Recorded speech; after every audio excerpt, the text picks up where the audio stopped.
Hello everyone, I'm here to tell you a few frightening tales today. I know you use this video to help you fall asleep, so I'm here to help you with that. By the way, where are you from and what time are you watching this video? Make yourselves comfortable and relax. If possible, subscribe to the channel and give it a like. The first time the car passed me, I barely noticed. The second time, I felt a slight discomfort. By the fifth time, my heart was beating so hard that I could barely hear the sound of my own labored breathing. As I sat in that broken-down sedan on that dark stretch of highway, I realized with growing horror that I wasn't just stranded, I was being hunted. My name is Alex, and until that night, I had never given much thought to how vulnerable we all are on the roads. I was driving back from a business conference in Phoenix, taking the long way to Los Angeles to enjoy some solitude after days of networking and small talk. It was just after midnight, and I was the only car on that lonely stretch of Highway 60 cutting through the Arizona desert. I remember thinking how beautiful the night was. The sky was a tapestry of stars, unobscured by city lights, and a full moon bathed the desert landscape in an ethereal glow. The radio was playing some old Eagles song, and I was tapping my fingers on the steering wheel, feeling more relaxed than I had in months. That's when my car started to sputter. At first, I thought I had just hit a bad stretch of road, but then the engine coughed, the dashboard lights started flashing, and I felt the car losing power. I managed to steer it to the shoulder before it died completely, the sudden silence almost deafening after the noise of the engine and the radio. No, no, no, I muttered, turning the key in the ignition. Nothing, not even a click. I grabbed my phone, already knowing what I would see. No signal, of course. For a moment, I just sat there trying to decide what to do. I had water and snacks in the car, but no flashlight, no flares. I knew there was a town about 30 miles ahead, but in this darkness, walking seemed like a bad idea. My best bet was to wait for another car to pass and hope they would stop to help. That's when I saw headlights in my rearview mirror. Relief washed over me as I watched the car approach. I turned on my hazard lights and got out of the car, waving my arms to get their attention. But the car didn't slow down. It sped past me, kicking up a cloud of dust that made me cough as it disappeared into the darkness ahead. I caught a glimpse of a dark sedan, its taillights disappearing into the night. "Thanks for nothing," I muttered, returning to my car. I tried the engine again, more out of hope than expectation. Still nothing. As I leaned back in my seat, trying to figure out my next move, I saw headlights in my mirror again. At first, I thought it was another car, but as it approached, I realized with a start that it was the same dark sedan that had passed me before. It was coming back. My heart leapt. Maybe they had realized I was in trouble and turned around to help, but once again, the car sped past without slowing down. This time, however, I could have sworn it slowed down a little as it passed me. An uncomfortable feeling began to wash over me. Twice could be a coincidence, but it seemed strange somehow. I locked the doors, suddenly very aware of how exposed I was here. The desert, which had seemed so beautiful earlier, now seemed vast and threatening. Every shadow seemed to hide something or someone. 10 minutes passed, then 15. I was starting to think I had overreacted when I saw those headlights again, the same car coming back for a third pass. This time, there was no doubt about it. It slowed considerably as it approached, enough for me to make out the silhouette of a driver, alone in the car. But before I could get a good look, it sped off again, disappearing into the night. My palms were sweating now, my heart racing. This was not normal behavior. No one drives back and forth on an empty highway in the middle of the night, not unless they're looking for something or someone. I tried my phone again, still no signal. I considered trying to flag down the next passing car, but the idea of suddenly leaving my vehicle seemed terrifying. What if it was the sedan again? What if this time it stopped? The minutes dragged on, each one feeling like an hour. I jumped at every sound. The creak of an engine cooling, the whisper of wind through the desert. And the whole time I watched my mirrors, dreading the appearance of those headlights. I didn't have to wait long. For the fourth time, the sedan approached. This time, it slowed to a near stop as it passed me. I cowered in my seat, trying to make myself as small as possible. Through the glare of the headlights, I could see the driver turn his head to look at me as he passed. At that moment, I knew for sure that whatever was happening, it wasn't good. This person, whoever they were, had chosen me. They were toying with me, like a cat playing with a mouse before delivering the final blow. As soon as the car passed, I made a decision. I had to get out of there, even if it meant walking. It had to be safer than sitting there waiting for it to happen. I grabbed my phone and the water bottle from the cup holder, took a deep breath, and opened the car door. The desert night was cool on my skin.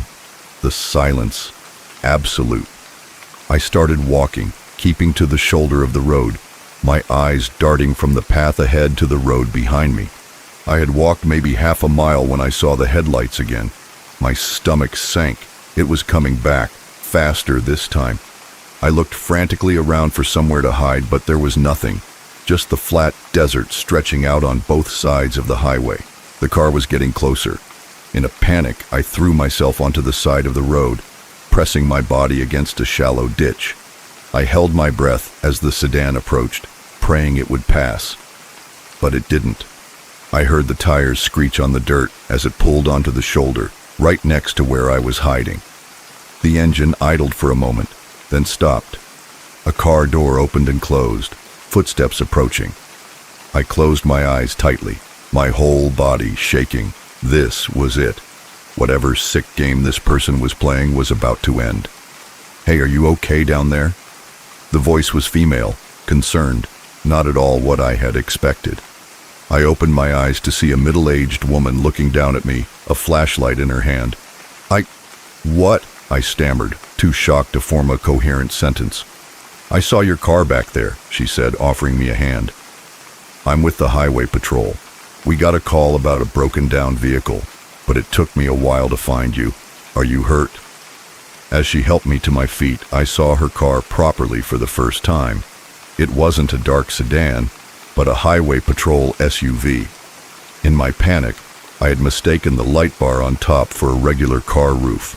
"But you drove right past me," I said, still trying to process what was happening. She nodded. "I was looking for you. Your car was empty, so I knew you must have started walking. I made a few passes to try to locate you on the road." The relief that washed over me was so intense that my knees buckled. I found myself laughing, the sound bordering on hysterical. The officer, Sarah, according to her badge, was incredibly kind. She took me back to my car, called a tow truck, and waited with me until it arrived. As we sat in her warm SUV, she explained that this stretch of highway was notorious for disrupting cell phone signals. She had seen many panicked drivers over the years. "The desert at night can play tricks on your mind," she said gently. "Isolation, darkness, unfamiliar surroundings. It's a perfect recipe for fear." As I watched my car being loaded onto the tow truck, I felt a mixture of embarrassment and lingering unease. I knew Sarah was right. I had let my imagination run wild, turning an act of kindness into a nightmare scenario. But I couldn't shake the memory of that fear, the absolute certainty that I was in danger. It's been months since that night, and I still think about it often. I've driven down that stretch of highway several times since then, always in daylight, always with a full tank and a charged phone. And each time, I offer a silent thank you to Sarah, the highway patrol officer who, without knowing it, saved me from my own fears. But sometimes, on dark nights when I'm driving alone, I still check my rearview mirror a little more often than necessary. Because the truth is, you never know what's out there on those long, lonely roads. And sometimes, the greatest danger isn't what lurks in the shadows. It's the shadows our own minds create. Next story. The shovel hit something hard, sending a shock through my arms. I paused, wiping the sweat from my forehead with a muddy hand. We had been digging for hours, and the hole should have been nothing but dirt for at least another 10 feet. I called out to my son Jake, who was working alongside me in the hole. "Hey, grab the flashlight, will you? I think we hit something." Little did I know that metallic clang would be the sound that would change everything. I had inherited this farm from my uncle 6 months earlier. It was a renovation project, to say the least, but it was a chance for a fresh start after my divorce. Jake and I threw ourselves into the work, fixing fences, repairing the barn, and now digging a new well. The old one had dried up years ago, and we needed water if we wanted to make this place work. Jake shone his flashlight where my shovel had struck. The beam reflected off something smooth and metallic, a stark contrast to the dark earth around it. "What is it, Dad?" Jake asked, his voice a mixture of curiosity and apprehension. I shrugged, already scraping away more dirt with my hands. "I don't know, son. Let's find out." As we dug, the object began to take shape. It was a metal container, about the size of a small suitcase. It looked old, its once shiny surface now corroded and scarred. My mind raced with possibilities: a time capsule, buried treasure, or just some farmer's junk thrown into a hole and forgotten. It took another hour of careful digging to free the container from the earth. By the time we finally emerged from the hole, the sun was setting, casting long shadows across the fields. We carried our discovery back to the barn, both of us silent, lost in our own thoughts about what might be inside. Under the bright glow of the barn lights, I examined the container more closely. It was tightly sealed, with no obvious way to open it. A faded inscription was just visible on one side, but years of corrosion had rendered it illegible. "Should we open it?" Jake asked, practically jumping with excitement. I hesitated. Part of me wanted to call the police, or maybe a lawyer. What if this was evidence of something? But curiosity won out. "All right," I said, grabbing a crowbar. "Stay back." It took some effort, but finally the lid creaked open. The smell hit us first, musty and damp like an old basement. Inside, protected by layers of wax paper, was a stack of documents and photographs. I picked up the first photo and held it up to the light. It showed a young woman, perhaps in her early 20s, smiling at the camera. The photo was old, probably from the 1960s, judging by her hairstyle and clothes.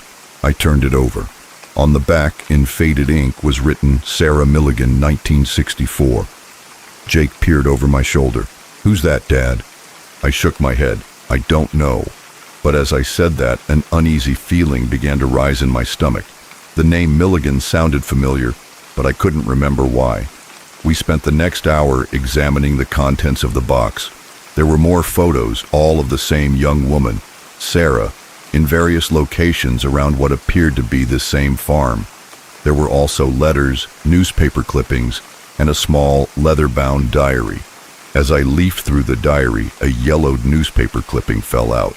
The headline made my blood run cold. "Local woman still missing after 3 months." I read the article quickly, my heart racing. Sarah Milligan had disappeared from her family's farm in the summer of 1964. Despite an extensive search, no trace of her was ever found. The article mentioned that Sarah's father, the farm's owner, was the prime suspect, but was never charged due to lack of evidence. "Dad," Jake's voice brought me back to the present.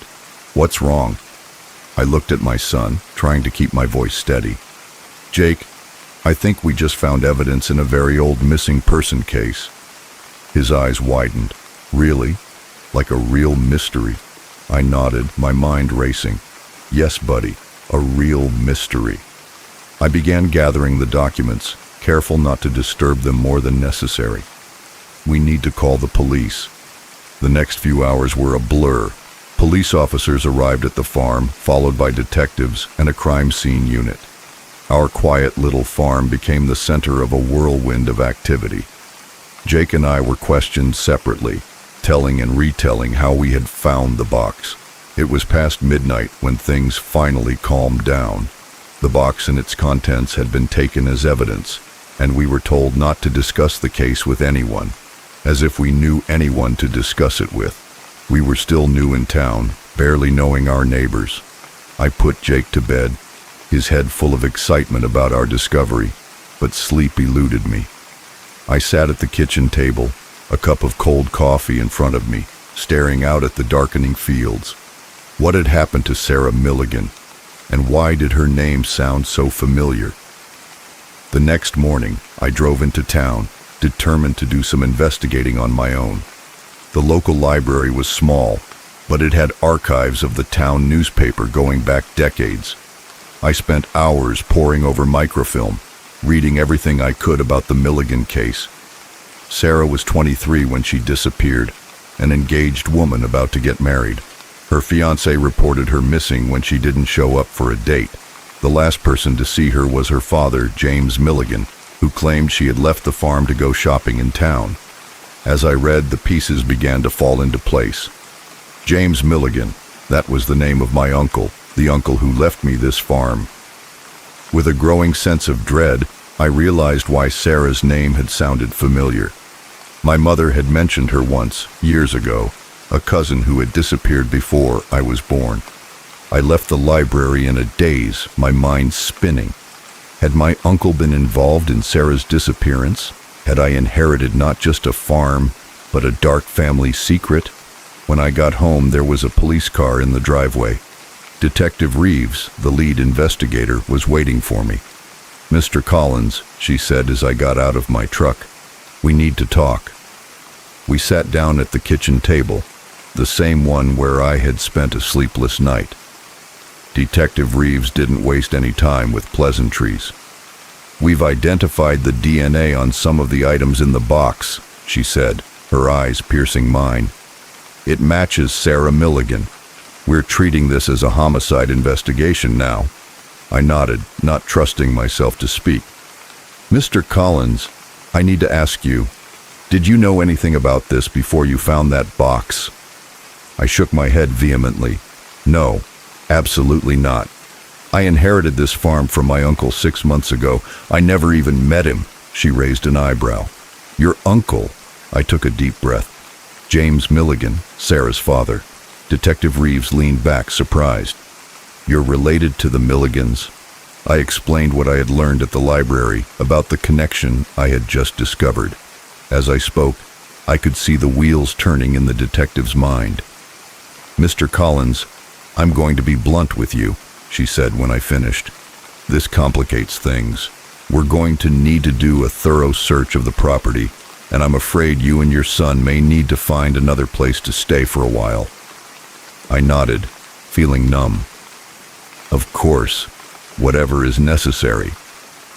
The next few weeks were a nightmare. The farm became a crime scene, with police and forensic teams examining every inch of the property. Jake and I moved into a motel in town, watching from afar as our new home was turned upside down in search of evidence. The story made the local news, then went national. Suddenly, our quiet little town was swarming with reporters and true crime enthusiasts. Everyone wanted to know about the mysterious box, about Sarah Milligan, about the farmer who had inherited a decades-old secret. I tried to shield Jake from the worst of it, but it was impossible to hide everything. He was old enough to understand the basics of what was happening, and his initial excitement about solving a mystery had given way to a darker understanding of the reality we were facing. It was Jake who asked the question I had been avoiding. "Dad, do you think Uncle James did it? Do you think he killed Sarah?" I pulled him close, wishing I had a better answer. "I don't know, buddy. I really don't." As the investigation dragged on, more details emerged. Old case files were reopened, witnesses re-interviewed. The picture that emerged was a sad one. Sarah wanted to leave the farm to start a life with her fiancé. James Milligan was opposed to the marriage, wanting Sarah to stay and help run the family business. But there was no definitive proof. No confession, just a lot of circumstantial evidence and a family torn apart by secrets and suspicions. Finally, after almost 2 months, we were allowed to return to the farm. The police had found no further evidence, and although the investigation remained open, they had no reason to prevent us from returning home. The farm seemed different now. Every creak in the floorboards, every rustle in the fields seemed to whisper of long-buried secrets. I found myself avoiding the spot where we had found the box, as if Sarah's ghost might be there. As we returned to our routines, I couldn't shake the feeling that we were living in the shadow of a tragedy. The farm that was supposed to be our new beginning now seemed tainted, haunted by echoes of the past. But we stayed, partly because we had nowhere else to go, but also because we felt we owed it to Sarah to uncover the truth, to bring her story to light after so many years of silence. I don't know if we'll ever know exactly what happened to Sarah Milligan, but I do know that her story and the secrets of this farm are now part of our lives, and somehow we'll find a way to live with that, to honor her memory as we build our own future on this land. Every time I pick up a shovel now, I can't help but wonder what other secrets might be buried beneath our feet, and whether some things are better left undiscovered. Next story. The first time I saw the blue sedan, I didn't think much of it. The third time, my palms were sweating on the steering wheel. The fifth time, I was fighting the urge to scream. What had started as a carefree road trip with my girlfriend had turned into a nightmare, with every mile bringing us closer to a confrontation I knew we couldn't avoid. As I checked the rearview mirror for the 100th time, seeing those now familiar headlights, I realized with chilling certainty that our past had caught up with us, and it was driving a blue sedan. My name is Alex, and until 3 days ago, I thought I knew what fear was. I had felt fear before. Who hasn't? But true terror, the kind that seeps into your bones and turns your world upside down, that was new. And it all started with a car that just wouldn't go away. Mia and I had been planning this coast-to-coast road trip for months. We were both exhausted from our jobs in New York and needed a break. The plan was simple. Drive from New York to California, take our time, see the sights, and reconnect away from the stress of the city. The first 2 days were perfect. We sang along to cheesy pop songs, ate lots of roadside diner food, and marveled at how big and beautiful the country really was.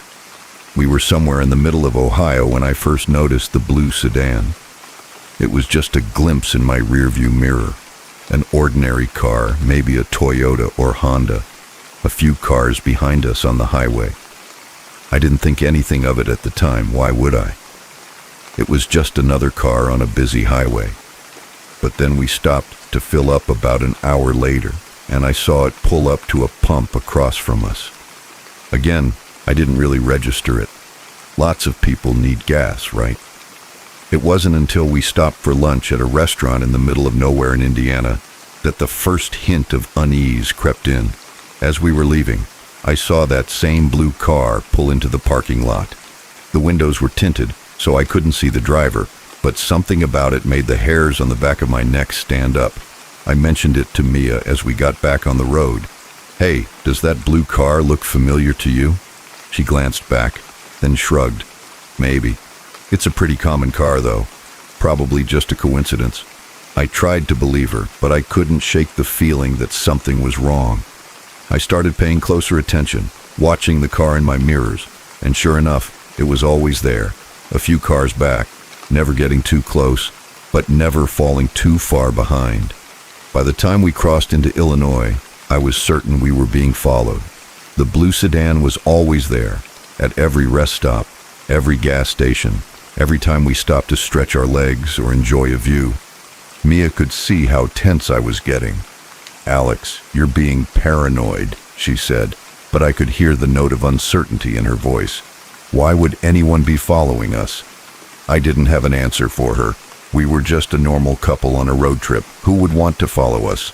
But I couldn't deny what I was seeing. As we approached Chicago, I made a decision. "Let's lose them," I said to Mia, suddenly pulling off the highway.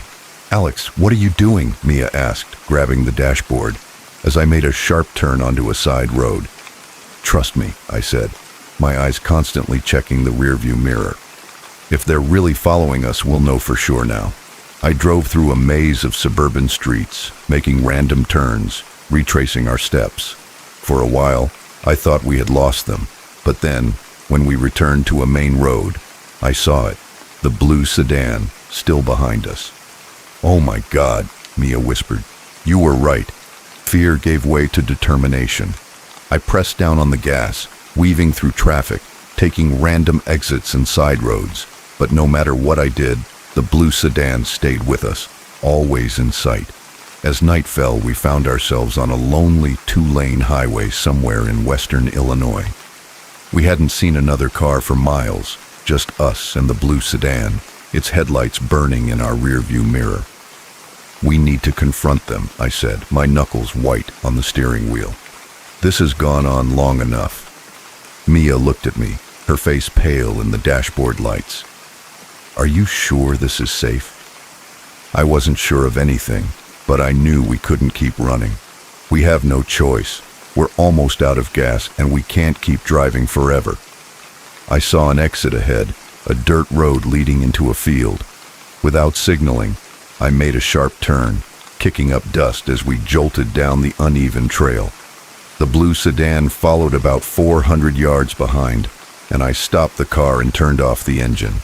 The blue sedan pulled up behind us, its headlights illuminating our car in sharp contrast. "Stay in the car," I said, my heart beating so hard I could barely hear my own voice. "Lock the doors, and if anything happens, drive away as fast as you can." Before she could protest, I was out of the car, squinting against the glare of the headlights. "Who are you?" I shouted.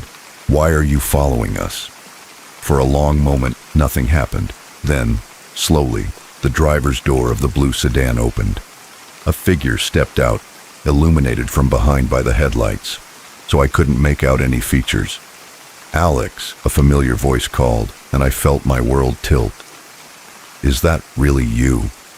As the figure approached, I felt my legs go weak. It was a face I hadn't seen in 5 years, a face I never expected to see again. "Dad," I whispered. The man who had abandoned my mother and me when I was 17 was standing in front of me, older and grayer, but unmistakably my father. "What are you doing here? Why have you been following us?" He took another step forward, his hands raised as if to show he meant no harm. "I saw you in Ohio. I couldn't believe it at first. I've been trying to work up the courage to talk to you." I heard Mia's door open behind me. "Alex, what's going on?" My father's eyes turned to her and then back to me. "Is that your girlfriend?" I nodded, still too shocked to form words. "I'm sorry," he said, and I could hear the tears in his voice. "I'm sorry for everything. When I saw you, I couldn't let you go again without trying to fix things." 1,000 questions raced through my mind. Where had he been all these years? Why now? How did he expect to make up for 5 years of absence with a routine of creepy stalking on the highway? But what came out was, "You scared us so much." He laughed, a sad, broken sound. "I know. I didn't mean to. I didn't know how to approach you. Every time I worked up the courage, I lost it at the last second." Mia came over to my side, her hand sliding into mine. "Maybe we should all talk," she said softly. "There's a diner about 10 miles back. We could grab some coffee and figure this out." I looked at her and then at my father. Part of me wanted to get back in the car and drive away, leave him standing there in the dust like he left us all those years ago. But another part, a part I thought had been dead for a long time, wanted answers. "All right," I said finally, "but we're going in separate cars, and if you try anything weird, we're leaving. Understood?" He nodded, the relief evident on his face. "Sure, whatever you want, Alex." As we drove to the diner, following the blue sedan this time, Mia squeezed my hand. "Are you okay?" she asked. I shook my head. "I don't know. I never thought I'd see him again. I don't know what to feel." She leaned over and kissed my cheek. Whatever happens, we'll face it together. That's what this trip was about, right? Facing things together. I managed to smile a little. She was right, of course. When we started this road trip, we talked about leaving our baggage behind, about making a fresh start. I never imagined that baggage would find us on the road. When we pulled into the diner parking lot, I took a deep breath. I didn't know what would happen next, what explanations or excuses my father might offer. I didn't know if I could forgive him, or even if I wanted to try. But I knew one thing. This trip had taken an unexpected turn, taking us not just across the country, but into the tangled web of my past. And whatever came next, Mia was right. We would face it together. I got out of the car ready to confront the man who had followed us across 3 states, the man who was once my father, ready to hear his story and maybe, just maybe, start writing a new chapter in our own story.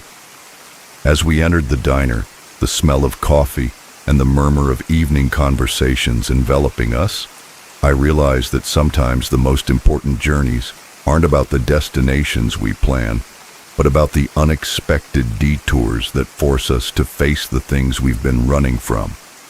Next story. The last time I saw Eliza Thompson, she was laughing. It's an image etched in my memory. Her head tilted back, long dark hair catching the golden light of the sunset, the sound of her laughter carried away by the sea breeze. I didn't know then that it would be the last time I would see her, that in less than 12 hours she would disappear without a trace, leaving behind only questions and a growing sense of dread that threatened to engulf us all. I'm getting ahead of myself. Let me start at the beginning. My name is Michael Chen, and I was a security officer aboard the Emerald Princess, a luxury cruise ship sailing the Caribbean. It was my 3rd year on the job, and I thought I had seen it all. Drunken fights, petty theft, occasional medical emergencies, nothing I couldn't handle. But Eliza's disappearance was something else entirely. It started like any other day at sea. I started my shift at 6 a.m., making my rounds through the ship's hallways and public areas. Everything was quiet, most of the passengers still asleep in their staterooms. As I passed through the ship's grand atrium, I waved to Eliza, who was finishing her night shift at the reception desk. "Good morning, Michael," she said, stifling a yawn. "Anything exciting planned for today?" I shrugged. "Just the usual. You should get some rest. You look exhausted." She laughed, gathering her things. "Oh, I will, but first I'm going to watch the sunrise from my favorite spot on the upper deck. Want to join me?" I hesitated. I was on duty, but it was a quiet morning. Sure, why not? I could use some fresh air. We made our way to a secluded spot on deck 16, leaning against the railing as the sky slowly brightened. Eliza closed her eyes, breathing in the salty air. "I love this," she said softly. "No matter how many cruises I work, it never gets old." I watched her out of the corner of my eye, impressed by how serene she looked. We had become friends over the past few months, sharing meals in the crew cafeteria and swapping stories during our off hours. But in that moment, I realized there was still so much I didn't know about her. "How long have you been working on cruise ships?" I asked. She opened her eyes, a wistful smile on her lips. 5 years now. It was supposed to be just a temporary thing after college, but I fell in love with it. The travel, the people, the sense of adventure. I nodded, understanding completely. That was why I had stayed in this job too, despite the long hours and time away from home. We talked for a while longer as the sun rose above the horizon, painting the sky in bright shades of orange and pink. Finally, Eliza yawned again. "I really should get some sleep," she said. "Thanks for the company, Michael. See you later." I nodded, watching as she walked away. It was the last time I saw her alive. The rest of my shift passed without incident. It wasn't until that night, during the daily staff meeting, that I realized something was wrong. Eliza wasn't there. "Has anyone seen Thompson?" our supervisor Rita asked, frowning at her clipboard. She should have started her shift an hour ago. Murmurs of confusion rippled through the room. It wasn't like Eliza to be late, let alone miss an entire shift. I saw her this morning, I offered. She was heading to her cabin to sleep after her night shift. Rita's frown deepened. Can you check if she's okay? I nodded, an uncomfortable feeling settling in my stomach as I headed for the crew quarters. I knocked on Eliza's door, calling her name. No answer. I used my master key to enter, half expecting to find her fast asleep. The cabin was empty. The bed was made, looking as if it hadn't been used. Eliza's uniform for the night shift was neatly folded on a chair. Her phone was on the nightstand, its screen dark. I contacted Rita on the radio. She's not here. The cabin looks untouched since this morning. There was a long pause before Rita replied, Initiate the search protocol now. The next few hours were a blur of activity. We searched every inch of the ship, from the engine room to the upper decks. We reviewed security footage, interviewed crew members and passengers, but there was no sign of Eliza. The last confirmed sighting of her was on the security camera outside her cabin at 7:12 a.m. The footage showed her entering her room, closing the door behind her, and then nothing. No image of her leaving, no sign of disturbance. It was as if she had simply vanished into thin air. As the night wore on and our search yielded no results, the mood on the ship grew tense. Passengers began to notice the increased security presence, whispering among themselves. Rumors began to spread. By morning, we had to face the facts. We had a missing person on our hands. The captain made an announcement asking for any information about Eliza's whereabouts. Her photo was displayed on screens throughout the ship. We contacted the nearest port authorities and the cruise line's headquarters. A Coast Guard search was launched. Although we all knew that the chances of finding anyone in the vast expanse of the Caribbean were virtually nil, I couldn't shake the feeling that I was somehow responsible. If I had accompanied her to her cabin that morning, if I had checked earlier, the image of her laughing at sunrise haunted me. As the investigation intensified, I found myself recounting every detail of my last interaction with Eliza to a serious-looking detective from the ship's security team. Did she seem nervous, distracted? Did she mention any plans for the day? He asked. I shook my head. No, she seemed happy, relaxed. She was looking forward to getting some sleep. The detective's eyes narrowed. And you're sure she entered her cabin? Yes, I said, for what felt like the 100th time. The security footage confirms it. He nodded, making a note in his file. And there's no way she could have left without being seen by the camera. I hesitated. That shouldn't be possible. The hallway outside the crew cabins is monitored 24 hours a day. But as I said it, a chill ran down my spine. Because if it wasn't possible, then how had it happened? The days passed and the mystery only deepened. Eliza's cabin was thoroughly searched, revealing nothing out of the ordinary. Her passport, wallet, and all personal belongings were present. There were no signs of a struggle, no evidence of foul play. Theories abounded among the crew and passengers. Some believed she had somehow fallen overboard, although how she could have done so without anyone noticing was unclear. Others whispered about suicide, but those who knew Eliza dismissed this immediately. She was happy, with no signs of depression or distress. The most disturbing theory, the one that kept me awake at night, was that someone on the ship was responsible for her disappearance. The idea that one of our passengers or crew members could be a murderer walking among us was almost too horrible to contemplate. As days turned into weeks, the investigation repeatedly hit dead ends.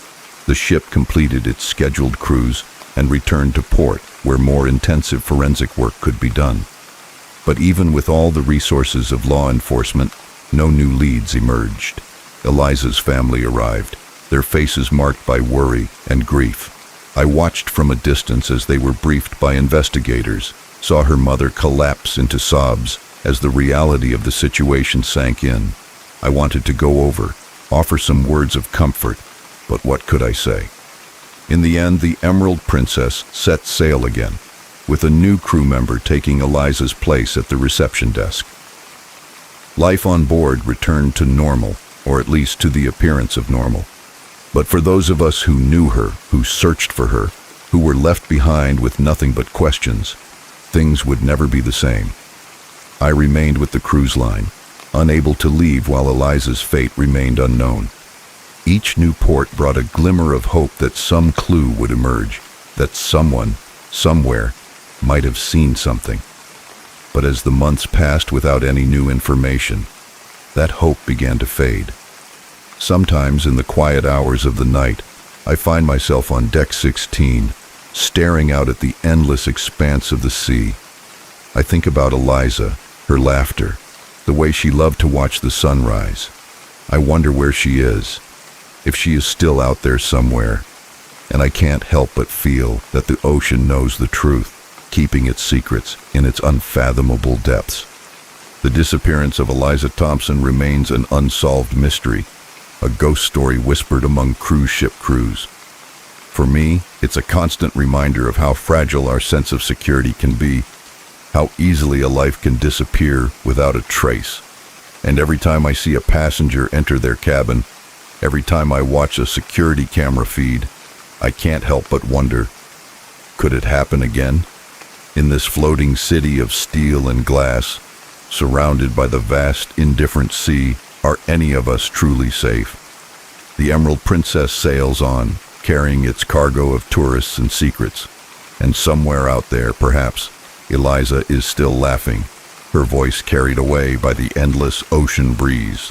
Next story. The first cut in the tent canvas was so perfect, so surgical, it almost seemed deliberate. I traced my finger along the edge, feeling the frayed nylon threads. Whatever had done this wasn't just sharp, it was wickedly sharp. And as the fading daylight filtered through that precise cut, casting long shadows across the abandoned camp, I couldn't help feeling that we had stumbled upon something far more sinister than a bear attack. My name is Alex, and I've been hiking the Appalachian Trail with my best friend Jamie for the past month. We're experienced backpackers, accustomed to the challenges of long-distance hiking, but nothing in our years of outdoor adventures could have prepared us for what we found in that isolated clearing in the heart of the Georgia wilderness. The day had started like any other on the trail. We had broken camp at dawn, hoping to cover a good 15 miles before nightfall. The weather was perfect, cool and crisp, with just enough breeze to keep the bugs at bay. We had made good time, stopping only for a quick lunch and occasional water breaks. It was late afternoon when Jamie spotted the first sign that something was wrong. "Hey, Alex," he called, pointing to a tree just off the trail. "Look at that." I walked over, squinting at the trunk. There, carved deep into the bark, was a crude symbol, a circle with an uneven line through it. The cuts looked fresh, the exposed wood still oozing sap. "Weird," I muttered. "I've never seen a trail marking like that before." Jamie shrugged. "Probably just some kid messing around." We pressed on, but I couldn't shake a growing sense of unease. The forest seemed quieter than normal, the usual chorus of birdsong and insect buzzing strangely muffled. And I could have sworn I caught glimpses of movement in my peripheral vision, always out of sight when I turned to look. As the sun began to dip toward the horizon, we started looking for a suitable place to camp. That's when we saw the clearing. It was perfect, a small, level area wedged between two rocky outcroppings, with a bubbling stream nearby. But as we drew closer, we realized we weren't the first to discover this idyllic spot. The remains of a campsite lay before us, looking to all the world as if its occupants had disappeared in the middle of their stay. A tent stood in the center, its door flap open and swaying gently in the breeze. A small cooking pot sat on a makeshift fire, the ashes long since cold. Backpacks and sleeping bags were scattered around, as if their owners had fled in a hurry. Jamie and I exchanged glances. This wasn't normal. Even the messiest campers usually tidied up before leaving. "Hello," Jamie shouted. "Anyone here?" His voice echoed across the clearing, meeting only the soft gurgling of the stream and a rustling of leaves above. We approached cautiously. That's when I noticed the first cut in the tent, and then another and another. The entire structure was riddled with them, each cut precise and deliberate. "What the hell?" I breathed, peering inside the ruined shelter. The interior was a mess. Sleeping bags were torn, clothes scattered. A flashlight lay on its side, its beam creating sinister shadows as it illuminated a small notebook. I picked it up, opening it to the last entry. The handwriting was shaky, almost frantic. Day 3. "It's still out there. We can hear it moving around the camp at night. The others think I'm crazy, but I know what I saw. It's not a bear. It's not natural. God help us if it gets in." I showed the notebook to Jamie, watching as the color drained from his face. "We should go," he said, his voice barely above a whisper. "Now." But as I turned to leave, something caught my eye. There, half hidden under a torn sleeping bag, was a camera. My hands shook as I picked it up, praying the battery wasn't dead. It wasn't. The screen flashed, showing the last picture taken. My heart nearly stopped. The photo was dark, clearly taken at night, but there, right at the edge of the frame, illuminated by the flash, was something. A shape that was almost human, but not quite. Long, slender limbs, a face that was more shadow than substance, and eyes that reflected the camera flash like a cat's, but much larger. I dropped the camera, staggering backward. "We need to get out of here." But as I turned, I realized with horror that the sun had almost set. The forest around us was deepening into twilight, shadows lengthening and merging into impenetrable darkness. Jamie was already gathering his backpack. "We can get back to the trail if we hurry," he said, his voice tense. "We'll walk through the night if we have to." I nodded, grabbing my own backpack. But as I turned to go, a glint of metal caught my eye. There, half buried in the soft earth near the fire, was a small silver medallion. Without thinking, I picked it up and slipped it into my pocket. We set off at a fast pace, trying to retrace our steps in the fading light, but nothing looked familiar. The trees seemed to press closer, their branches reaching out like gnarled fingers. More than once, I could have sworn I heard something moving in the undergrowth, always out of sight. "Do you remember that strange symbol we saw earlier?" Jamie panted as we pushed through a particularly dense thicket. "I think I see another one." He was right. There, carved into a huge oak tree, was the same circle and line symbol we had seen before, but this one looked older, the edges of the carving worn and covered with moss. "It's probably just a coincidence," I said, not believing my own words. "Come on, we need to keep moving." But as we went on, more symbols appeared. Some were fresh, others ancient. They seemed to be guiding us, though to what, I couldn't say. The darkness was almost complete now, our flashlights creating small islands of light in a sea of darkness.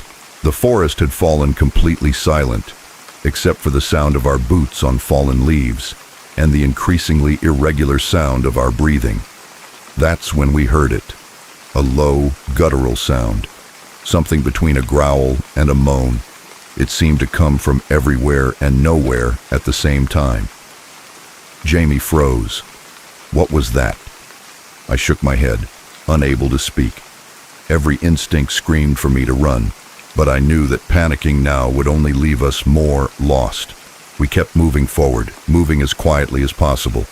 But the sounds continued, growing closer.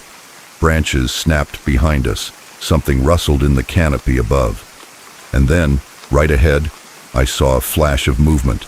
A tall, impossibly thin shape glided between two trees. In the brief glare of my flashlight, I caught a glimpse of pale, elongated limbs and a face that was little more than a dark void, with specks of reflected light where the eyes should have been. "Run!" I shouted, all sense of stealth forgotten. We pushed through the undergrowth, blind panic driving us forward. Branches whipped our faces, roots threatened to trip us at every step. The sounds behind us grew louder, a cacophony of inhuman screams and growls. I don't know how long we ran. It could have been minutes or hours, but suddenly, miraculously, we emerged onto a wide gravel road. A forest ranger station stood just ahead, its windows glowing with welcoming light. We staggered toward it, gasping for breath. As we reached the door, I risked a glance back at the forest we had just escaped from. There, at the edge of the trees, stood a figure, tall, impossibly thin, with limbs that seemed too long for its body. It raised a hand, more claw than human appendage, and for a moment I thought it would chase us into the light. But then it turned, melting back into the shadows of the forest. Within seconds, it had vanished, leaving no trace of its presence. The forest rangers were skeptical of our stories, of course. They attributed our experience to exhaustion, dehydration, and overactive imaginations. But they sent a search party to investigate the abandoned camp. They found nothing, no torn tent, no scattered gear, not even a trace of a fire. It was as if the entire scene had vanished into thin air. In the days that followed, as Jamie and I recovered in a nearby town, I often thought about that silver locket I had stashed away in my panic. When I finally worked up the courage to open it, I found a small photo inside, a smiling family, mother, father, 2 children, posing in front of a familiar clearing. I never reported finding the locket. Part of me knew that doing so would only lead to more questions. Questions I wasn't sure I wanted answers to. Jamie and I never finished our hike. By unspoken agreement, we packed our bags and headed home, our adventure on the Appalachian Trail cut short. We didn't talk much about what happened in those woods, but sometimes, on dark nights, when the wind whispers through the trees, I find myself thinking about that abandoned campsite, about the thing we saw in the woods, and I wonder, with a chill that goes deep into my bones, if somewhere out there, in the deepest, darkest parts of the wilderness, she is thinking about us too. Next story. The scream that ripped through the cab of my truck that night wasn't human. It couldn't have been. No person could make a sound like that, raw, primitive, and filled with such deep terror that it made my blood run cold. But it came from the man sitting next to me, the hitchhiker I'd picked up just an hour earlier. And when his eyes opened, reflecting the dashboard lights like some wild animal, I knew with sickening certainty that whatever had happened, whatever he had seen in his dreams, was far from over.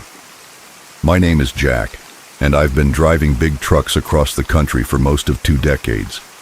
I've seen my share of strange things on the lonely roads, ghost lights, unexplained weather, even the occasional UFO if you catch me after a few beers. But nothing, absolutely nothing could have prepared me for what happened on that moonless night in the middle of nowhere in Nevada.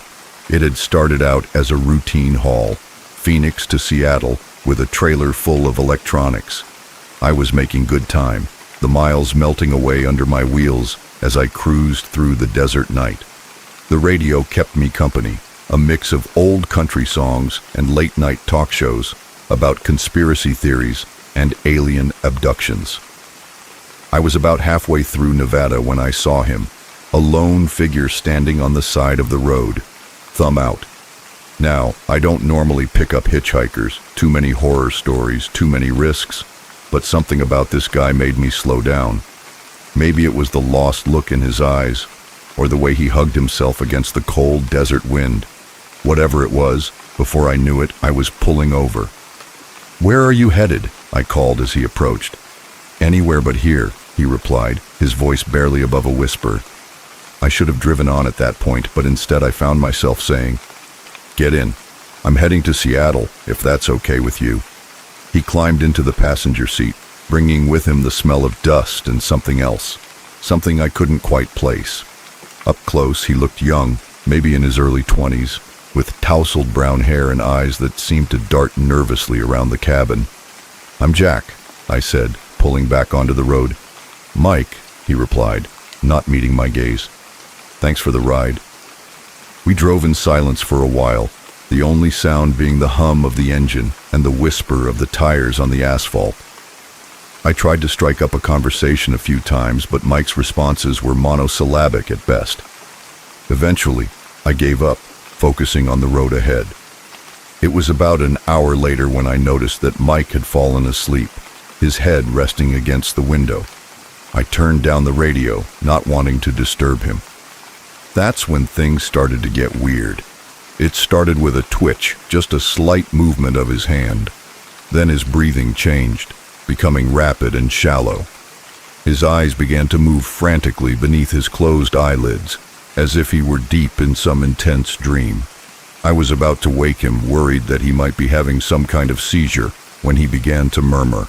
At first, it was too low to make out, but it quickly grew louder. "No, no, please don't let them find me." A chill ran down my spine. His voice was filled with pure, absolute fear. "Hey, man," I said, reaching out to shake his shoulder. "Wake up, you're having a nightmare." But he didn't wake up. Instead, his muttering became more frantic, his body beginning to thrash about in his seat. "It's coming, oh God, it's coming. Can't you see it? Can't you see its eyes?" And that's when he let out that scream, the one that almost sent me off the road. His eyes flew open, wild and unfocused, reflecting the green glow of the dashboard like some nocturnal animal. I managed to stop, my heart pounding in my chest. "Mike, Mike, come back." He turned to look at me, but his eyes seemed to be seeing something else, something beyond me. "It followed me," he whispered, his voice hoarse from screaming. "Oh God, Jack, it followed me to the truck." I felt the hairs on the back of my neck stand on end. "What followed you, Mike?" "There's nothing here but us." He shook his head violently. "You can't see it, but it's here. It's always here." His eyes scanned the cabin, following something invisible. "We have to get out of here now." Before I could stop him, he had opened the passenger door and jumped out into the night. I cursed, fumbling for my seatbelt before following him. The desert night was cold and still, the only sound the ticking of the cooling engine and Mike's uneven breathing. He was a few yards from the truck, his arms wrapped around himself, shaking like a leaf. "Mike," I said, approaching him slowly, as one would approach a frightened animal. "What's going on? What do you think is following you?" He turned to me, his face pale in the light of the truck's headlights. "I don't know what it is, but it's been after me for days, ever since I found that thing in the desert." "What thing?" I asked, a sick feeling growing in my gut. Mike reached into his pocket with a trembling hand, pulling out what looked like a small rock. But when he held it up, I realized it wasn't a rock. It was some kind of artifact, carved with intricate symbols I'd never seen before. In the harsh glare of the headlights, it seemed to shimmer and shift, as if the symbols were moving. "I found this out there," Mike said, gesturing vaguely toward the vast expanse of desert around us, inside some kind of ancient ruin. I thought it might be worth something." He laughed bitterly. I didn't know it would wake you." "Wake what?" I asked, though I wasn't sure I wanted to know the answer. Mike's eyes met mine, filled with a terror that froze my blood. "The thing that lives in the spaces between, the thing that hunts in dreams, it wants this back." He held up the artifact. "And it wants me for taking it." I wanted to tell him he was crazy, that he'd just had a nightmare, that there was no monster hunting him. But the conviction in his voice, the raw fear in his eyes, was impossible to ignore. "Okay," I said, trying to keep my voice calm. "Okay, so why don't we just give it back? We throw this thing away and we're done with it." Mike shook his head frantically. "I tried. It doesn't work like that. It's like it's connected to me now. The only way to get rid of it is to pass it on to someone else, to get them to take it. A chill ran down my spine as I realized what he was saying. That's why you were hitchhiking? You were trying to give this to someone else? He nodded, tears streaming down his face. I'm sorry. I'm so sorry. I didn't mean to, but I can't take it anymore. The dreams, the visions, it's driving me crazy. I took a step back, suddenly very aware of how isolated we were out there in the desert night. Mike, I won't take that thing, I said firmly. Please, he pleaded, clutching the artifact. Please, I can't take it anymore. Just take it, you'll see, you'll understand. For a moment, I was tempted. The artifact seemed to call to me, the symbols swirling in a mesmerizing dance. But then I shook my head, snapping out of my trance. No, I said firmly. I won't do it, Mike, but I'll help you. We'll figure this out together, okay? There must be a way to get rid of this thing without passing it on. Mike stared at me for a long moment, his expression unreadable. Then slowly, he nodded. Okay, he whispered. Okay, let's try. We got back into the truck, the artifact carefully wrapped in a cloth and stored in the glove compartment. As we drove back down the road, I couldn't shake the feeling that something had changed. The night seemed darker, the shadows deeper, and more than once I could have sworn I saw something moving at the edge of my headlights. Something tall and thin with too many limbs. I don't know what happened to Mike after I dropped him off in Reno. He said he was going to find an expert, someone who could help him get rid of the artifact once and for all. I gave him my number and made him promise to call and let me know he was okay. It's been 3 months and I haven't heard from him. Sometimes, on long night drives through the desert, I find myself scanning the side of the road, half expecting to see him standing there with his thumb out.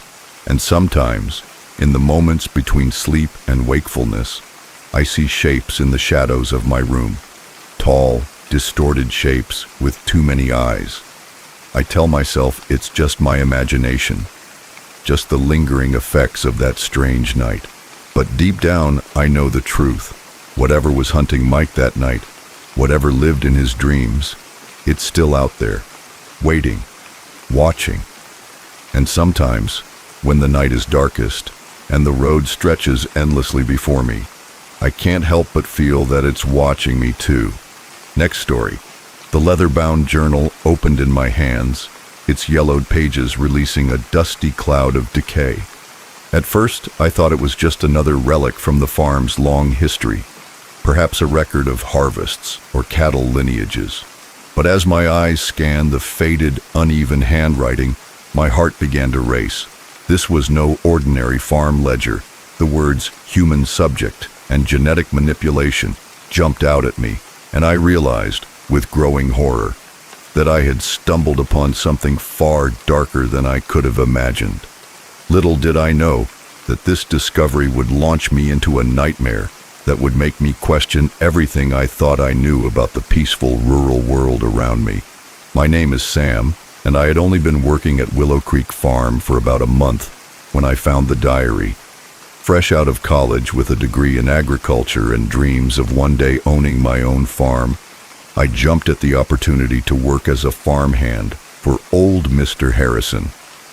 The pay wasn't great, but the experience was invaluable, and there was something charming about the vast, somewhat dilapidated property with its weathered barns and endless fields. Mr. Harrison was a quiet man, gruff but fair. He lived alone in the large farmhouse, his wife long since deceased, and his children moved away to the city. He didn't talk much about the history of the farm, just gave me my daily chores and left me to my work. I spent my days mending fences, tending the small herd of cattle, and helping to plant and harvest the crops. It was a hot, muggy afternoon in late July when Mr. Harrison asked me to clean out one of the old barns. "I've been meaning to do that for years," he grumbled. "You might as well put you to work on it. Just pile up anything that looks worth keeping, and take the rest to the burn pile." The barn was a cavernous structure, its interior dark and cool compared to the sweltering heat outside. Dust particles danced in the rays of sunlight streaming through the cracks in the weathered boards. The air was thick with the smell of old hay and something else, something chemical that I couldn't quite place. I started in one corner, separating piles of rusty farm equipment, moldy feed bags, and broken furniture. It was monotonous work, and my mind wandered as I carried item after item to the growing pile outside. That's when I noticed the loose board on the floor. I might have missed it completely if my boot hadn't caught on the edge, almost causing me to fall. Curious, I knelt down to examine it. The board moved easily under my hands, and when I lifted it, I saw a small space underneath, just big enough to hide something. The diary was wrapped in oilcloth, surprisingly well preserved considering its hiding place. I took it out, looking guiltily over my shoulder, even though I knew Mr. Harrison was out in the fields. It felt invasive to read someone else's private thoughts, but my curiosity got the better of me. As I began to read, that curiosity quickly turned to confusion, then horror. The diary belonged to a doctor, Elliot Harrison, dated 1954. Mr. Harrison's father, I realized. But this was no ordinary farmer. The pages detailed complex scientific experiments far beyond anything I had learned in my agriculture courses. Dr. Harrison wrote about his attempts to create more resilient, productive livestock through genetic manipulation, but it wasn't just animals he was experimenting on. There were detailed notes about human subjects, vague references to volunteers from the local asylum. My hands shook as I turned the pages. Descriptions of failed experiments, of creatures that were neither fully human nor fully animal, sketches that turned my stomach. And throughout it all, a growing sense of the doctor's obsession, his conviction that he was on the verge of a breakthrough that would revolutionize agriculture and change the world. The final entry, dated 1963, was different. The handwriting was shaky, almost frantic. It's done. The experiment was a success, but at what cost? They're out there now, hiding in the woods, in the fields. I can hear them at night, scratching at the walls. God forgive me for what I've created. I slammed the diary shut, my heart pounding. This had to be some kind of sick joke, right? Or maybe the ravings of a madman. There was no way any of this could be real. But even as I tried to rationalize it away, memories of strange occurrences around the farm began to surface. The odd noises I had heard at night, dismissed as wildlife, the areas of the property Mr. Harrison had warned me to avoid, the way the cattle sometimes seemed frightened by something I couldn't see. I shoved the journal back into its hiding place, my mind spinning. I needed to get out of this barn, get some fresh air and clear my head. As I stepped outside, blinking in the bright sunlight, I almost bumped into Mr. Harrison. "Making progress?" he asked, looking at the pile of debris I had accumulated. I nodded, not trusting myself to speak. Did he know about the diary, about what his father had done? Mr. Harrison's eyes narrowed slightly, as if he sensed my discomfort. "Is everything all right, Sam? You look like you've seen a ghost." "I'm fine," I managed to say. "It's just hot in there. I needed some air." He nodded slowly. "Well, don't work too hard. Come over to the house when you're done, and I'll fix us some dinner." I watched him walk away, trying to reconcile the kind, if gruff, old man I knew with the dark history I had just uncovered. Was he continuing his father's work, or was he just another victim of it like everyone else? That night, as I lay in bed in the small apartment above the garage that Mr. Harrison had given me, I couldn't sleep. Every creak of the old building, every rustle of the fields outside set my nerves on edge. I kept thinking about the diary, about the creatures Dr. Harrison had written about. Were they still out there, after all these years? A sudden noise outside my window made me jump up. It was a strange, guttural sound, unlike anything I had ever heard before. My heart racing, I crept to the window and peered out into the darkness. At first I saw nothing, but then a movement caught my eye. Something was moving in the field beyond the barn, something large and definitely not a cow. Its movements were jerky, unnatural, and then it turned, and I caught a glimpse of its face in the moonlight. I staggered back from the window, stifling a scream. What I had seen was not human, but it was not entirely animal either. It was something in between, something that should not exist. I spent the rest of the night huddled in my bed, every muscle tense, listening to the sounds of movement outside. When dawn finally broke, I was exhausted but relieved. Surely, in the light of day, everything would make sense again. But as the days passed, strange occurrences began to multiply. Tools disappeared, only to reappear in strange places. The cattle grew increasingly restless, especially at night, and more than once, I caught Mr. Harrison staring into the woods with a worried expression. I thought about leaving, packing my things, and getting as far away from Willow Creek Farm as possible. But something held me back. Curiosity, perhaps, or a sense of responsibility. Whatever Dr. Harrison had done, whatever he had created, it was still out there. And maybe, just maybe, there was something I could do about it. I began my own investigations, cautiously at first. I reread the journal, taking notes, trying to understand the science behind Dr. Harrison's experiments. I explored the far reaches of the property, areas Mr. Harrison told me to avoid, looking for signs of the creatures. And slowly, I began to piece together the truth. The experiments hadn't ended with Dr. Harrison's last diary entry. They had continued, passed down from father to son. Mr. Harrison wasn't just aware of what his father had done, he was trying to fix it. It all came to a head on a stormy night in late August.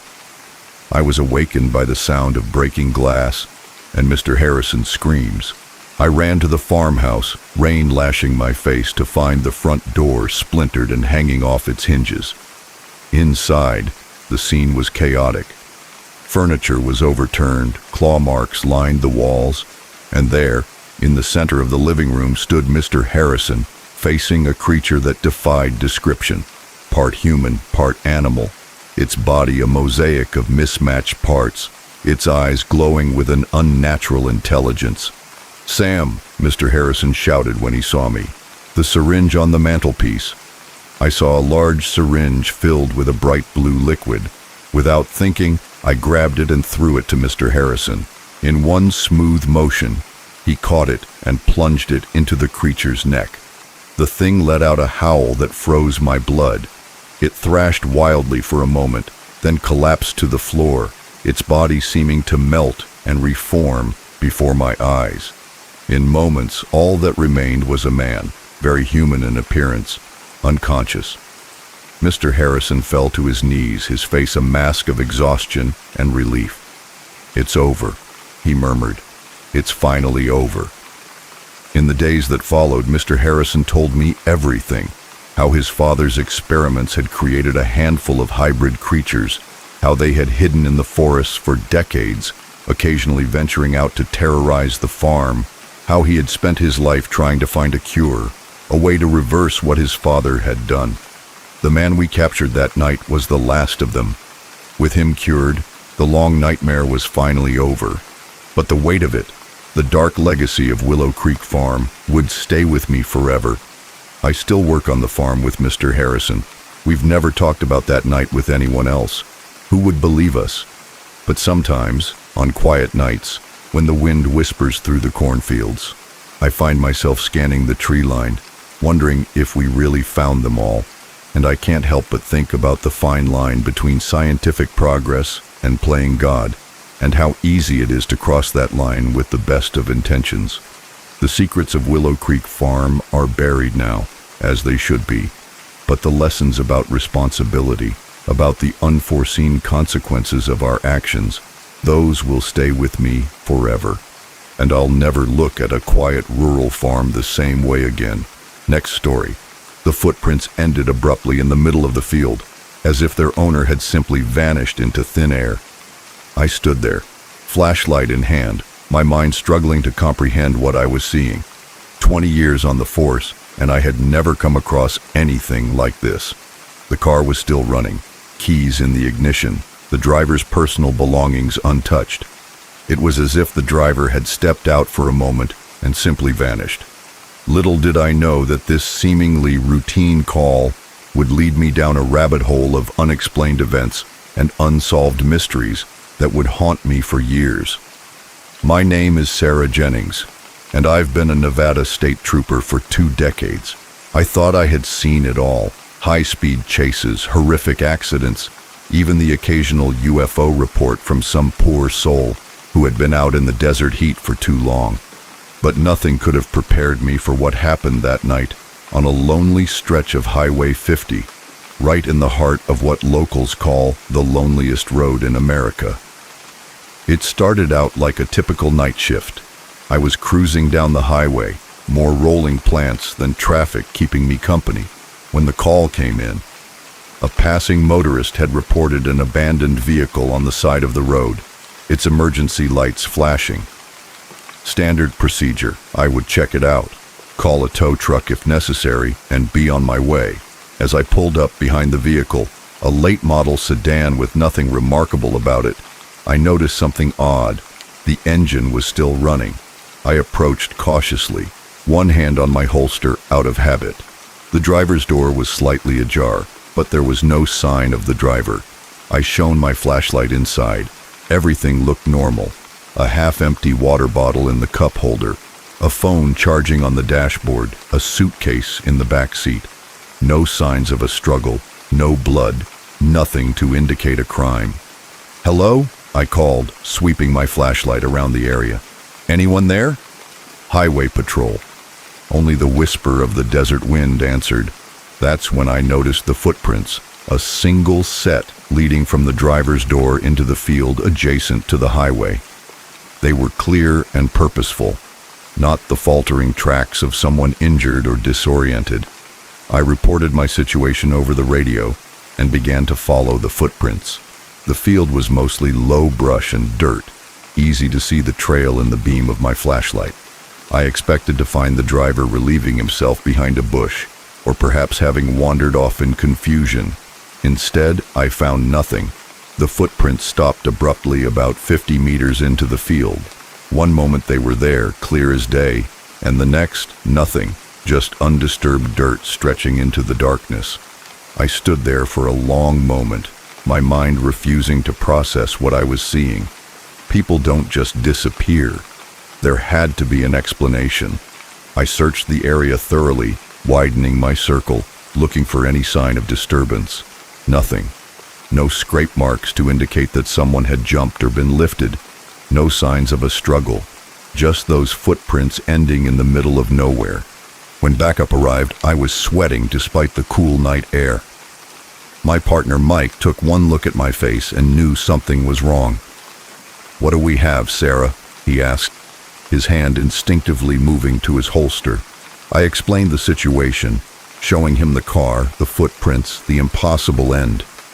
He followed me to the field, his own bewilderment growing with each step. "This is strange," he said finally, standing at the end of the trail. "Really strange. We called for forensics and cordoned off the area. The next few hours were a blur of activity, photographing the scene, making casts of the footprints, searching the vehicle. The driver was identified as David Chen, 37, a software engineer from San Francisco. His family was contacted. No, they hadn't heard from him. Yes, he was driving to visit them in Denver. No, he had no history of mental illness or erratic behavior. When dawn broke, casting long shadows across the field, we were no closer to an explanation. David Chen had simply vanished, leaving behind a running car and a set of footprints that led nowhere.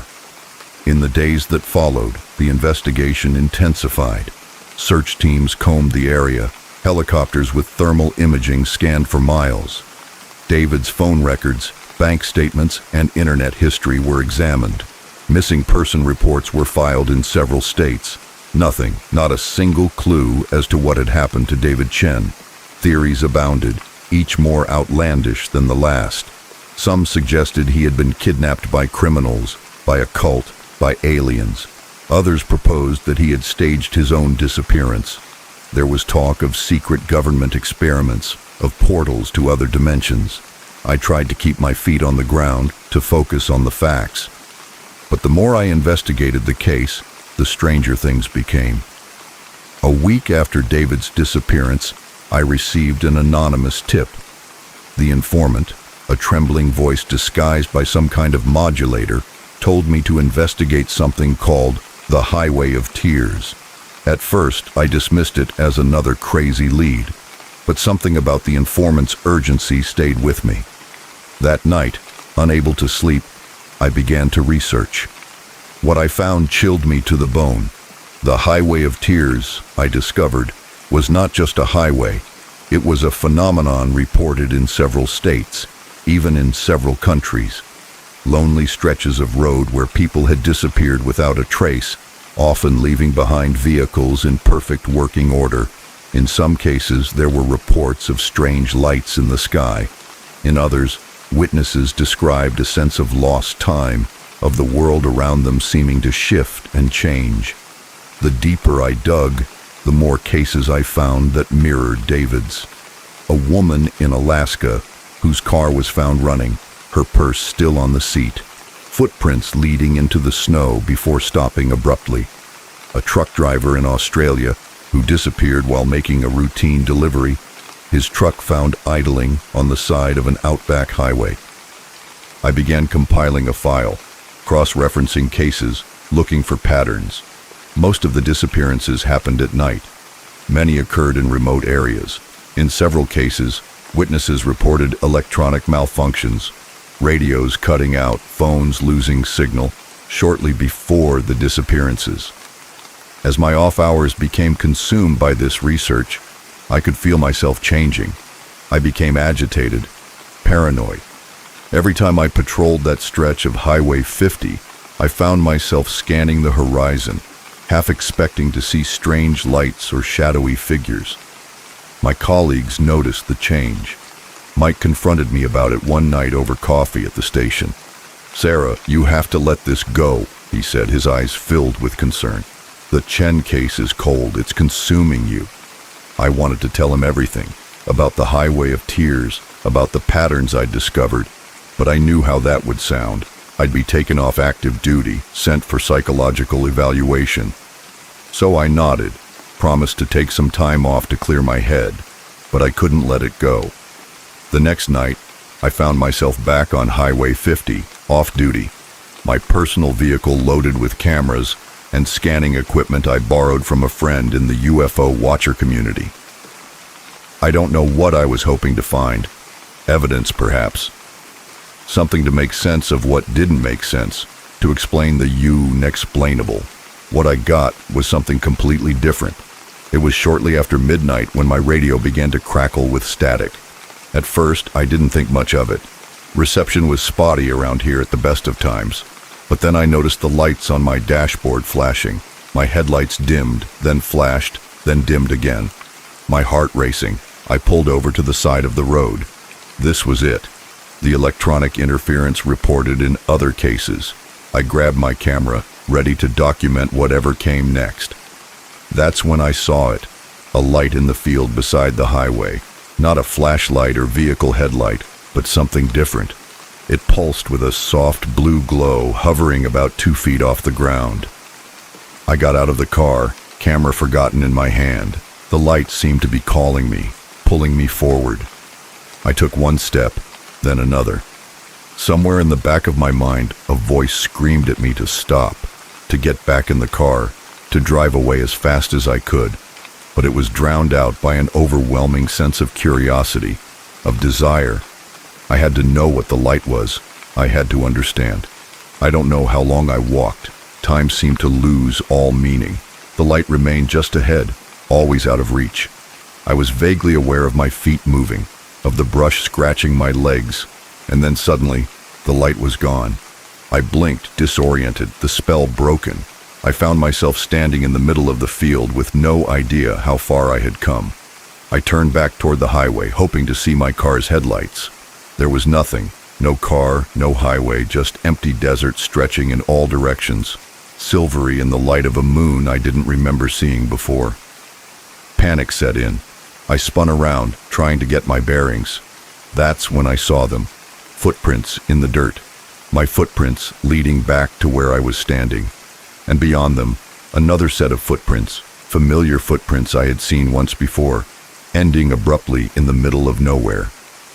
I stood there, my mind spinning, as the full weight of my situation came crashing down on me. I understood now. I was no longer the investigator. I had become part of the mystery.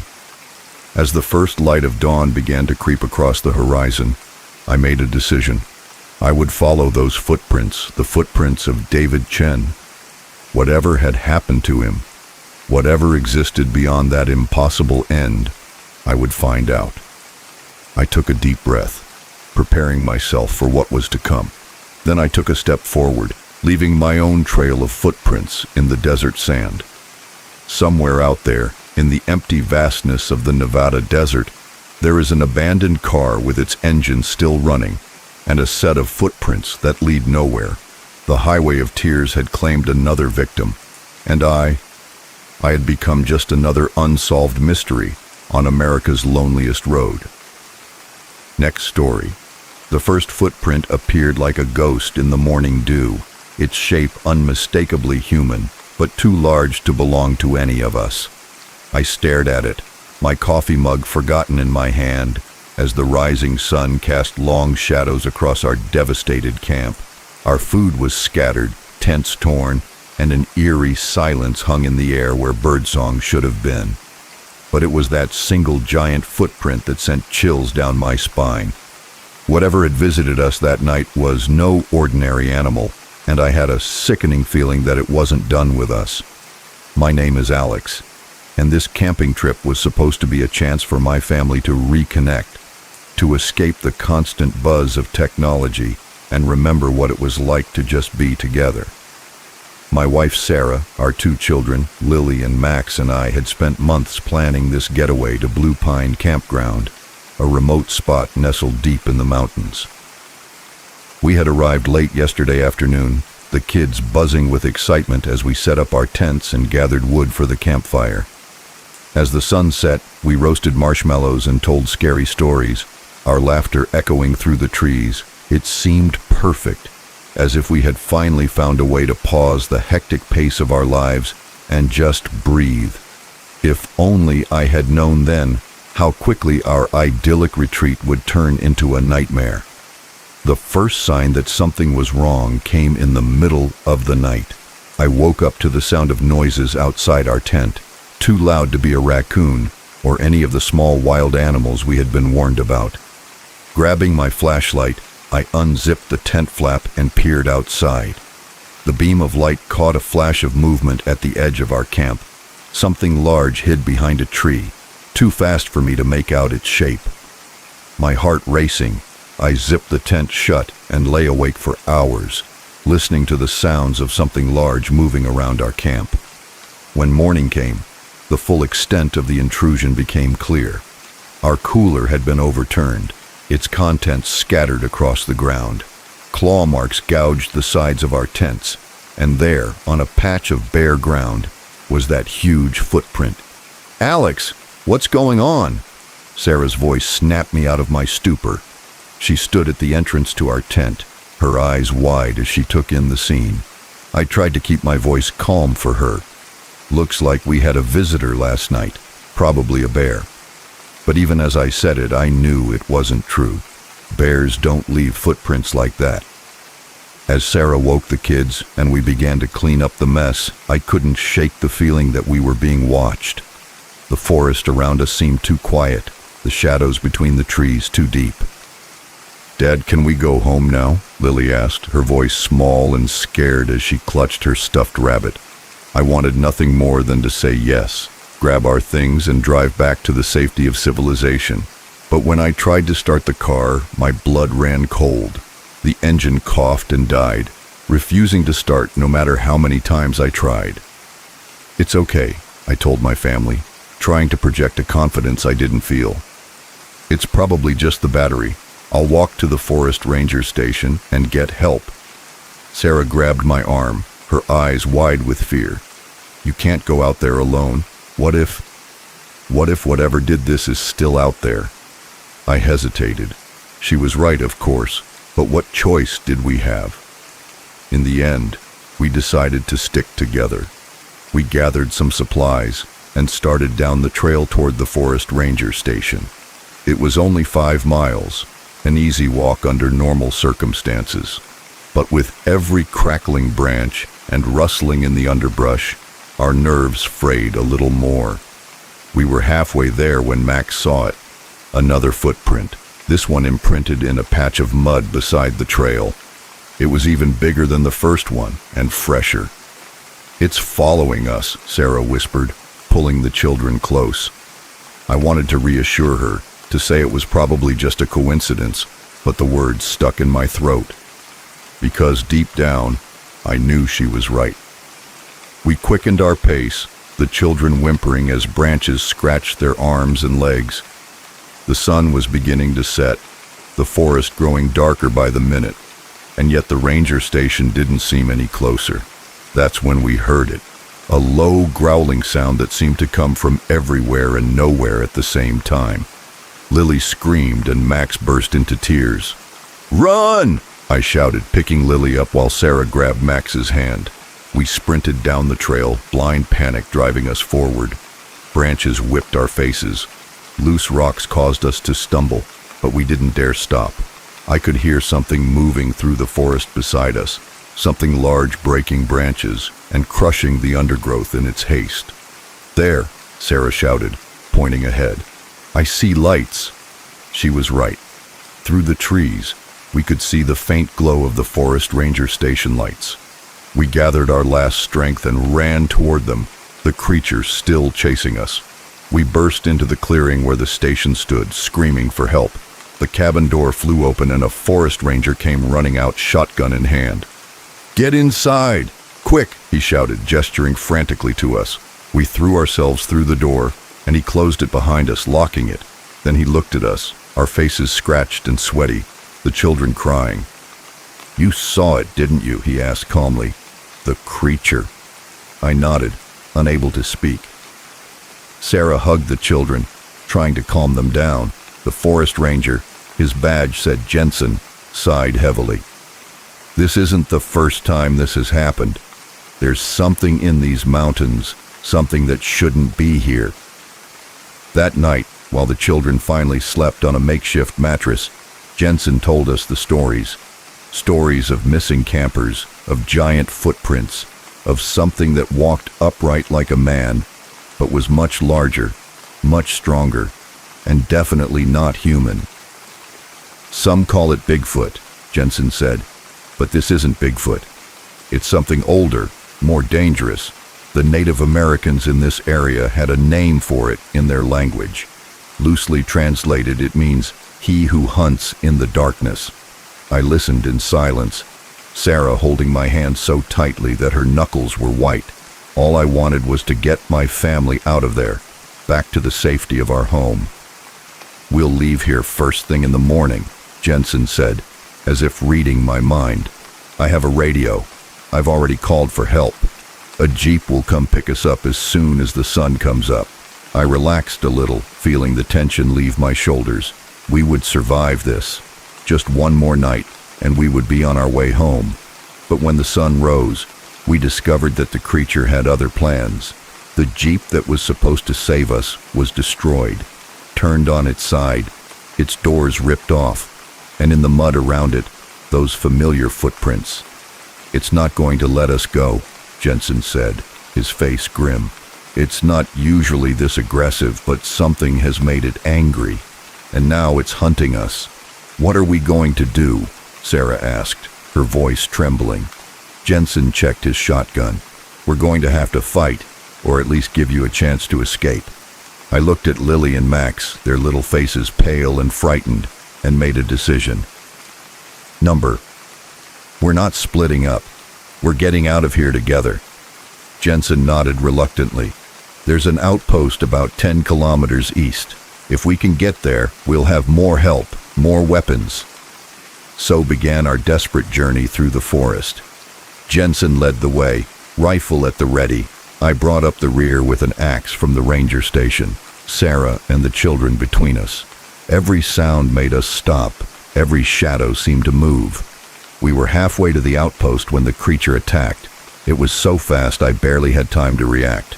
A blur of movement, a deafening roar, and Jensen was thrown aside as if he weighed nothing. "Run!" I shouted, pushing Sarah and the children ahead. "Stay on the trail! Don't stop!" As they ran, I spun to face the creature, the axe trembling in my hands. For the first time, I saw clearly what was hunting us. It was tall, easily 8 feet, with long, muscular limbs covered in dark fur. Its face was almost human, but distorted, with a protruding jaw and deep-set eyes that glowed with cruel intelligence. It moved toward me, and I swung the axe desperately. The blade cut into its arm, and it recoiled with a howl of pain. I took that moment to run, running as I had never run before. I reached Sarah and the children, and together we threw ourselves into the forest.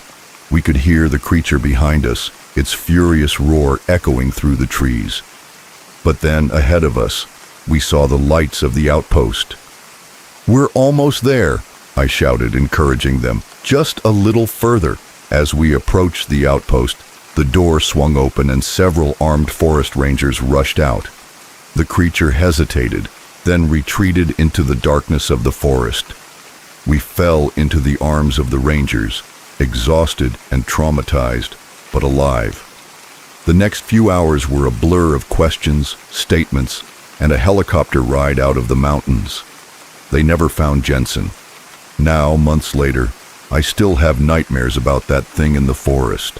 Its eyes, its terrifying strength, the way it hunted us down relentlessly.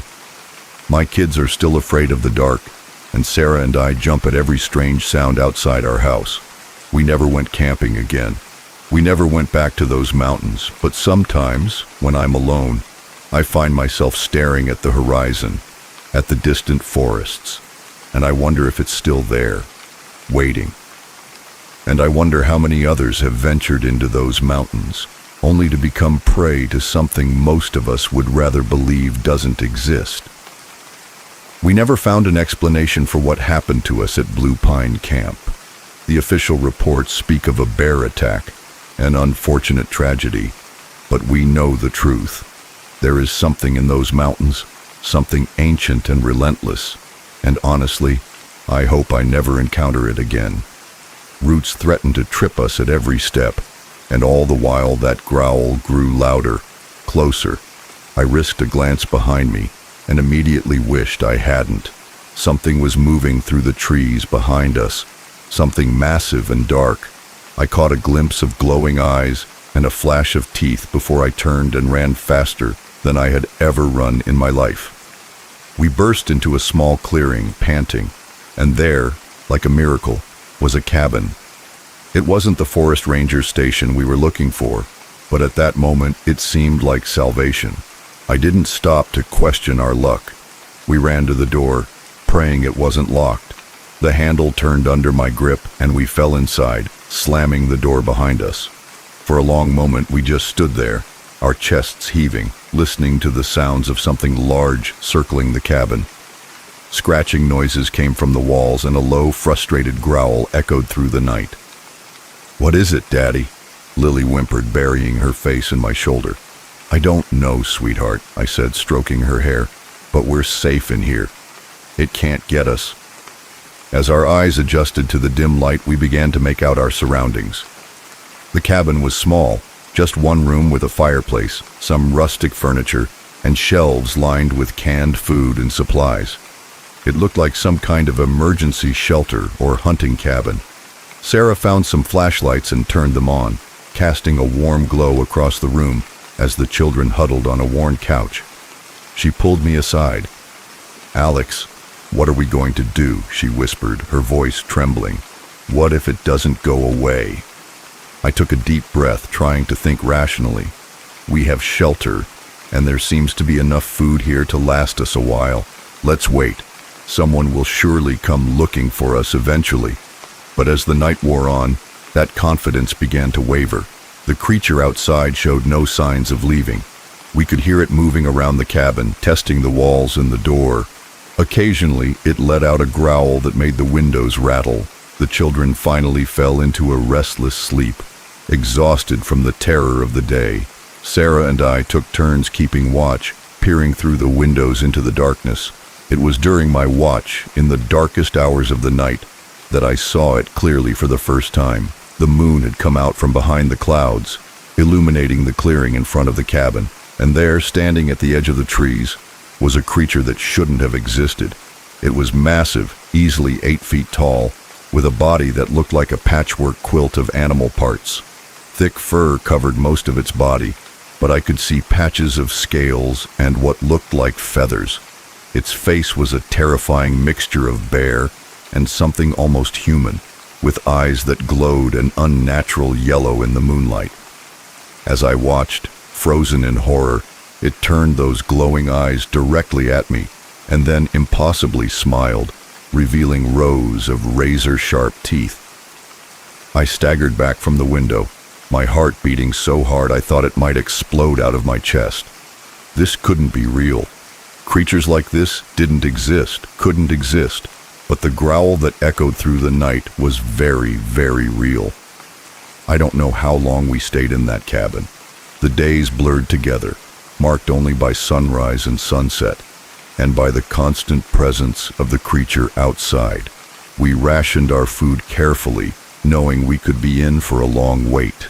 The children were surprisingly resilient, turning our confinement into a kind of game, but I could see the exhaustion taking its toll on Sarah. On what I think was the 5th day, we woke up to silence. No growling, no scratching at the walls. Cautiously, I peeked out the window. The clearing was empty. We waited another full day before venturing out. The forest seemed normal again, birds singing, small animals scurrying about, but the claw marks on the cabin walls and the huge footprints in the mud were undeniable proof that our ordeal had been real. On what I think was the 5th day, we woke up to silence. No growling, no scratching at the walls. Cautiously, I peeked out the window. The clearing was empty. We waited another full day before venturing out. The forest seemed normal again, birds singing, small animals scurrying about, but the claw marks on the cabin walls and the huge footprints in the mud were undeniable proof that our ordeal had been real. We made our way back to the campsite, half expecting to find it destroyed. Instead, we found forest rangers and a search party. Our car had been repaired. Apparently someone had noticed it abandoned and called for help. We told them a sanitized version of events, that we had gotten lost, found the cabin, and waited out a storm. Who would believe the truth? As we drove home, with the kids chatting excitedly about their adventure, I couldn't help but feel that we had glimpsed something we should never have seen. A creature lurking in the shadows of the world, defying explanation. We never went camping again. But sometimes on dark nights when the wind howls outside our securely locked doors, I find myself thinking about that cabin in the woods and wondering if, somewhere in that vast wilderness, that creature is still roaming, waiting for the next unsuspecting family to cross its path. The wilderness holds secrets, ancient and terrifying, and sometimes those secrets have teeth and claws. Next story. The first thing I noticed was the silence. On a cruise ship carrying over 3,000 passengers and 1,500 crew members, silence is never a good sign. I stood in the middle of the Leo deck, where just hours earlier, families had been enjoying themselves in the pool and music had been playing on the speakers. Now there was nothing but the gentle lapping of waves against the hull and the distant hum of the engines. As I turned in a slow circle, looking at the abandoned lounge chairs and half-empty cocktails, a chill ran down my spine. Where was everyone? And why did the air suddenly feel so different? My name is Mia Chen, and what should have been a relaxing Caribbean cruise turned into the most disconcerting and terrifying experience of my life. I'm still not sure I believe what happened to me, but I know one thing for sure. Time isn't as linear as we think, and sometimes the fabric of reality can shift in ways we can't begin to understand. It had started out as a typical day at sea. I woke up late, nursed a slight hangover from the night before's karaoke party with a greasy breakfast, and spent the morning lounging by the pool with my latest beach read. Around noon, I decided to head back to my cabin for a quick nap before the afternoon activities. I remember closing my eyes, the gentle rocking of the ship lulling me to sleep. When I woke up, the light filtering through my porthole seemed strange, weaker somehow, with a weird bluish quality I had never seen before. Disoriented, I checked my phone. The screen was black, completely dead, even though it had been fully charged when I lay down. Frowning, I got up and tried the cabin phone. Nothing but a faint buzzing on the line. That's when I noticed the silence. No distant laughter from the hallway, no announcements muffled by the sound system, just nothing. With a knot of unease forming in my stomach, I stepped out into the hallway. It was deserted, the usual bustle of passengers and crew conspicuously absent. My footsteps echoed strangely loud on the carpet as I made my way to the elevator bank. "Hello?" I called, my voice sounding small and lost in the empty hallway. No response. The elevator arrived with a cheerful ding that seemed totally out of place in the eerie silence. As I rode up to the Leo deck, I tried to rationalize what was happening. Maybe there was some kind of emergency drill I missed because I was asleep. But no, they always announce those well in advance, and surely someone would have woken me up. When the elevator doors opened onto the Leo deck, the full extent of the strangeness hit me. The huge outdoor deck was completely deserted.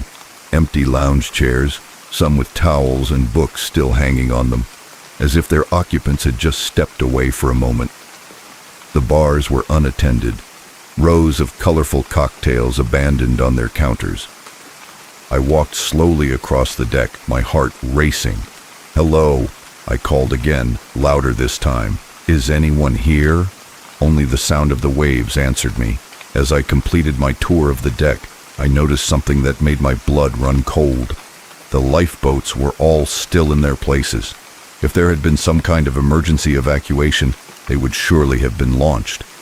I spent the next few hours searching the ship, deck by deck, my panic growing with every empty room and deserted hallway I encountered. The theater in the midst of preparations for the evening show. The casino with slot machines flashing silently in the dim light. The main dining room with tables set for a dinner that would never happen. Everywhere I looked, I found signs of interrupted life. Half-eaten meals at the buffet, a load of laundry spinning endlessly in a dryer in the otherwise empty laundry room, a child's stuffed animal lying in the middle of a hallway. But of the thousands of people who should have been on board, I found no trace. As night fell, or what I assumed was night, given the deepening of that strange blue light, I made my way to the bridge, hoping against hope to find anyone who could explain what was happening. The bridge was as deserted as the rest of the ship, but at least here there were signs of life. Radar screens flickered, showing our position in the middle of the Caribbean Sea. Navigation systems hummed softly. The ship was still on course, its automated systems continuing their work even in the absence of human supervision. I collapsed into the captain's chair, exhaustion and fear finally overcoming me. What had happened? Where was everyone? And more importantly, what was I going to do now? As I sat there, staring at the array of instruments in front of me, something caught my eye. The date display on one of the monitors. I blinked, certain I must be seeing things, but no. There it was in bright green letters. August 13th, 2024. 1 week, somehow, now impossibly, 1 week had passed since I had laid down for my nap. I laughed then, a loud, hysterical sound that echoed strangely in the empty bridge. This couldn't be happening. People didn't just lose a week of time. Entire ships full of people didn't just disappear. And yet, here I was. The next few days, if they were days at all, since time seemed to have lost all meaning, passed in a blur. I wandered around the ship, leaving notes in all the public spaces, begging for a response, for some sign that I wasn't alone. I tried every phone, every radio, every possible means of communication, but was met with nothing but static. I ate from the slowly rotting supplies in the ship's huge kitchens, slept fitfully in a different cabin each night, and tried to stay sane by talking aloud, narrating my actions as if I were the protagonist of some bizarre reality show. On what I think was the fourth day of my solitude, I saw the lights. At first I thought I was hallucinating, my mind finally cracking under the strain of isolation. But no, there they were, distant points of light on the horizon, growing larger by the minute. Hope rose within me. Another ship? A rescue team? I ran to the bow, waving my arms and shouting, even though I knew they were still too far away to see or hear me. As the lights approached, I realized with a start that they weren't coming from the sea, but from the sky. My euphoria turned to confusion, then to a kind of numb acceptance. Of course, why not? After all, why shouldn't there be strange lights in the sky? The lights descended slowly, hovering over the ship. They were beautiful, pulsing with colors I didn't have names for, casting sparkling reflections on the calm sea. As I watched, a beam of light shot out from the center of the formation, touching the deck just a few feet away from me. And then, as suddenly as they had appeared, the lights disappeared, and I was no longer alone. The deck was crowded with people. Passengers in bathing suits and summer dresses, crew members in their immaculate uniforms. They milled about in confusion, voices rising in a babble of questions and exclamations. What happened? Where did everyone go? I stood frozen, unable to comprehend what I was seeing. A man in a captain's uniform came purposefully toward me, his face a mask of concern. "Miss, are you all right? You look pale." I opened my mouth, but no words came out. How could I explain what had happened? In the days that followed, as the ship made its way back to port, a story was pieced together. According to everyone else on board, no time had passed. One moment, they were going about their day. The next, they found themselves standing on the deck, disoriented and confused. Only I remembered the empty ship, the days of solitude, the strange lights. Only I had lived through that impossible week. The incident made headlines around the world. Cruise ship reappears after mysterious disappearance. Experts were consulted, theories were proposed and disproved. Some spoke of wormholes, others of alien abduction. A few fringe voices even suggested a mass hallucination or an elaborate hoax. As for me, I gave my statement to the authorities and then withdrew from public view. How could I explain something I didn't understand myself? How could I describe the profound loneliness of those days on the empty ship, the deep sense of wrongness of a world slightly out of sync? I have never set foot on another cruise ship.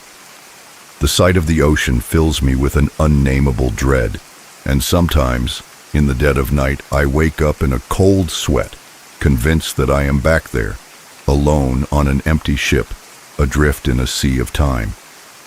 I don't know what happened on the paradise of the seas. I don't know where everyone went, or why I was left behind, or what those lights in the sky were. But I do know this. Our understanding of reality, of time and space, is much more limited than we think. There are things out there, forces at work that we cannot begin to comprehend, and sometimes, if we are very unlucky, we catch a glimpse of them, a peek behind the curtain of reality into the vast and terrifying unknown that lies beyond.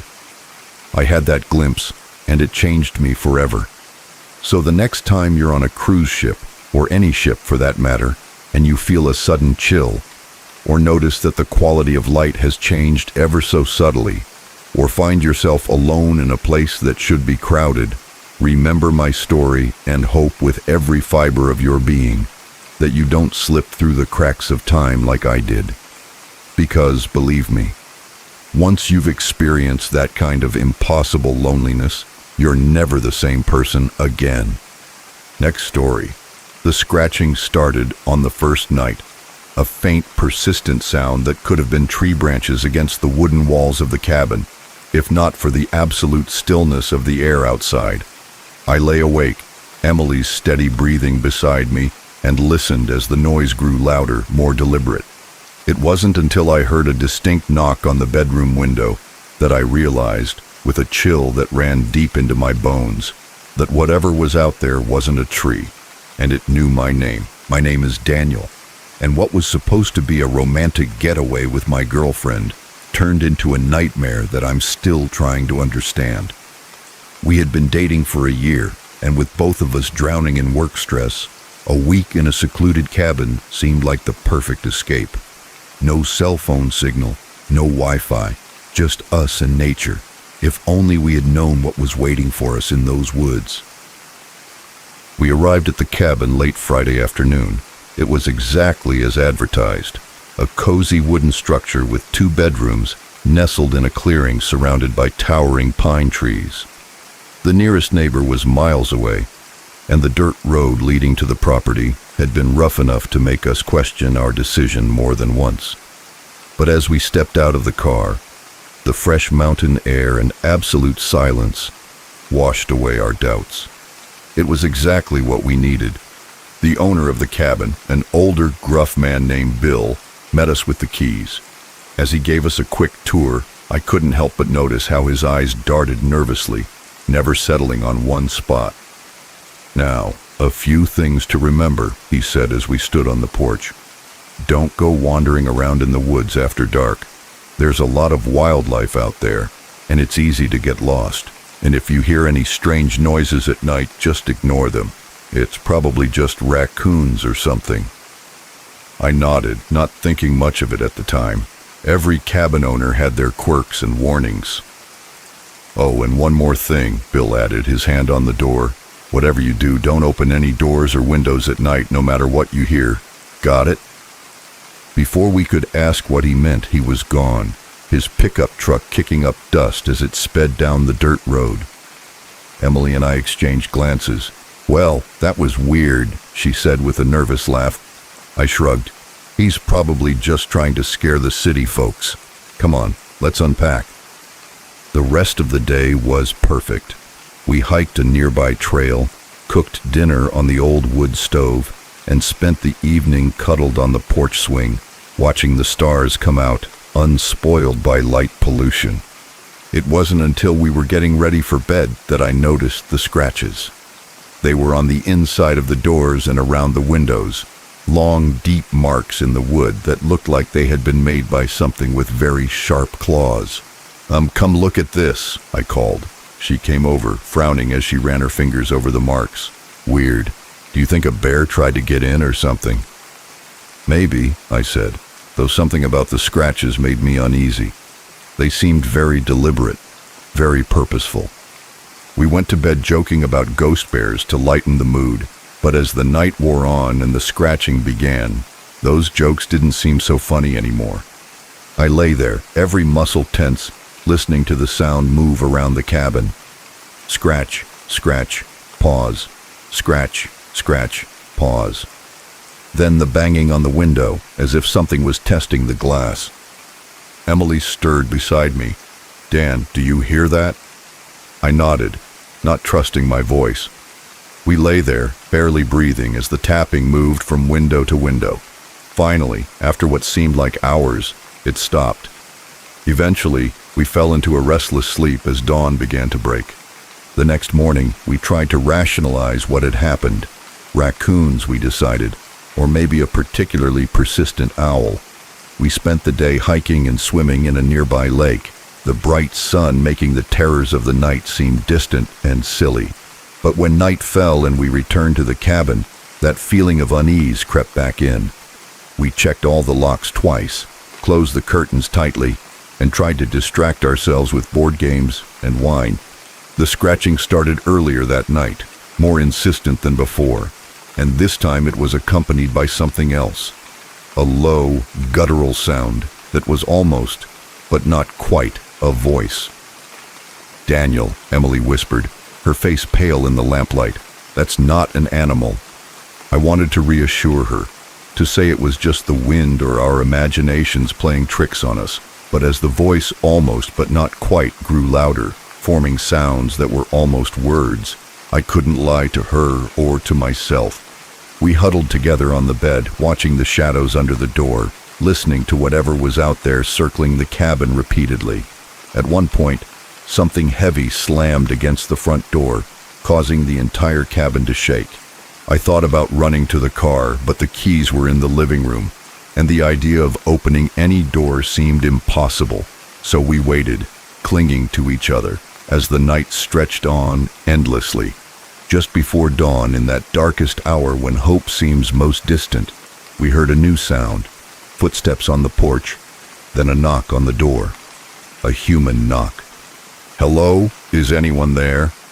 A man's voice, rough but blessedly normal. We approached the door cautiously.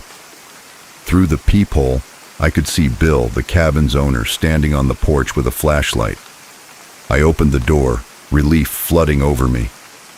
"Bill, thank God, there's something out there, something." He cut me off, rushing into the cabin. "I know, that's why I'm here. Are you two okay?" We nodded, still shaken.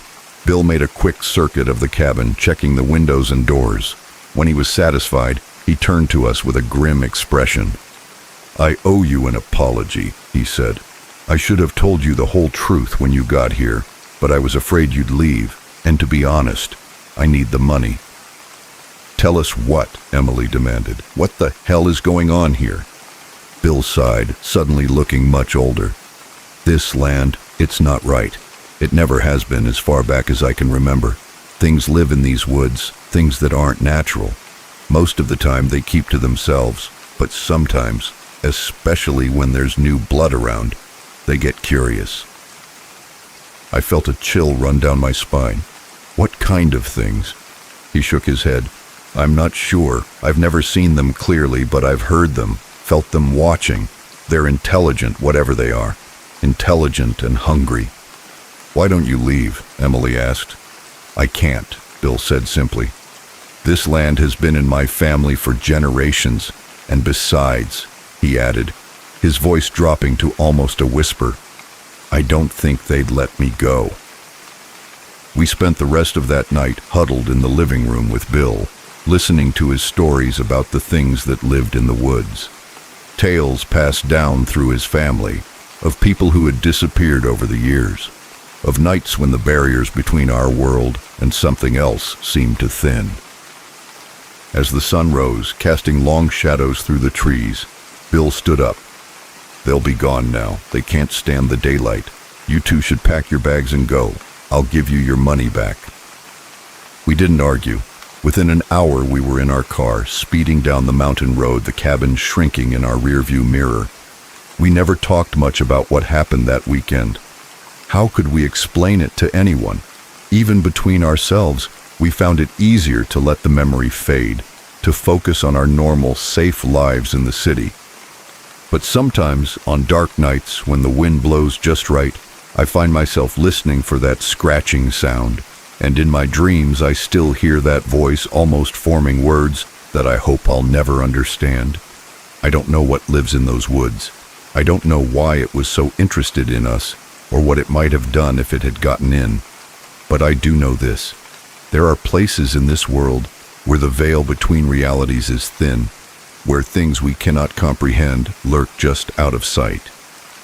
If you ever find yourself in a remote cabin, miles from civilization, and you hear a scratch on the door or a knock on the window, remember my story. Keep your doors locked, your curtains closed, and above all, don't let them in. Because once you acknowledge those things in the darkness, once you let them know you can hear them, they will never stop calling. And sooner or later, curiosity, fear, or sheer exhaustion may drive you to answer. Believe me, some calls are better left unanswered, some doors are meant to stay closed, and some woods are better left unexplored, no matter how inviting they may seem in the light of day. Next story. The voice crackled over the CB radio, desperate and full of static. "Please, someone, I need help. I'm at the old Starlight truck stop. Something's here. Oh God, it's coming back. Please, hurry." Then, nothing but dead air. I gripped the steering wheel, my fingers white, as I stared at the empty road stretching out before me. The rational part of my brain told me to ignore it, to keep driving. But 20 years on the road had taught me one thing. Here, in the vast expanse of the American night, sometimes a truck driver is all that stands between a stranger and disaster. With a muttered curse, I turned on my turn signal and took the next exit. I didn't know it at the time, but that decision would lead me into a nightmare I'm still trying to understand. My name is Mike Callahan, and I've been hauling cargo across the country since I was old enough to get my commercial driver's license. I've seen my share of strange things on the lonely roads. Ghost lights, unexplained weather patterns, even what some would call UFOs.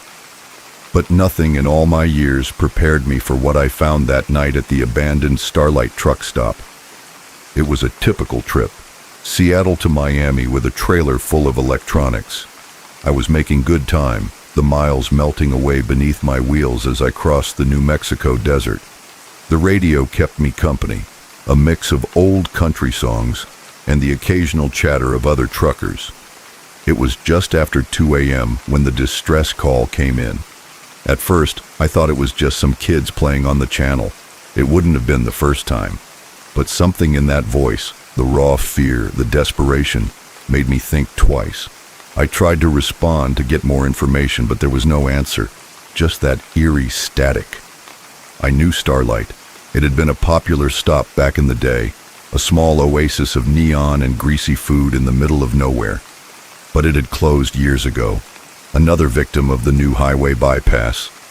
Now it was just a crumbling relic, slowly being reclaimed by the desert. As I took the exit, a cold feeling settled in my stomach. What if this was a trap? It wouldn't be the first time someone tried to lure a truck driver off the main road with a fake distress call. But I couldn't shake the memory of that terrified voice. If someone really was in trouble around here, they didn't have many options for help. The old access road was little more than a couple of tire tracks now, with weeds growing through the cracks in the asphalt. My headlights cut through the darkness, illuminating bushes and occasional pieces of trash carried by the wind. And then, emerging from the night like a ghost, I saw it. The Starlight truck stop. It was in worse shape than I remembered. The once bright neon sign was dark, most of its tubes broken. The windows of the main building were boarded up, and half the roof had collapsed. The vast parking lot, once filled with trucks from all over the country, was empty except for rolling plants and broken glass. I parked in front of the main entrance, leaving my engine running. The silence was oppressive, broken only by the rumble of my truck and the creaking of metal adjusting as the old building moved in the night wind. "Hello?" I called, my voice sounding small and lost in the emptiness. "Is anyone there?" I heard a distress call on the CB radio. Nothing, not even an echo. I grabbed my flashlight from the cab and cautiously approached the building. The boards over the main doors had been torn off, leaving a dark opening that seemed to swallow my light.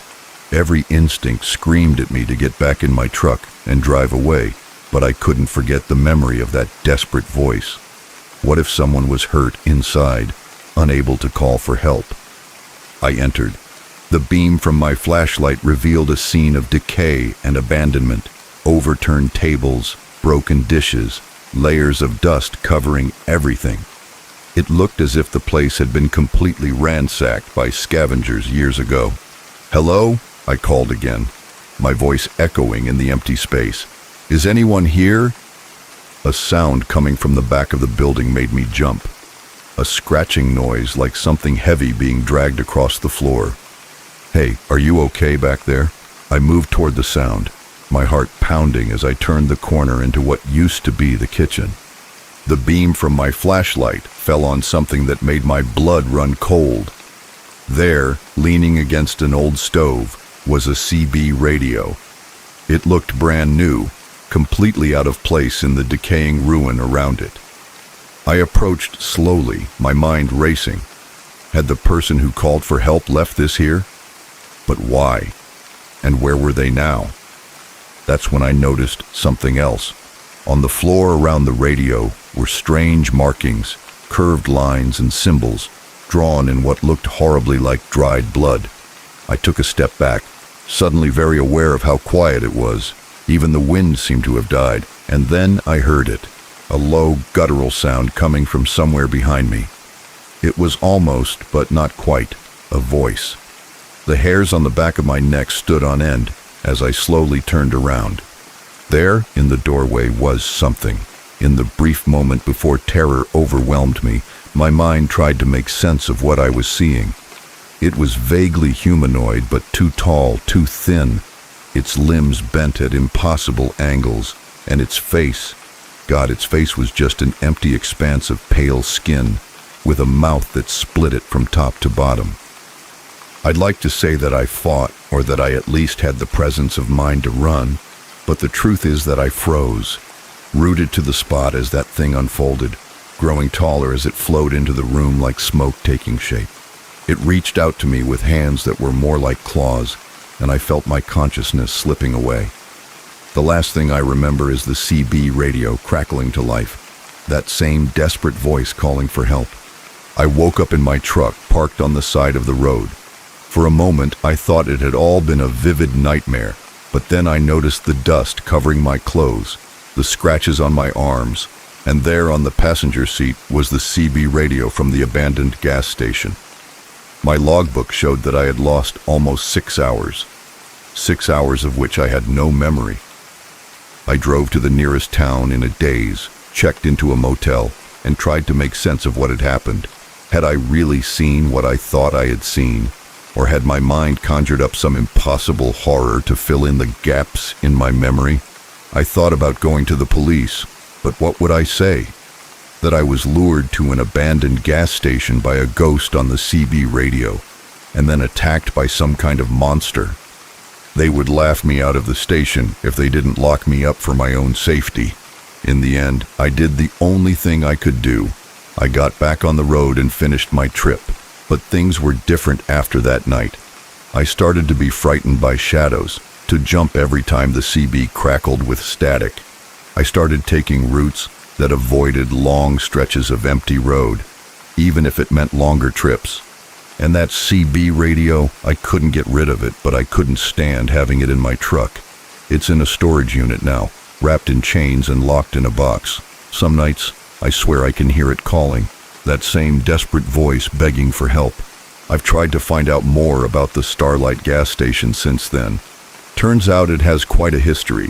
Stories of disappearances dating back decades.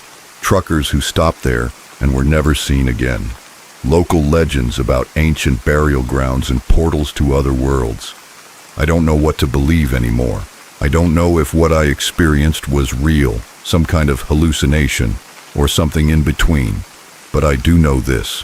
There are things out there in the darkness that we can't explain. Things that lurk at the edges of our world, waiting for someone to answer their call. So if you're on the road late at night and hear a desperate voice on the CB radio begging for help, think twice before answering. Because sometimes the call for help doesn't come from someone in trouble. Sometimes it comes from the trouble itself. And if you find yourself driving past an abandoned gas station in the middle of the New Mexico desert, keep driving. Don't look back. And whatever you do, don't stop. Because you never know what might be waiting out there in the darkness, ready to drag you into a nightmare from which you may never wake up. As for me, I still drive, but never at night if I can help it. And I keep my CB radio off, no matter how lonely the road gets. Because now I know that some calls are better left unanswered, and some mysteries are better left unsolved. Next story. The first thing I noticed when I stepped out onto the porch that morning was the silence. No birds singing, no distant mooing of cattle, not even the whisper of the wind through the corn stalks. just an eerie, oppressive silence that made the hairs on the back of my neck stand on end. Then I saw it, a vast, intricate pattern carved into my wheat field, the stalks bent and woven with impossible precision. In that moment, as the rising sun cast long shadows across the design, I knew my life would never be the same. What I didn't know was how deep the rabbit hole went, or how dangerous the truth would prove to be. My name is Jack Harper, and I've been farming this land for over 30 years. It's been in my family for generations, passed down from father to son since my great-grandfather first broke the soil here in the 1890s. I've seen droughts, floods, and everything in between, but nothing could have prepared me for what happened that summer. It started innocently enough. A few of my cows got spooked one night, breaking a fence and trampling the north pasture. Unusual, but not unheard of. Then my tractor started acting up, the electronics going haywire for no apparent reason. Again, annoying, but nothing out of the ordinary for aging farm equipment. But then came the lights. I first saw them about a week before the crop circle appeared. I was up late reviewing some papers in the kitchen when a flash of light outside caught my attention. At first, I thought it was headlights from a passing car, but we're pretty isolated here. The nearest neighbor is 5 miles away. I went outside, and that's when I saw them. 3 bright orbs of light hovering silently over my wheat field. They pulsed with an otherworldly glow, casting long shadows on the swaying stalks. I stood frozen for what seemed like hours, but it was probably only a few minutes. Then, as suddenly as they had appeared, the lights shot straight up into the sky and disappeared. I told myself I was tired, that maybe I had dozed off at the kitchen table and dreamed it all. But deep down, I knew what I had seen was real. The following nights, I stayed up watching, but the lights did not return. Just when I was beginning to think I had imagined it all, I woke up and found the circle in the field. It was massive, covering almost half of my 100-acre wheat field. The design was incredibly complex, a series of interconnected circles and crescents that seemed to spiral out from a central point. The wheat stalks were bent, not broken, woven together in a way that defied explanation. I called the sheriff, more out of obligation than any real hope of answers. Bob has been my friend for years, but I could see the skepticism in his eyes as he surveyed the damage.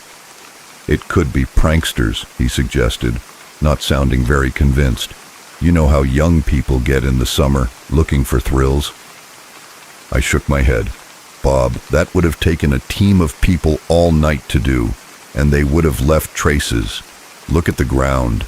There's not a single footprint or tire mark anywhere. He had no answer to that. The news spread quickly, as it tends to do in small towns.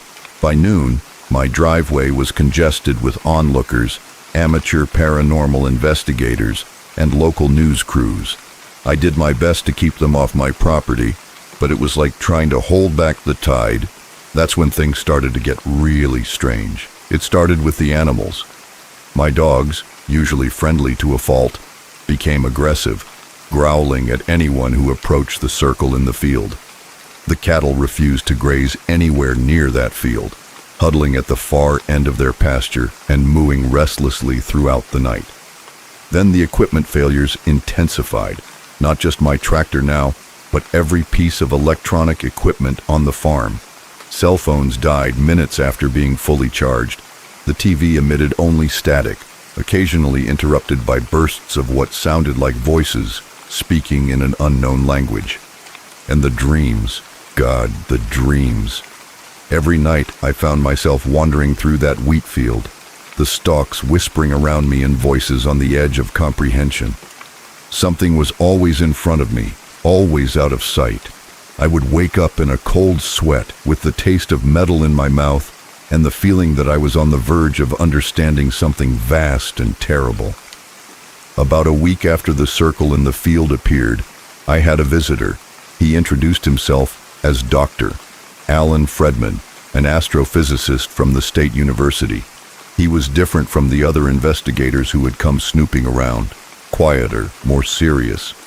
"Mr. Harper," he said, his eyes never leaving the circle in the field, "have you noticed any other unusual phenomena since this appeared? Lights in the sky, perhaps? Electronic disturbances?" The hairs on the back of my neck stood on end. "How did you know that?" He turned to me then, his expression grave.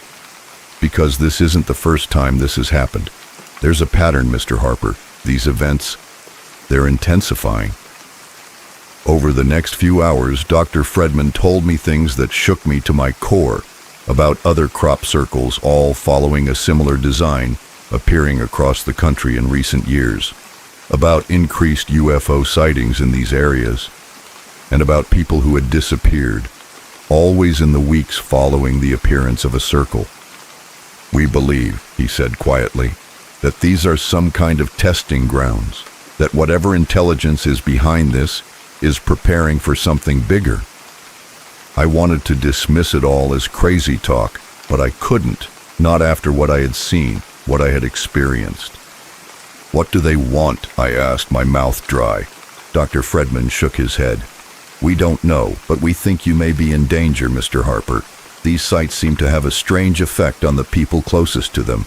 We've documented cases of unusual behavior, of people claiming to receive messages or orders from some unknown source."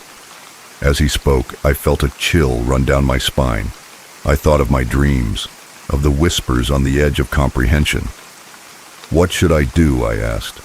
"Let us install some monitoring equipment," he said. "And whatever you do, do not enter that field. No matter what you hear, no matter what you think you see. Promise me." I promised, but promises, I would soon discover, are difficult to keep when reality itself seems to be disintegrating around you.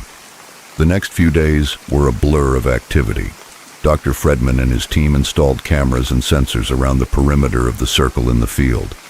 They collected samples of soil and wheat, murmuring to each other in low, concerned tones. And all the while, the whispers in my dreams grew louder, more insistent. I woke up with strange symbols etched into my mind, my fingers itching to draw them.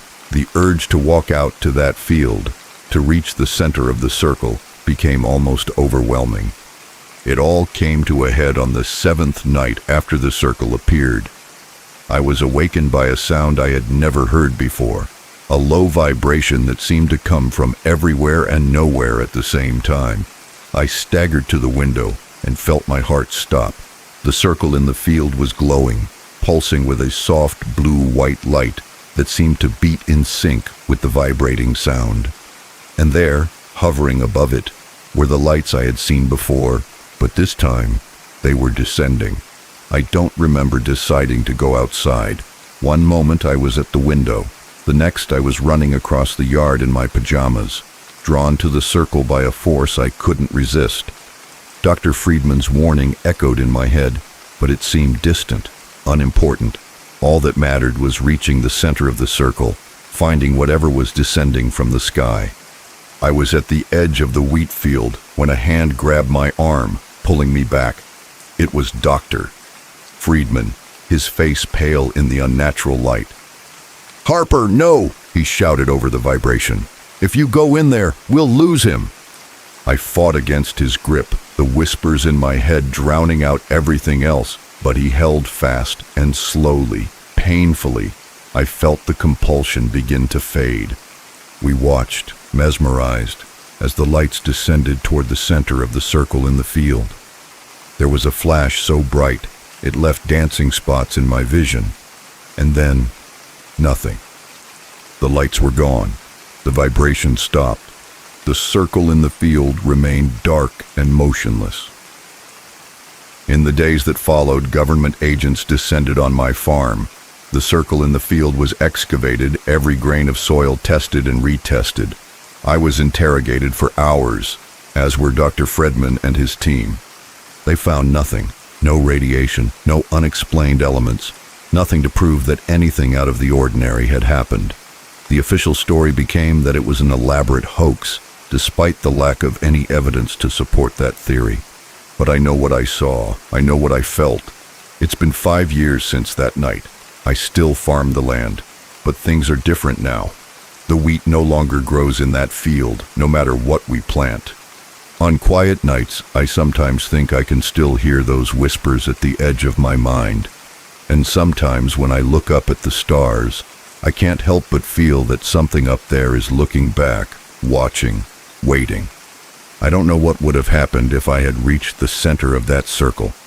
I don't know what's coming or when, but I do know this: we are not alone, and the universe is stranger and more terrifying than we can imagine. So if you ever find a strange pattern carved into your fields, or see lights in the sky that move like nothing you've ever seen before, remember my story. And whatever you do, don't answer when they call, because once you do, there's no coming back. Next story. The coffee cup was still warm. That's what got me, not the eerie silence, not the abandoned cars, not even the fresh tire tracks leading nowhere. It was that paper cup in the trash, steam still rising from its contents, that made my skin crawl. Someone had been here moments ago, but the rest area was deserted. As I stood there, the hairs on the back of my neck standing on end, I noticed movement out of the corner of my eye. There, at the edge of the forest, a figure was watching, and in that moment, I knew I had stumbled upon something I shouldn't have seen, something I might not escape. My name is Alex, and I've been driving across the country for a living for most of a decade. Long-haul trucking isn't glamorous, but it pays the bills and satisfies my wanderlust. I've seen my share of strange things on the road, unexplained lights in the sky, ghost towns that aren't on any map, even what some might call supernatural occurrences. But nothing, absolutely nothing, prepared me for what I found that night at the Pinewood Rest Area. It was a routine run, St. Louis to Portland, with a trailer full of electronics.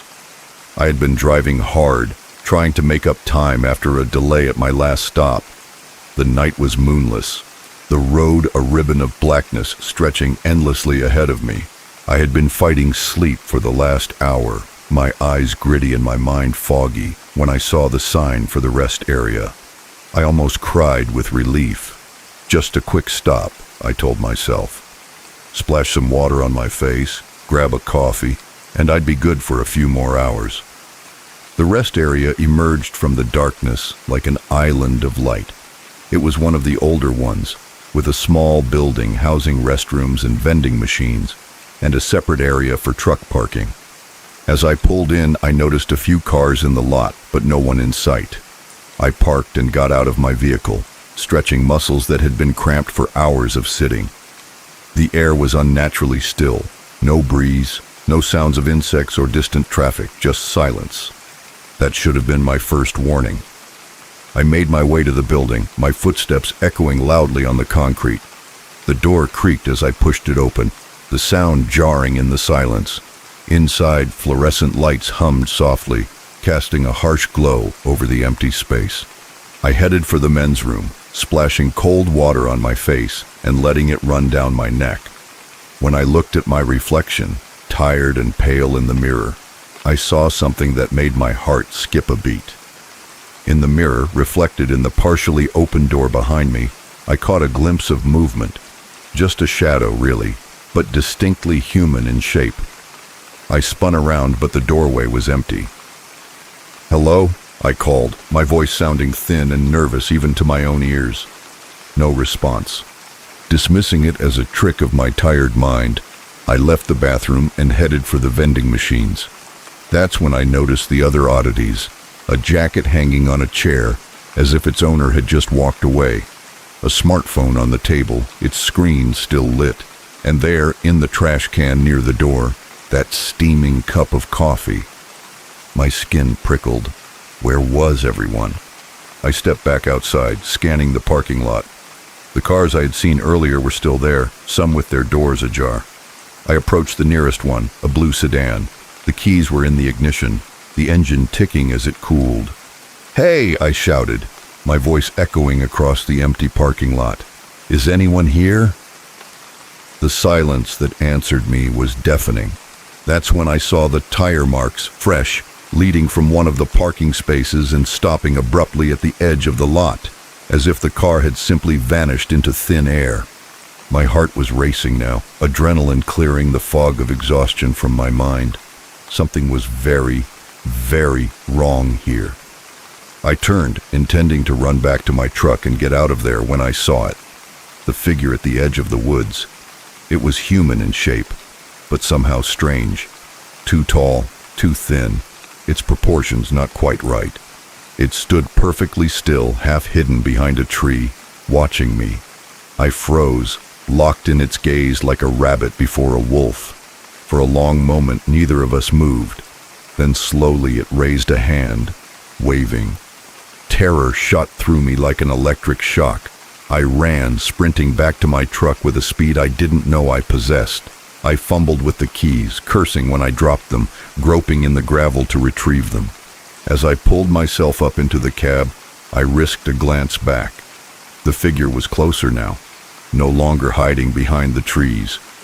In the harsh glare of the rest area lights, I could see her more clearly, and God, I wish I couldn't have. Her skin was pale, almost translucent, stretched too tight over an impossible frame. Its face was smooth, featureless except for deep eyes that reflected the light like a cat's. And its mouth split its face from ear to ear, filled with teeth as sharp as needles. I put the key in the ignition, the engine roaring to life as I threw the truck into gear. I saw movement out of the corner of my eye, more figures emerging from the forest, dozens of them, all with the same impossible physiology, all moving with an unnatural, fluid grace. I floored it, the truck's tires spinning on the gravel before finding traction. I tore out of that rest area as if every demon in hell were on my tail. And for all I know, they were. I drove for hours, pushing well beyond the legal limit for consecutive hours behind the wheel. I didn't stop until the sun was high in the sky, and I was 2 states away. Even then, I couldn't shake the feeling that I was being watched. When I finally worked up the courage to check my mirrors, the road behind me was empty, no sign of pursuit, no trace of the horror I had left behind. But the memory of those figures, of that waving hand, was etched into my mind. I considered reporting what I had seen, but who would believe me? I would sound like a lunatic, raving about monsters at a rest stop. So I kept quiet, finished my run, and tried to convince myself that it had all been a hallucination, brought on by exhaustion, but I couldn't forget it, and I couldn't stop wondering about those people at the rest stop, the ones who left their cars and belongings behind, the ones who followed that waving hand into the forest. Where did they go? What happened to them?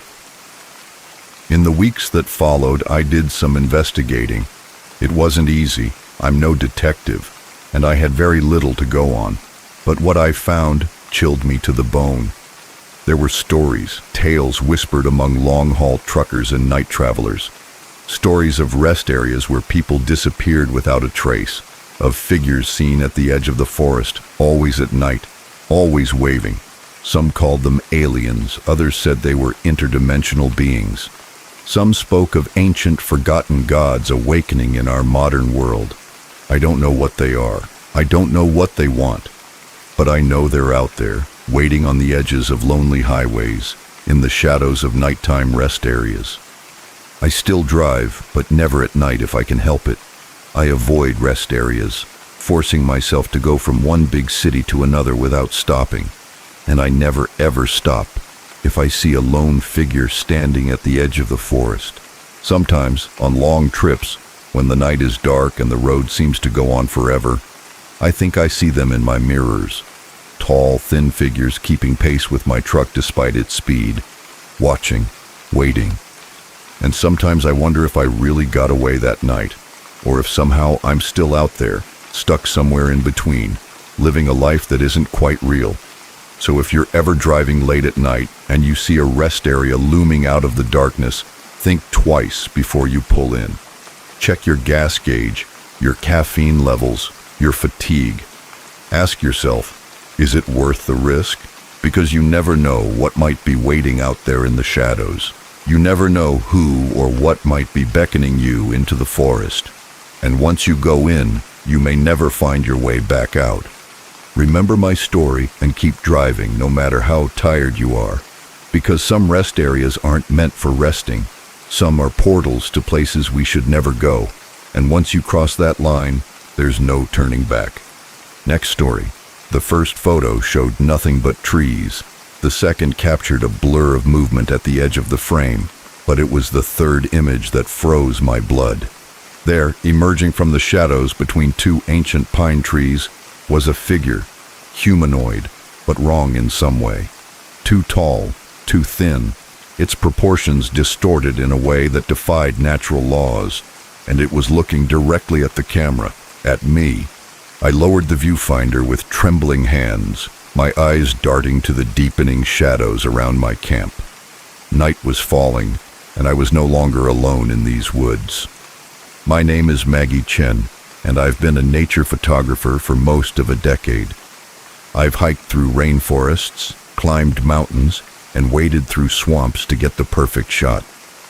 But nothing in all my years of experience could have prepared me for what I found in the depths of the Olympic National Forest. It was supposed to be a routine assignment, a 2-week solo expedition to capture the raw beauty of the old-growth forest for a conservation magazine. I had made dozens of trips like this before and was looking forward to the solitude, to immersing myself in nature without the distractions of the modern world. The first few days were idyllic. The forest was a photographer's dream, towering moss-covered pine trees, hidden waterfalls, and filtered sunlight dancing through the canopy. I set up my base camp in a small clearing near a bubbling stream, venturing out each day to explore and photograph. It was on the fourth night that things started to get strange.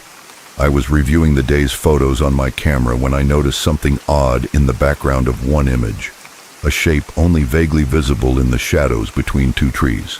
At first, I dismissed it as a trick of the light, or perhaps a deer, but something about it bothered me. The next day, I returned to the same spot, determined to find out what I had captured. I set up my camera trap, a motion-activated camera designed to capture wildlife, and left it there for the day while I explored other areas. When I returned that evening and checked the camera, my heart nearly stopped. There were dozens of images taken in rapid succession. The first few showed nothing unusual, just the forest floor and a squirrel or two. But then the figure appeared, tall and impossibly thin, with long, spindly limbs that seemed to bend at unnatural angles. Its skin, where visible, was pale and almost translucent, stretched tightly over an inhuman frame. And its face, its face, smooth and featureless except for two large dark eyes that reflected the camera flash like a cat's. I stared at the images, my mind refusing to process what I was seeing. This couldn't be real. It had to be a hoax, a trick played by some other hiker with too much time on their hands and a talent for Photoshop. But as I scrolled through the sequence of photos, a chill ran down my spine. The figure was moving closer to the camera with each photo. In the final image, it was reaching for the lens, long fingers blurred by the movement. I packed up my gear with shaking hands and practically ran back to my camp. That night, I barely slept, startling myself with every crackling branch and rustling leaf. I told myself I was being ridiculous, that there had to be a logical explanation, but deep down, I knew what I had seen was real. The next morning, I woke up to find my camp in disarray. My backpack had been emptied, its contents scattered everywhere. My food supply, hung high in a tree to protect it from bears, had been knocked down, the rope broken as if it were string. And there, pressed into a patch of soft earth near my tent, was a footprint, long and narrow, with toes that looked more like claws. My camera lay next to it. With trembling fingers, I turned it on and checked the most recent images. My heart nearly stopped. There were new photos taken while I slept. Photos of my tent, of me sleeping inside, visible through the mesh window, and in each one that figure was there, getting closer and closer. I should have left then, packed my things and gotten off the trail. Mission failed. But some combination of curiosity, stubbornness, and sheer stupidity made me stay. I convinced myself that if I could just get a clearer photo, just understand what this thing was, it would all make sense. So I stayed, and every night the creature got closer. I set up more camera traps around my camp, capturing image after image of the being as it circled my tent. I barely slept, spending my nights huddled in my sleeping bag, clutching my hunting knife and jumping at every sound. During the day, I ventured out, following trails of broken branches and those strange footprints. I found places where the undergrowth had been crushed, as if something large had lain down. Once I found a tuft of fur caught on a branch, rough and gray, unlike any animal fur I had ever seen. As the days passed, I began to feel as if I was losing my mind.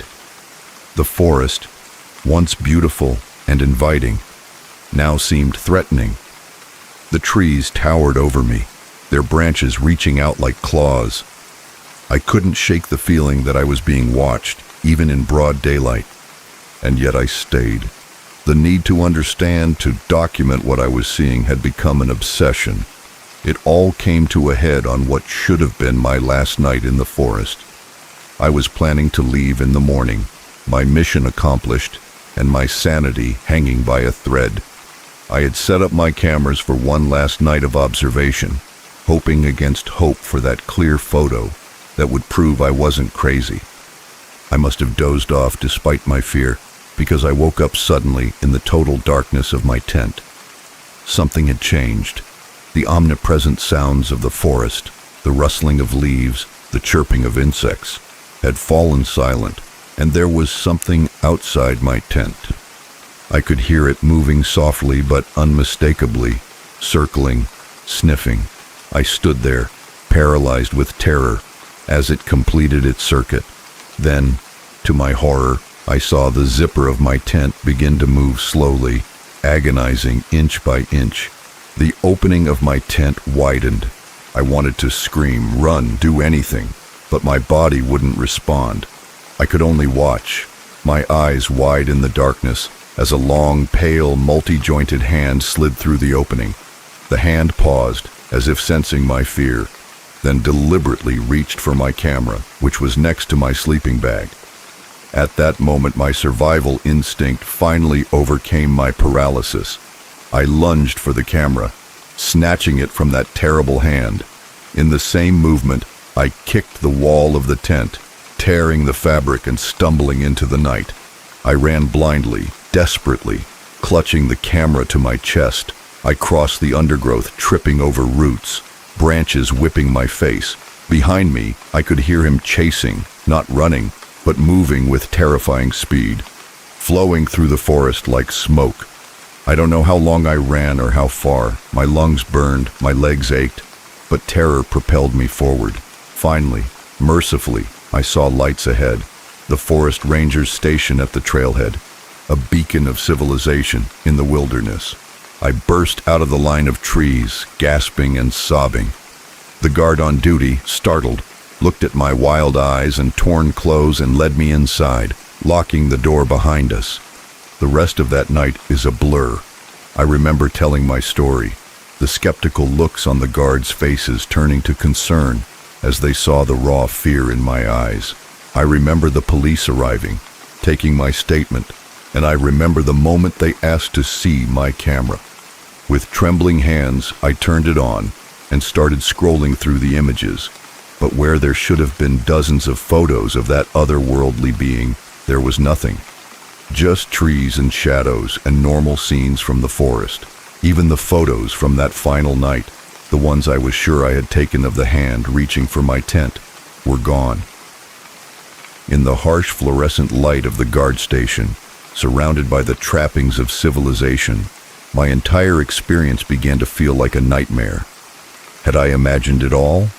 Had 2 weeks of solitude in the depths of the woods driven me to some kind of breakdown? But then I saw it, In the last photo on the camera, barely visible in the background, was a tall, thin figure, half hidden behind a tree. And although the image was blurry, I could swear it was smiling. I never returned to those woods. I've never told the whole story to anyone but you. My editor got a watered-down version about being scared by wild animals, and the photos I submitted were carefully selected to show nothing but the natural beauty of the forest.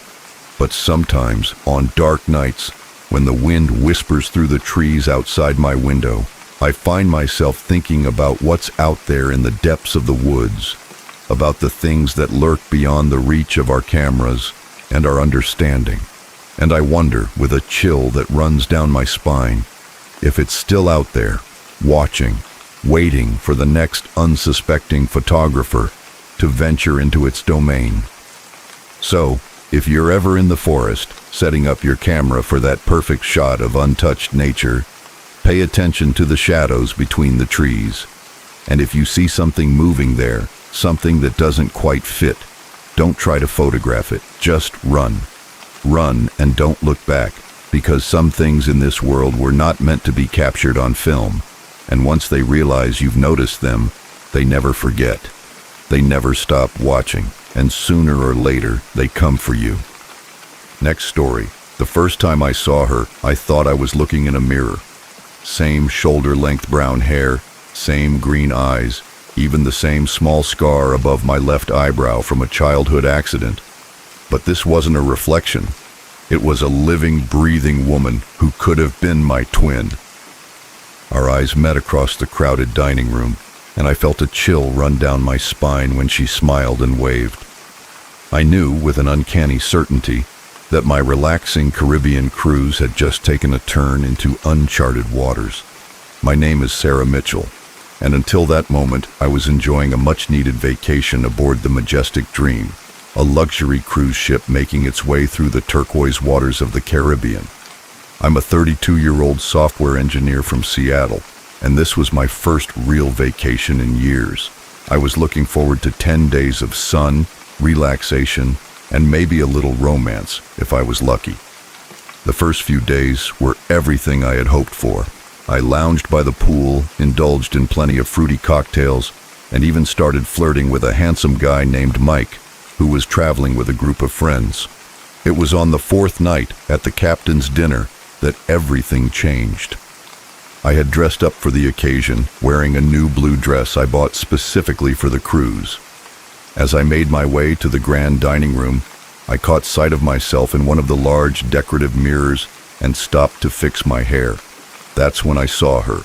At first, I thought it was just my reflection from a different angle, but when I turned to look at her directly, I realized with a start that she was a separate person, a person who looked exactly like me, down to the smallest detail. Our eyes met, and for a moment the bustling dining room seemed to disappear. She smiled and waved as if we were old friends. I felt rooted to the spot, my mind spinning. This couldn't be real. It had to be some kind of elaborate prank or a very vivid hallucination. A waiter bumped into me, breaking the spell.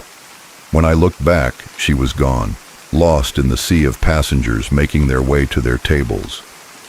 During dinner, I couldn't concentrate on the conversation at my table. My eyes kept scanning the room, searching for my doppelganger. I saw her once, sitting at a table across the room, but when I blinked, she was gone again. "Sarah, are you okay?" Mike's voice brought me back to the present. "You look like you've seen a ghost." I forced a laugh. "Sorry, just a little tired, I think. Must be all this sunshine."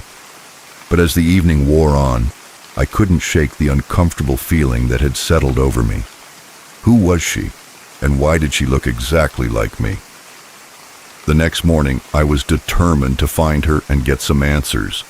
I spent hours wandering around the ship, checking every restaurant, lounge, and deck, but there was no sign of her. It wasn't until late afternoon that I saw her again. I was heading back to my cabin to get ready for dinner when I caught a glimpse of her turning a corner at the end of the hallway.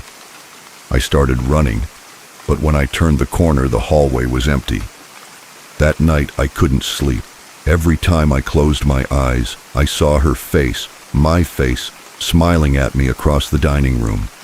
Around 2 a.m. I gave up on sleep and decided to take a walk to clear my head. The ship was eerily quiet as I made my way through the deserted hallways. I found myself on one of the upper decks, leaning on the railing and looking out at the moonlit ocean. That's when I heard it, footsteps behind me, soft but distinct. I turned, expecting to see my doppelganger. Instead, it was Mike, looking surprised to see me. "Sarah, what are you doing up so late?" I hesitated, then decided to take a chance.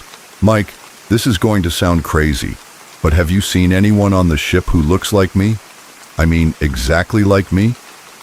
He frowned, looking confused. "What do you mean?" I told him everything about seeing my doppelganger at dinner, about chasing her around the ship. As I spoke, I could see the concern growing in his eyes. "Sarah," he said gently when I finished, "I think maybe you should talk to the ship's doctor. Stress can do strange things to a person's mind." "I'm not crazy," I exclaimed, then immediately felt guilty for the hurt look on his face. "I'm sorry, I know what I saw." Mike nodded, but I could tell he didn't believe me. "Okay, look, why don't we do some investigating tomorrow? If there really is someone who looks so much like you on the ship, other people must have noticed too, right?" I agreed, grateful for his support, even if he thought I was losing my mind. We made plans to meet for breakfast, and I returned to my cabin feeling a little better. That night, I dreamed of mirrors, endless hallways lined with mirrors, each one showing a slightly different version of myself. I woke up gasping, drenched in sweat. The next few days were a blur of paranoia and fruitless searches.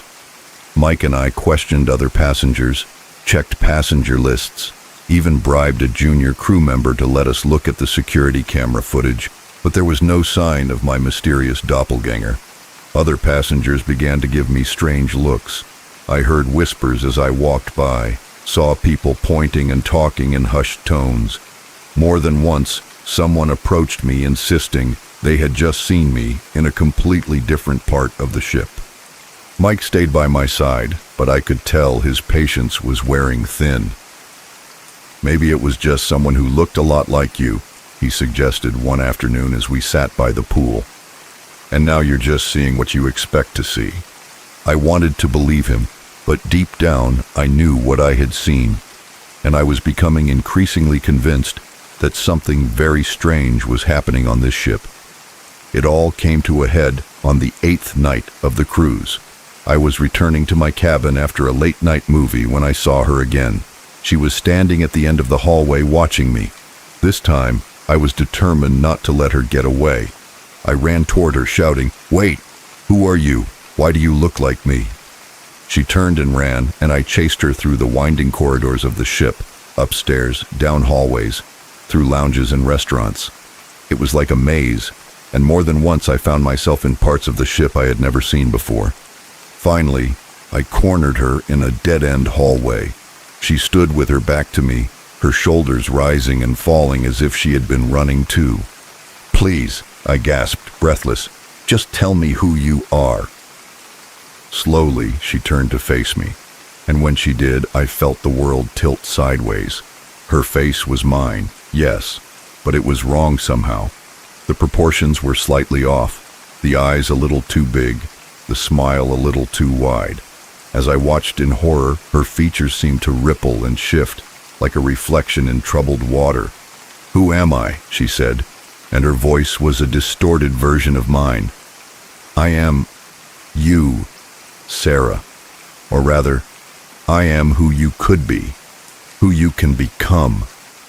She took a step toward me, and I backed away, my back hitting the wall. What are you?" Her smile widened impossibly. "I am a possibility, a potential future. This ship exists in a place where realities intersect, where different versions of ourselves can meet." My mind spun, trying to make sense of her words. But why? Why show yourself to me? She laughed, and the sound sent shivers down my spine. "To give you a choice, of course. You can go back to your life, your safe and predictable existence. Or you can embrace the unknown, become something more. As she spoke, I noticed something behind her. The end of the hallway was changing, shimmering like a heat wave, and beyond it I caught glimpses of other places, other realities. She held out her hand. "Come with me, Sarah. See what you could become." For a moment I was tempted. The promise of adventure, of the unknown, appealed to me. But then I thought of my life back home, my friends and family, Mike, probably sick with worry about where I had disappeared to. I shook my head. This is my reality, my life, and I choose it. Her face contorted with rage, becoming less and less human with every passing second. "You'll regret this," she hissed, and then, before I could react, she lunged toward me. I closed my eyes, bracing myself for impact, but it never came. Instead, I felt a gust of wind, a sensation of falling, and then nothing. When I opened my eyes, I was back in my cabin. Sunlight was streaming in through the porthole, and the sounds of passengers enjoying the morning filtered in from the hallway. For a moment, I thought it had all been a dream, but then I noticed something on my bedside table, a small silver key-shaped pendant, something I had never seen before, but which seemed strangely familiar. I picked it up, and as I did, I caught a glimpse of myself in the mirror.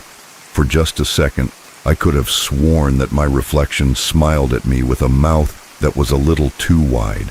The rest of the cruise passed without incident. I never saw my doppelganger again, and eventually I convinced myself that stress and too much sun had played tricks on my mind.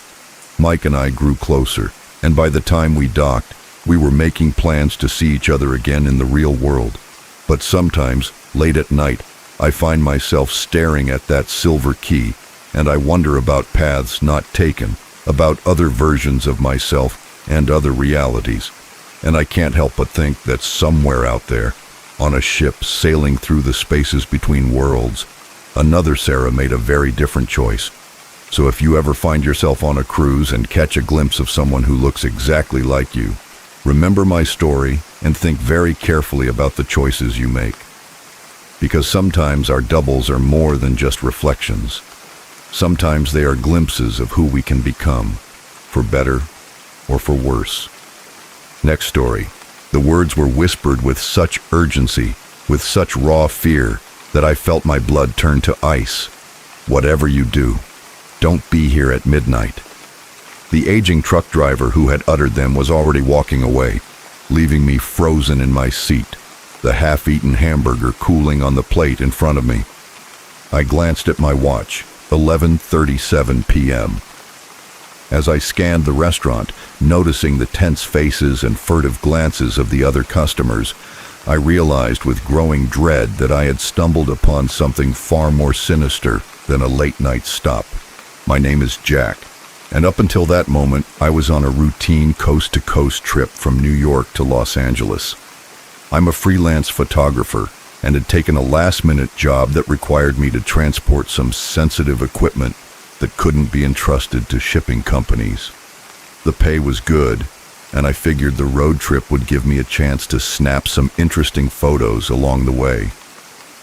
I had been driving for almost 18 hours straight, fueled by gas station coffee and the kind of determination that only comes from a looming deadline, when I saw the neon sign for Mel's restaurant glowing like a beacon in the dark Nevada desert. I decided to stop. My stomach was growling, and I thought a hot meal and a cup of real coffee would do me good. The restaurant looked like something straight out of a 1950s postcard, all chrome and red vinyl booths, with a jukebox in the corner playing old rock and roll songs. But as soon as I walked in, I sensed that something was wrong. The place was surprisingly busy for the middle of the night, but the atmosphere was tense, almost electric. I slid into an empty seat and ordered a cheeseburger and coffee from a waitress whose smile seemed a little too forced. As I waited for my food, I couldn't help but notice how nervous everyone in the restaurant seemed. Conversations were hushed, and people kept glancing at the large clock above the counter. When my food arrived, I tried to strike up a conversation with the waitress. "Busy night, huh?" She nodded, her eyes darting to the clock. "Yeah, it usually is around this time." "Do you get a lot of business in the early morning?" She hesitated, then leaned closer. "Look, honey, you seem like a nice guy, so let me give you some advice. Eat fast and get back on the road. You don't want to be here for long." Before I could ask what she meant, she was gone, hurrying to another table. I sat there, my hamburger halfway to my mouth, completely confused. That's when the truck driver at the counter turned to me and whispered those chilling words. "Whatever you do, don't be here at midnight." As he walked away, I noticed other customers starting to leave. They moved with an urgency that seemed incompatible with the late hour, practically running to their vehicles. I called my waitress back. "What's going on? Why is everyone leaving?" She glanced nervously at the clock, 11:45 now, and sighed. "I shouldn't tell you this, but things happen here at midnight. Bad things. No one knows why, but it's been going on for years. Some say this place is located at some kind of convergence, a weak point between worlds. All I know is that you don't want to be here when the clock strikes midnight." I laughed, though it sounded hollow, even to me. "Come on, you can't be serious. What is this place, haunted or something?" Her expression remained deadly serious. Worse. "Now please, for your own sake, finish up and leave." I wanted to believe it was all an elaborate joke, some strange local custom to scare tourists, but the fear in her eyes, the palpable tension in the air, it seemed too real to ignore. I gulped down my coffee and threw some bills on the table, deciding that whatever was going on, I didn't want to stick around to find out. But as I stood up to leave, I noticed something that made my heart skip a beat. The restaurant door had disappeared. Where the entrance had been, there was now just a solid wall covered with the same tacky wallpaper as the rest of the place. I blinked hard, convinced I must be more tired than I thought. But when I opened my eyes, the wall was still there. "It's starting," someone whispered. I turned to see the other remaining customers, about a dozen in total, huddled in the center of the restaurant. The waitress was among them, her previous composure crumbling as she clutched a coffee pot like a weapon. "What's starting? What the hell is going on here?" I demanded, panic rising in my throat. An old man with a face like tanned leather spoke. "It's midnight, son, or it will be in about..." He checked his watch. 2 minutes, that's when they come." "Who comes? What are you talking about?" But before anyone could answer, the lights began to flicker. The jukebox, which had been playing Great Balls of Fire softly, suddenly switched to a slow, dissonant melody I didn't recognize. The temperature in the restaurant seemed to drop several degrees in a matter of seconds. "Form a circle," the old man shouted. "Remember, don't look directly at them, and whatever you do, don't let them touch you." The group formed a tight circle facing outward. Without thinking, I joined them, my back pressing against strangers as we huddled together. The waitress placed something in my hand, a salt shaker. "Salt and iron," she whispered, "the only things that slow them down." I wanted to laugh, to tell them all that this was insane, but the words died in my throat when I saw something moving outside the windows. Shapes darker than the night itself, flowing like smoke, but with a terrible purpose in their movement. They pressed against the glass, which began to freeze despite the desert heat, and then, as the clock struck midnight, the real horror began. The shapes outside seemed to merge, forming vaguely humanoid figures that were somehow more terrifying because of their almost recognizable form. They seeped through the cracks around the windows, infiltrating the restaurant like a noxious gas. Someone in our group whimpered. I felt a hand grab mine and squeezed it tightly. The old man's voice rose in a chant, words in a language I didn't understand. Others joined in, their voices trembling but growing stronger as they repeated the phrases. The shadowy figures circled us, their movements jerky and unnatural.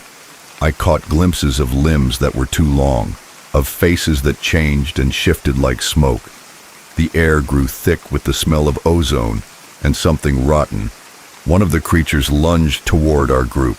Without thinking, I threw the contents of my salt shaker at it. The thing recoiled with a hiss that sounded like radio static, its form dissipating for a moment before reforming.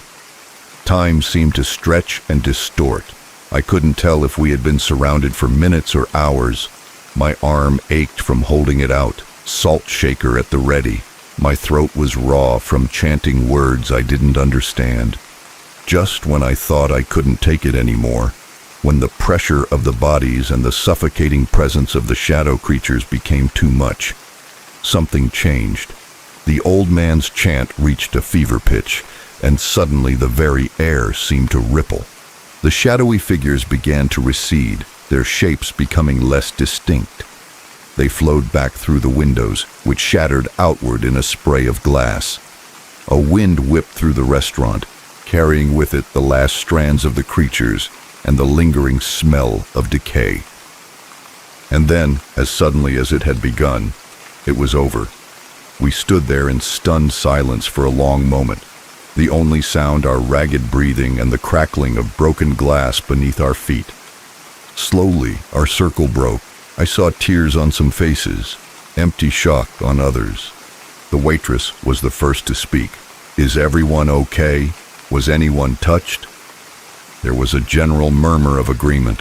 No one, it seemed, had been physically hurt, at least. As if a spell had been broken, the restaurant exploded into activity.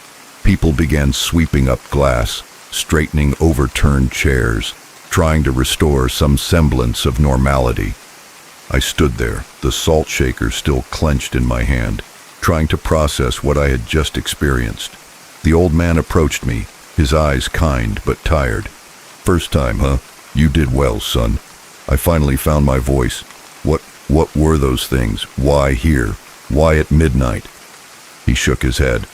"I wish I could tell you. I've been coming here every night for 30 years trying to find out. All I know is that they're getting stronger, and if we weren't here to hold them back." He trailed off, his implication clear. As the sun began to rise, painting the desert in shades of pink and gold, the restaurant door reappeared. People began to file out, waving to each other with the camaraderie of soldiers who had been through battle together. I made my way to my car on shaky legs, my mind still spinning. As I was about to leave, the waitress ran out, pressing a piece of paper into my hand. "If you're ever passing through again," she said, "and you want to help, this is where we'll be." I looked at the paper. It was a schedule listing dates and times, a roster of guardians standing guard against the darkness. As I drove back down the road, the events of the evening began to feel like a dream, but the salt shaker on the passenger seat and the crumpled piece of paper in my hand were undeniable proof of what I had experienced. I don't know if I'll ever go back to that restaurant. Part of me hopes I never see it again. But another part, a part I'm still beginning to understand, knows I will. Because now that I've seen what's out there, now that I know what lurks in the spaces between moments, how can I not take a stand against it? So if you're driving through the Nevada desert late at night and you see a restaurant glowing like a beacon in the darkness, think carefully before you stop. And if you do stop, keep an eye on the clock. Because when midnight strikes, you may find yourself facing horrors beyond imagination or standing shoulder to shoulder with strangers, the last line of defense against the encroaching darkness. And whatever you do, don't be there at midnight, unless, of course, you choose to be. I felt a strange chill the first time I entered that small house.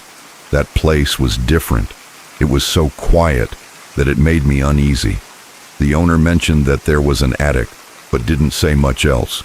When I asked why it was closed, he shrugged and said it hadn't been opened in a long time. That was all he said. At that moment, I decided I wanted to see what was hidden up there. On moving day, I carried boxes and small pieces of furniture inside. The house had one bedroom, a bathroom, and a small living room connected to a narrow kitchen. The walls looked worn, and the paint was cracked near the ceiling. A single window in the living room faced the street. When I stood in the center of the room, I noticed the soft outline of a door in the ceiling, but there was a padlock hanging from an old lock. It looked old, with rust all over the surface. I reached out and pulled, but it didn't budge. That night, I lay down on my small sofa after unpacking most of my things. I stared at the closed door to the attic. The landlord's vague attitude made me uneasy. Why wouldn't he tell me what was up there? And why keep it locked if it was just a simple attic with nothing of value?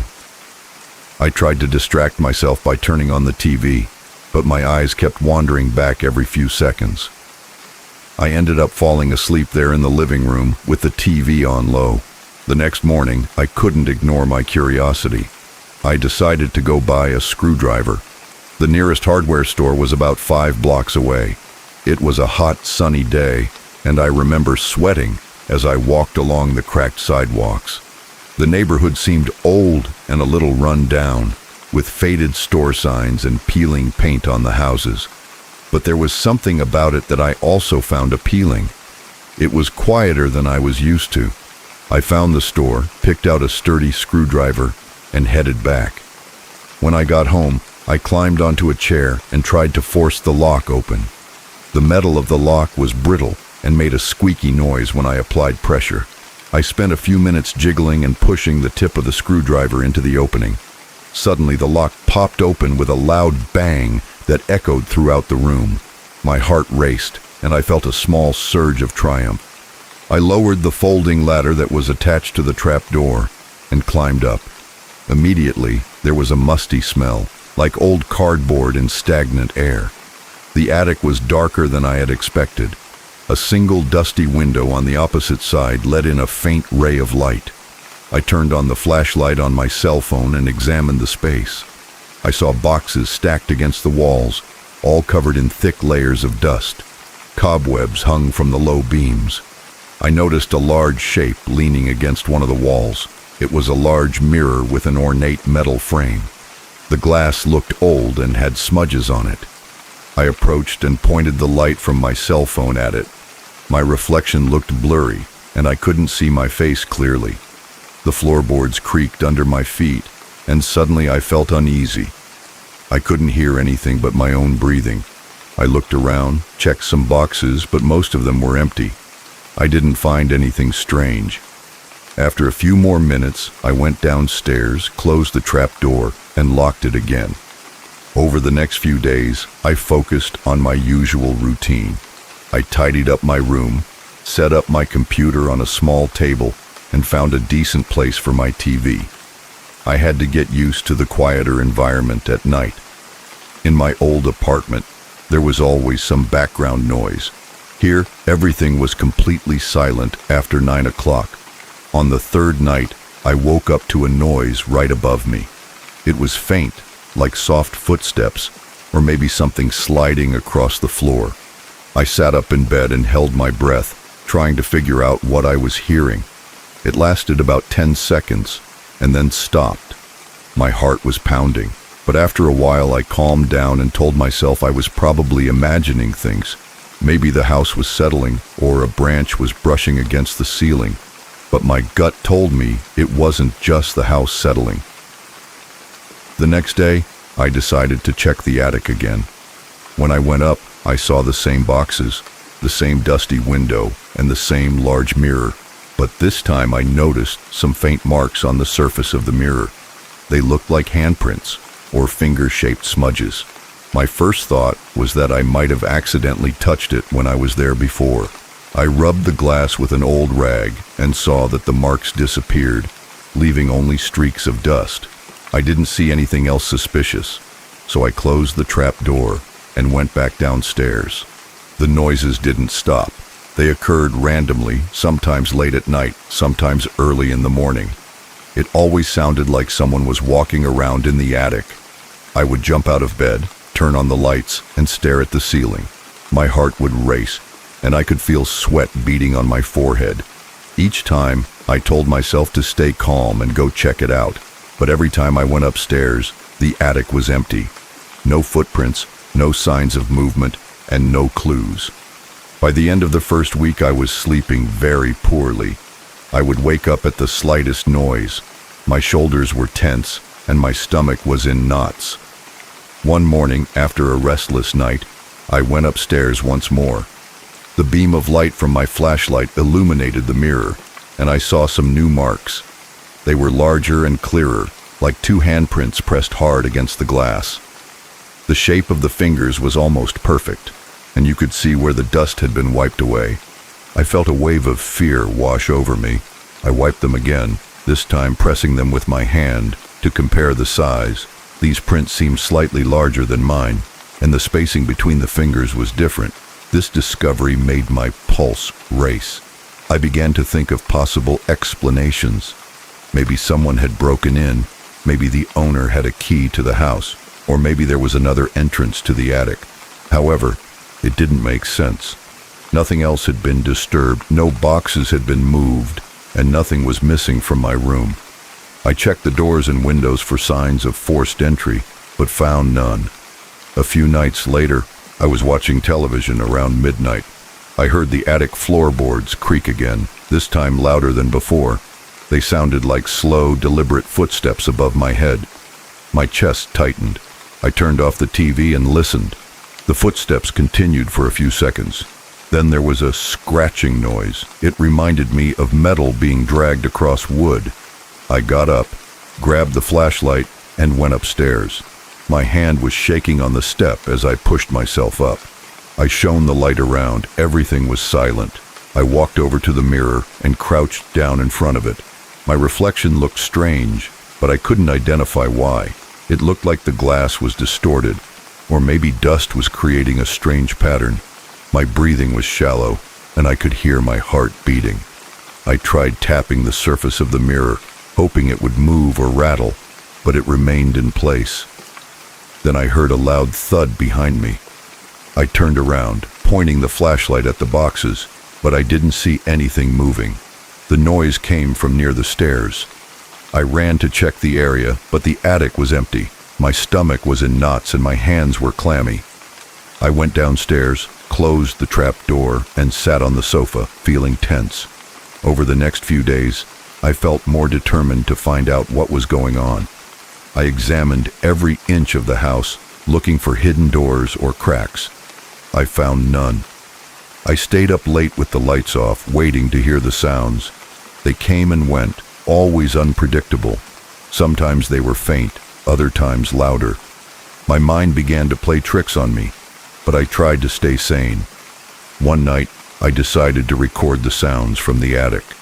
I left my phone on a chair in the living room and set it to record audio before going to bed. Around 3 a.m., I heard footsteps above me again. My chest tightened, but I didn't move. I forced myself to stay still and let the phone record. The sound stopped after a minute. The next day, I listened to the recording. There was a soft crackling sound, followed by a long scratching noise. It wasn't the house settling. It sounded very steady, very deliberate. The hairs on the back of my neck stood on end. I went upstairs that afternoon, determined to inspect the mirror again. As soon as I shone the light on it, I saw new handprints, more defined than ever. The outlines looked dark against the dusty glass, as if someone had pressed their palms against it and dragged them down. I felt a chill run down my arms. I tried to wipe them off again, but they left a slight residue. The mirror was cold, colder than I expected. I decided to move it. I tried to lift it, but it was heavier than it looked. I managed to slide it a foot or two away from the wall. I wanted to see if there was anything behind it. I found only an empty space, an old insulation. Nothing else. That night I couldn't sleep. I lay in bed imagining those handprints reappearing. My body was tense, and I had trouble breathing deeply. Around 2 a.m, I heard a single crash in the attic. I jumped up, my heart racing and my mouth dry. I got out of bed and looked at the trapdoor in the living room. It was still closed. I walked over, crouched down, and listened. Nothing. I crossed my arms and pressed my ear against the trapdoor. Silence. It felt like there was something on the other side, waiting. I thought about leaving the house. I didn't have a lease that required me to stay long, but something about the situation kept me there. I wanted to understand what was going on. I told myself I just needed more evidence or some logical explanation. Still, the fear was real. My legs trembled every time I thought about going up there alone at night. A few days later, I decided to check out the attic in daylight. I felt safer with the sun shining through the windows. I grabbed a flashlight and a camera, intending to document whatever I saw. I climbed the stairs slowly. The smell of mold hit me again. I didn't hear any noises, just the distant hum of traffic outside. I walked over to the mirror and took some photos. I held the camera close to the glass and could see some faint marks, almost like recent fingerprints. My skin prickled and I felt a cold sweat on my forehead. I muttered to myself that I was going to find out what it was. I tried to stay in the attic for a while, thinking that maybe I could catch whatever was making those noises. I waited near the trap door, shining the flashlight every time I heard a small creak. After an hour, I gave up. The place remained silent. Nothing moved. I locked the door and went downstairs. That night, everything changed. I woke up to loud footsteps around me at around midnight. This time they were heavier, as if someone was walking back and forth. I felt my heart pounding. I grabbed the flashlight and stood in the living room, staring at the attic door. The footsteps continued, then I heard that scratching noise again, but it was louder, as if something was being dragged across the attic floor. I felt a lump in my throat. My pulse was pounding in my ears.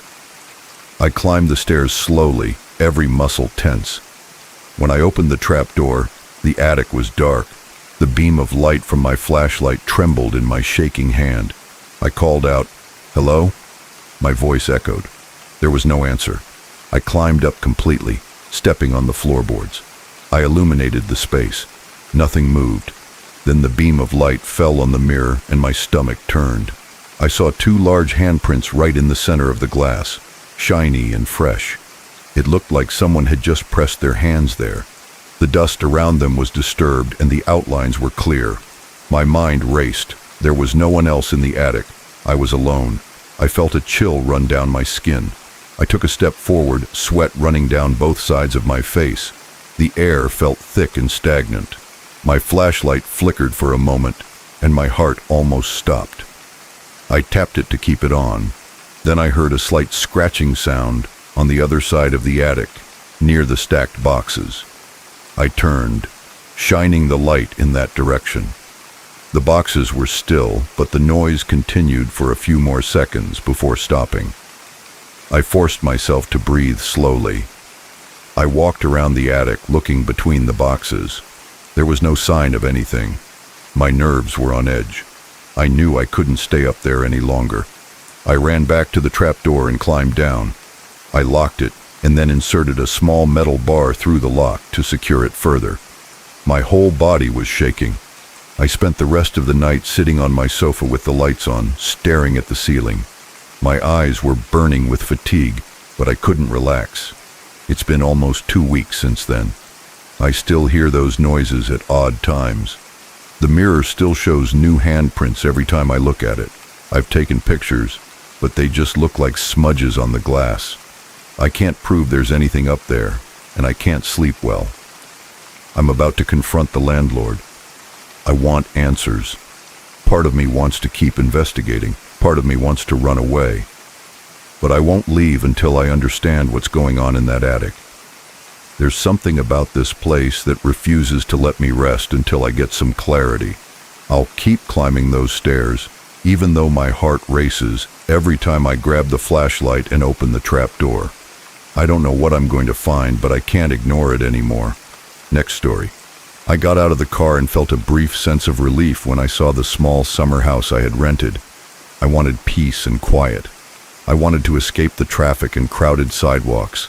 I wasn't expecting anything strange. I saw a faded porch, a single rocking chair, and windows that looked a little dusty. It was normal for a place that rarely had visitors. When I opened the front door, I felt the hot, stagnant air hit my face.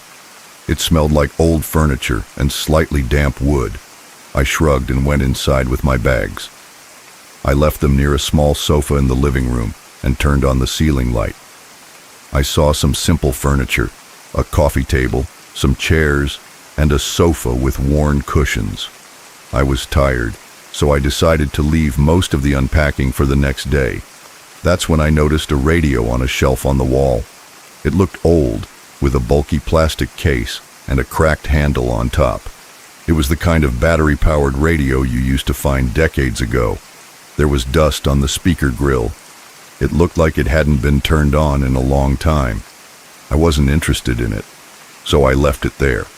I just wanted to rest. I opened a few windows to let in some fresh air and then dragged my suitcase into the bedroom. I saw a single bed, a small dresser, and an old standing lamp. Everything was simple and basic, just what I wanted. My first night passed quietly. I fell asleep early. I woke up around 3 a.m. for no apparent reason. I got up to get a drink of water in the kitchen. It was dark, and the living room light was off. I noticed a faint glow coming from the radio on the shelf. That seemed impossible because I hadn't turned it on, or even checked to see if it had batteries. I went over and saw that the power light was on, and there was a faint static hiss coming from the speaker. I turned off the switch. The noise stopped. I was still half asleep, but I felt a little knot in my stomach. I didn't think much of it. I went back to bed. The next morning, I examined the radio. It had old batteries in it, the kind that looked like they'd been there for years. I figured the radio was faulty and had maybe turned itself on. I didn't throw it away because I didn't want to damage anything that belonged to the house. I just left it off. The rest of the day was relaxing. I took a walk around the property. I sat on the porch and read a paperback novel I'd brought with me. That night I fell asleep, watching an old rerun on the small TV in the living room. Sometime after midnight, I heard that static noise again. I opened my eyes and saw the radio light on in the darkness. The noise was louder this time. It sounded harsh, as if something was pressing against the speaker. I got up and turned it off again. I said aloud, "This thing is broken." My voice echoed a little in the silence. My hands were shaking a little, but I tried to ignore it. I went to bed feeling tense. Over the next week, this happened every night at the same time, usually between 2 and 3 in the morning. The radio turned on by itself. Sometimes the volume was so low that I only noticed it was on when I walked through the living room. Other times, the static was loud enough to wake me up. One morning, I finally said to myself, "Enough." I opened the battery compartment and took out the batteries. They were corroded and unpleasant to the touch. I left them on the shelf next to the radio. The radio seemed dead. I was sure it would stay that way. But the night after I removed the batteries, I was in bed again when I heard a click in the living room. I sat up and my heart began to pound. I went out and saw that bright green light glowing faintly on the radio dial. It was on again, even without batteries. The static was there, but it was interrupted by low voices. It was hard to tell what they were saying. It sounded like several people talking at once in muffled tones. I stood there in the dark, trying to figure out how this was possible. Then I reached for the radio.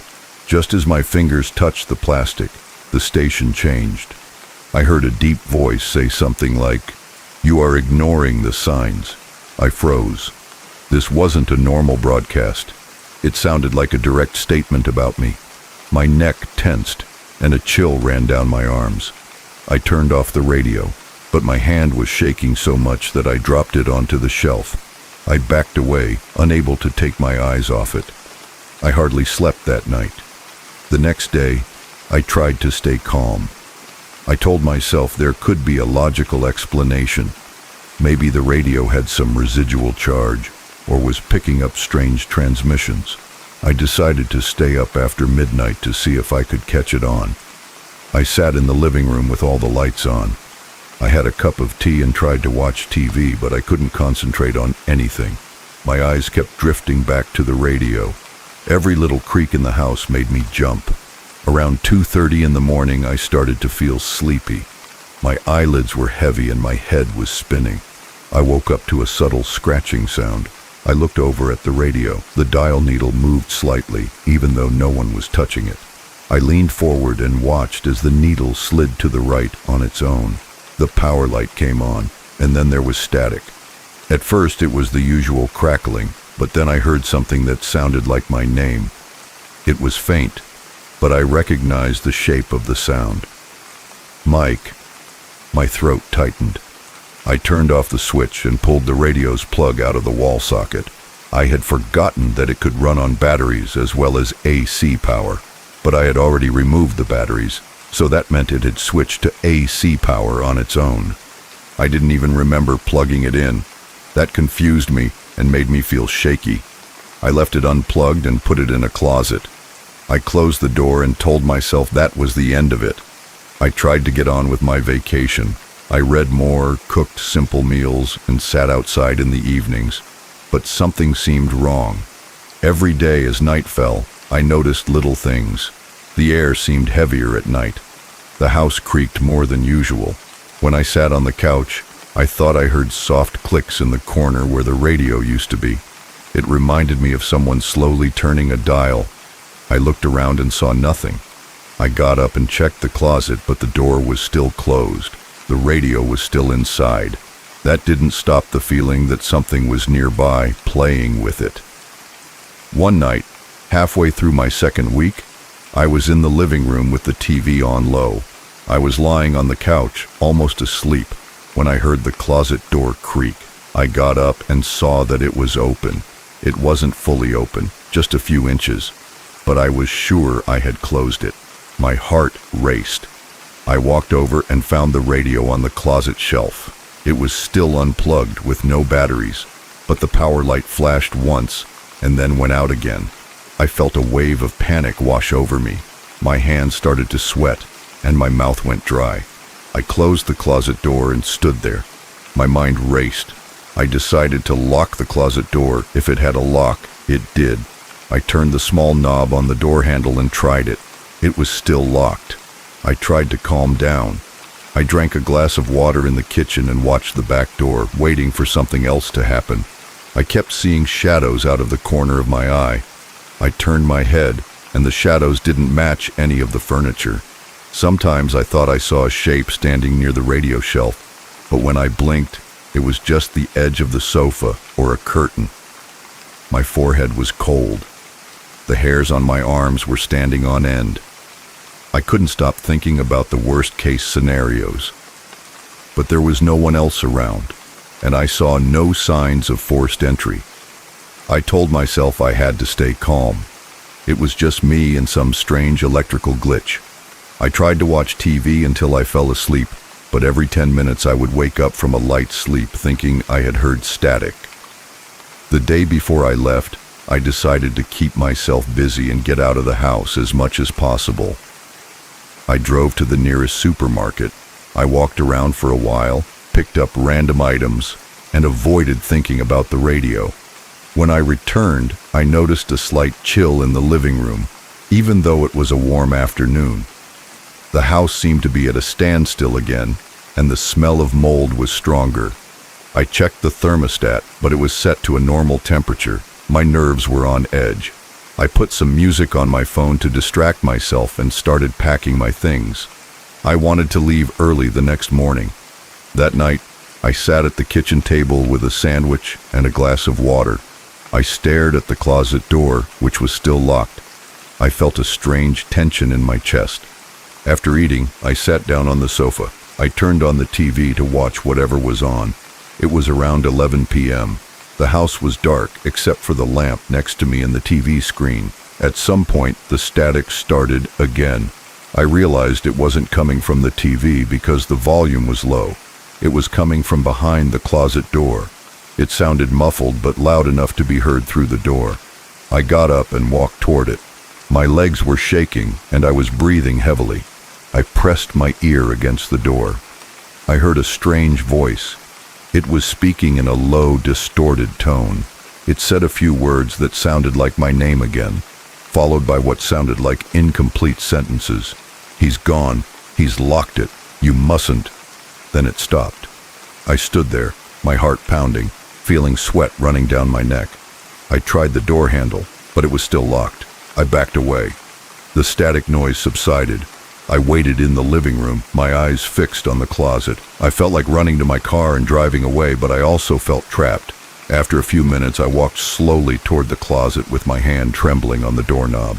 I unlocked it and opened the door. The radio was on the shelf. It was off, no static, no light. I touched it. It was cold and dusty. There were no signs of movement. I couldn't understand how it had turned on or how that voice had come out. My chest felt tight, and I breathed slowly to calm myself. That was my last night. I ended up sleeping fitfully. I left all the lights on. From time to time, I heard small clicks in the living room, but I didn't get up to check. I just covered my head with the blankets and waited for morning to come. My alarm went off at 7, and I got up. I quickly grabbed my suitcase and the few things I had in the dresser. I felt anxious. I opened the front door to let in some sunlight. The living room looked the same as when I arrived, except for the feeling that something was wrong. I stared at the shelf where the radio had been before I moved it. I felt slightly nauseous. My fingers were still shaking when I picked up my things and left. Before leaving, I locked the door. Then I realized I hadn't put the radio back where I found it. I hesitated, but I couldn't go back in. I felt like something was waiting for me to do so. I walked to my car, loaded my bags, and got in. As I drove away, I felt a chill run down my spine. Even now, I can't forget that memory. Sometimes I still hear static when I lie down to sleep in my own bed at home. I grab my phone, turn it on, and check to see if any apps are playing white noise. They never are. My mind goes back to that old radio. It turned on without batteries, repeated parts of conversations that I thought were about me, and made me feel like I was being watched. I don't have a real explanation. All I know is that I'll never go back to that house, not even if they paid me. I couldn't stand another night with that thing on, whispering my name in the dark. I just want to forget, but I don't think I ever will. Sometimes when the sun goes down, I still feel that knot in my stomach.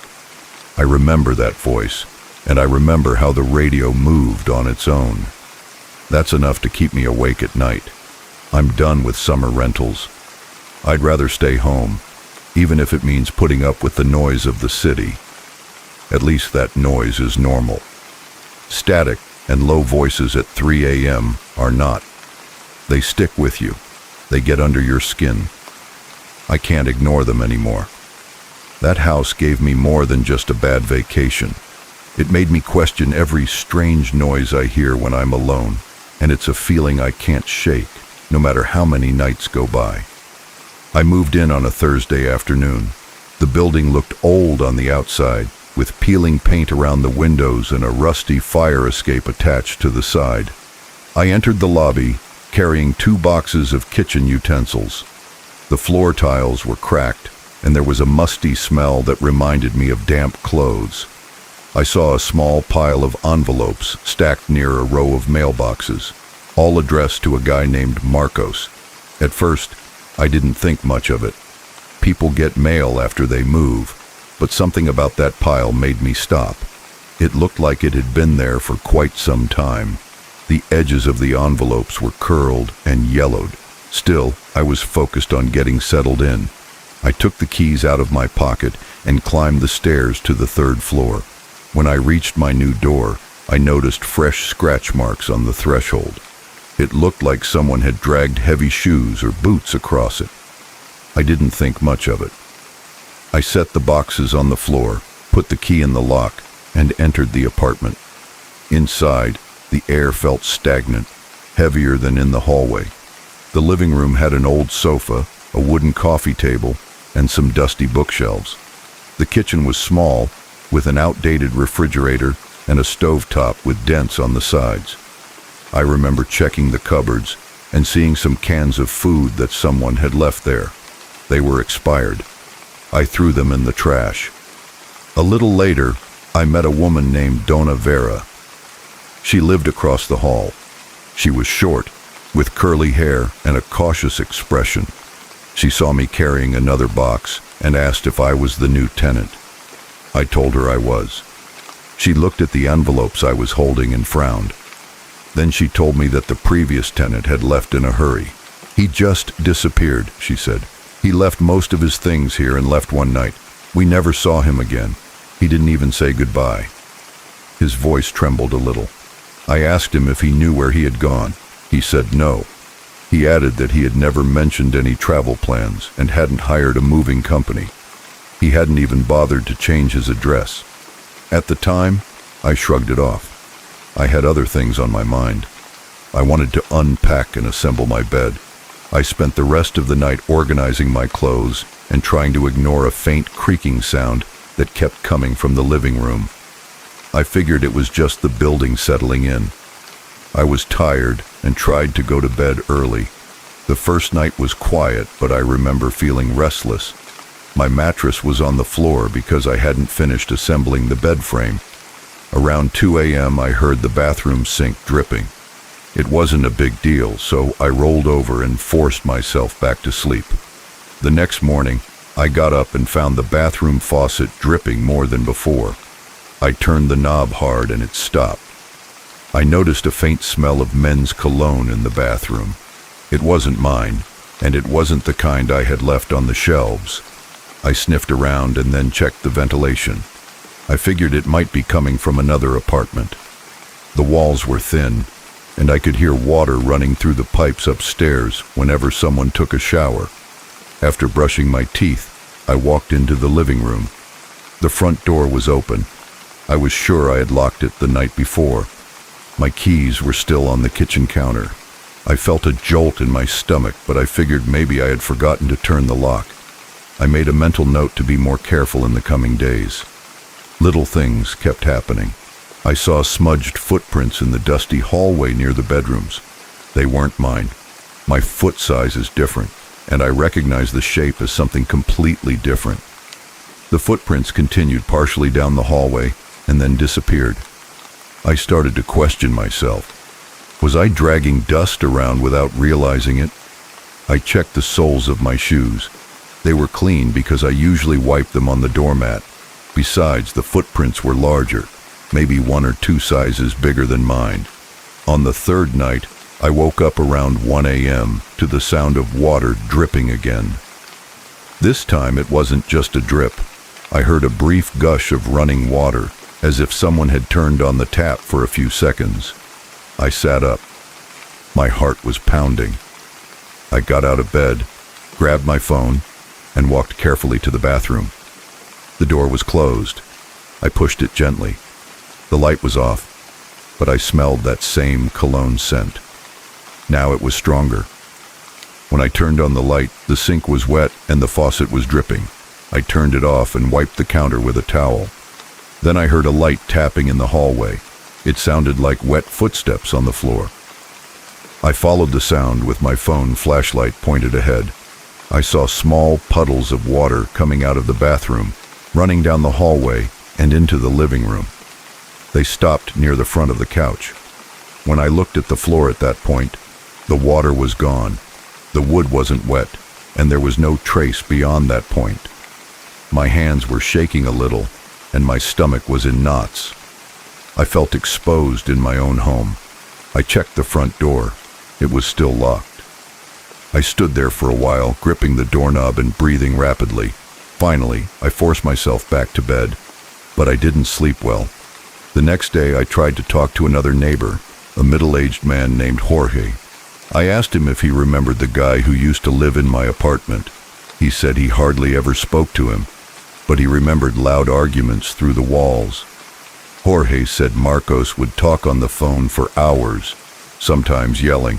Then one night, everything went quiet. Jorge assumed the guy had moved out. He didn't know anything else. I asked him if anyone had looked for Marcos. He said no. I left with more questions. I started checking the hallway every morning, hoping to find some clue. The pile of mail grew. Some were late payment notices, others were generic advertisements. I recognized the last name on the envelopes, which matched the name on some magazines in my apartment. It looked like he had a subscription to a monthly health and fitness magazine. The covers had pictures of bodybuilders. That fit with the idea of a physically strong man. I wondered if he had left out of fear, or if something else had happened. Almost a week went by. Every night I heard the dripping in the bathroom.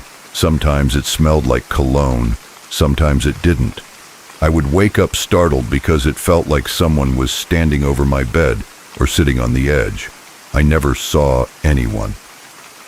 One night, I was half asleep and turned over, and I could have sworn I felt another body next to me. There was a dip in the mattress that made me slide toward it a little. I froze. My skin crawled and my heart raced. I reached out, hoping to touch something solid, but there was only air. The dent in the mattress stayed for a few seconds, then rose again as if there had been pressure there. I couldn't explain it. I started sleeping with the light on in my room. I couldn't rest well.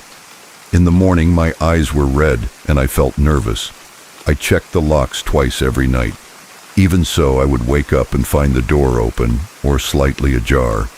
It got to the point where I was worried that maybe I was sleepwalking, so I stacked some boxes in front of the door to see if they moved the next day. The boxes were moved and the door was open. I didn't remember doing that. I called the landlord and asked if there was a spare key lying around. He said no, just the main set that Marcos had, which was never returned. I asked if Marcos had come back to look for anything. The landlord seemed confused. He didn't know of any official change. He just assumed the rent payments would eventually stop. He was behind on the paperwork and said he'd never checked. He apologized for the inconvenience and said he'd change the locks if I was concerned. I felt some relief. I scheduled a lock change for the following week. Before that happened, one last event pushed me over the edge. It was around 3 a.m. I was lying in bed, forcing myself to keep my eyes closed. The bathroom faucet dripped and then stopped. Then the hinges on the bedroom door creaked. I lay still, hoping it was my imagination, but I heard a slight shuffling on the floor. It was slow, as if someone was stepping carefully to avoid making noise. My heart was pounding. My arms were cold. I opened my eyes a little, just enough to see a shadow across the room. There was nothing there, but I could feel movement. Then I felt weight on the mattress again. It sank down on the other side, as if a heavy body had sat down. My breath caught in my throat. I started to sweat. I couldn't move. My whole chest felt tight. I heard a slight exhalation, as if someone was breathing. My eyes filled with tears. I squeezed them tightly and tried to push it away. After about a minute, the pressure on the mattress eased. I heard a soft sound, like footsteps crossing the room. The bedroom door creaked again. I threw off the blanket and ran to the light switch. The room was empty. I looked at the clock on my phone. It was 3:07 a.m. I touched the doorknob. It was damp, as if someone with wet hands had grabbed it. I shouted, "Who's there?" There was no answer. I stood at the door, listening intently. I heard nothing. I walked to the living room. The front door was still closed, but it wasn't locked. I locked it and started pacing back and forth. I didn't even bother trying to go back to sleep. I sat on the couch, checking every corner every few minutes. 2 days later, I changed the lock. The locksmith replaced everything, and I felt safer for about a week. The dripping from the faucet stopped on its own, which was strange. The smell of cologne disappeared. I thought maybe the weirdness was over. Then I noticed the footprints again. This time, they went from the hallway to my bedroom door. They were faint, but they were there. One Friday night, I got home late after meeting some co-workers for drinks. I was sober enough to notice the details. The moment I opened the door, I felt a cold spot in the living room. It was like walking into a room with the air conditioning on full blast, except I didn't have air conditioning. The cold spot moved. I walked around trying to figure out if there was a draft. The windows were all closed. That night I woke up to a loud bang near my bed. I jumped up, my heart pounding. I grabbed my phone and turned on the flashlight. I looked back at the dent in the mattress, but this time it seemed deeper, as if something heavier was pressing down on it. I couldn't take it. My body went rigid. My hands were shaking. I crawled out of bed, not taking my eyes off that spot. Slowly, it rose again. I heard short, shallow breathing right behind me. I turned around, shining the flashlight everywhere. I saw nothing. In the morning, the door was open again. I stepped out into the hallway feeling exhausted. I saw more letters for Marcos. It felt like an insult. He wasn't coming back, but something of him was still there. I couldn't get the idea out of my head that he had never really left. I decided I couldn't take it anymore. That same day, I packed my belongings as quickly as possible. I told the landlord I was leaving. I didn't care about breaking the lease. I just wanted to go. I moved out that afternoon. I left the keys on the kitchen counter. I didn't say goodbye to anyone. I loaded the boxes into the car, closed the trunk, and drove away. I felt a lump in my throat until I was at least a mile away from the building. When I finally looked in the rearview mirror, I let out a sigh I had been holding in. I never went back to get the security deposit. I didn't care. That's all I know. Marcos never showed up while I was there, but there was something about that apartment. I don't know what to call it. I'm not sure if it was him or something else. All I know is that I couldn't live with that presence. I still think about the footprints and the smell of cologne. I think about the door opening at night. I hate remembering lying in bed and feeling that change in the mattress, as if I wasn't alone. I've tried to get it out of my head, but sometimes I wake up in the middle of the night and wait to see those footprints again. I haven't told many people because it sounds ridiculous, but I experienced it and it still feels real to me. And that's all I have to say. Next story. I never planned to spend a night in that remote place. My trip was supposed to be simple. Drive to the city, find some clients, and be home in time for dinner. But a breakdown on the road changed everything. My car's engine started to misfire and wouldn't maintain a steady speed. I was stuck in the middle of nowhere, with the nearest town miles away. After a few frantic phone calls, I realized I had no other choice. I saw an old sign for a rural inn on the road, so I decided to see if they had a room. It was late, and I was tired. I just wanted a bed and a quick repair in the morning. As I pulled into the driveway, I felt a wave of relief. The place looked old, but the lights were on. The building was a single-story structure with a small second floor in the back. The walls were made of wood, and the paint was peeling. There was a wooden sign that read, Posada Vista do Lago, although I didn't see any lake. I was too tired to worry about that. I walked toward the door, my travel bag in one hand and my car keys in the other. Inside the lobby, the lighting was dim. The floor creaked with every step. There was an old reception desk that looked like it had been there for decades. I rang a small bell on the counter, and after a moment, a tall man in his 60s emerged from a room in the back. He was wearing a plaid shirt and looked at me, probably curious to know who would show up at this hour. He greeted me kindly, and I told him I was there on business, but that my car had broken down. I asked if there was a room available for the night. He said yes, and seemed happy to have a guest. He led me down a narrow hallway with a few doors on either side. Everything smelled a little damp, like old furniture and stale air. He opened the door to a small room at the end of the hallway. Inside was a single bed with a thick wooden frame, a small desk, and a chest of drawers. The furniture looked old with scratches on the edges. There was a small window overlooking what looked like open fields. I noticed a painting hanging on the wall depicting a barn, and I remember thinking it was very dull and gray. The man handed me a key, told me there was a shared bathroom next door, and reminded me that breakfast would be ready at 7 a.m. if I wanted it. Then he left, closing the door gently behind him. I sat down on the edge of the bed and felt the springs pushing back against me. I was exhausted. I put on some comfortable clothes, brushed my teeth in the shared bathroom, and returned to my room. I turned off the lights and lay down. The sheets smelled clean, but the blanket was rough. I tried to ignore it. I just needed to sleep.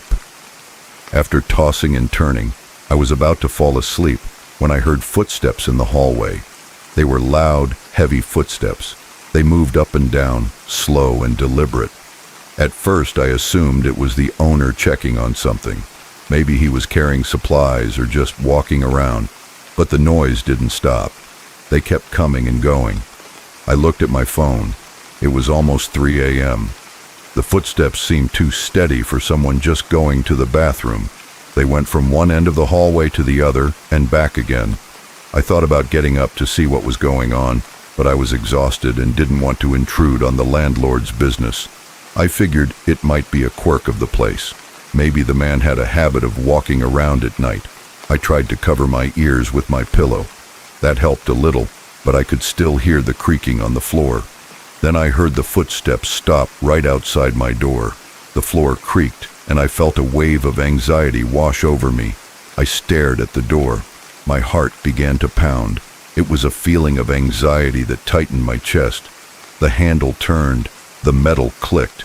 My mind froze. The door didn't open completely, but I saw a faint glow of light from the hallway seeping into the room. I grabbed the edges of the blanket. The door remained ajar for a few seconds. I waited for someone to come in, but nothing happened. Then the door closed again, very softly. I heard the click of the latch. The footsteps continued down the hallway, and then everything was quiet. I stood there in the dark, my eyes wide, staring at the door. My breathing was shallow, and I was sweating. My mind was racing. Was the landlord checking something? Had he forgotten something? Why had he opened my door like that? I hesitated between getting up and going to talk to him, but I felt an unsettling vibration. I decided to wait until the next morning. After another hour of disturbing thoughts, I managed to fall asleep. The next morning, I woke up stiff and uncomfortable. The sun was shining through the small window, and I realized I had slept later than usual. I looked at my phone. It was 8:15. I got up, got dressed for work, and went to find the owner. I found him near the front desk, drinking coffee and leafing through a magazine. I asked him if he needed anything during the night. I described the footsteps and mentioned that someone had opened my door. He looked at me with genuine surprise and told me that he had gone to bed around midnight. He insisted he hadn't left. I felt a chill in my stomach. I tried to keep my voice steady as I explained how loud the footsteps had been. He shrugged, apologized, and said it could have been the building settling or something. I knew that didn't make sense. That building had a bare hallway with creaky floors. Something was wrong, but I didn't press the issue. I just wanted to get my car fixed and get out of there as soon as possible. He pointed me to a small repair shop about 10 miles away, so I drove there slowly, worried that my car would break down again. The mechanic said he would need a few hours to diagnose the engine. That meant I had to stay around, so I decided to stop at a nearby cafe for lunch. The food was fine, but I couldn't stop replaying the events of the previous night in my mind. The footsteps, the handle turning, the door opening. It wasn't my imagination. I had heard it clearly and seen that dim light in the doorway. The mechanic finally called me and said the problem was more serious than he thought. He needed more time to find the parts. He told me it could take until the next day. I felt a knot in my stomach. I would need another night at the inn. I considered looking for a motel elsewhere, but everything was far away and I didn't want to risk driving my car any more than necessary. I returned to the hotel late in the afternoon, hoping that the second night would pass quickly. I parked the car and got out. I noticed how quiet everything was. There were trees in the distance and an empty field behind the building. I walked around a bit to stretch my legs. As I was returning to my room, I glanced toward the small window.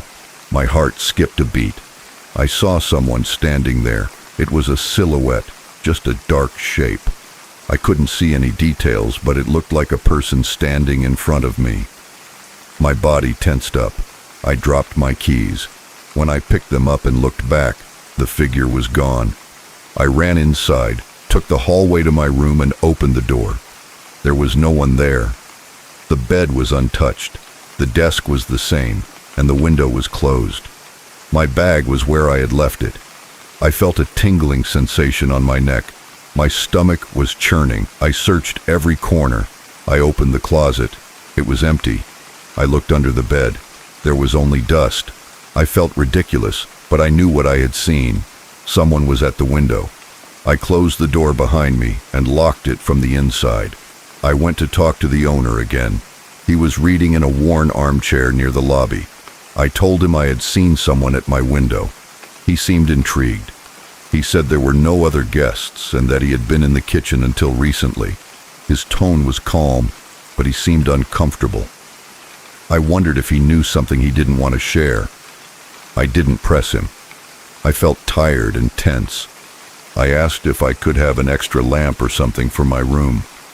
He nodded and gave me a small lamp from a closet.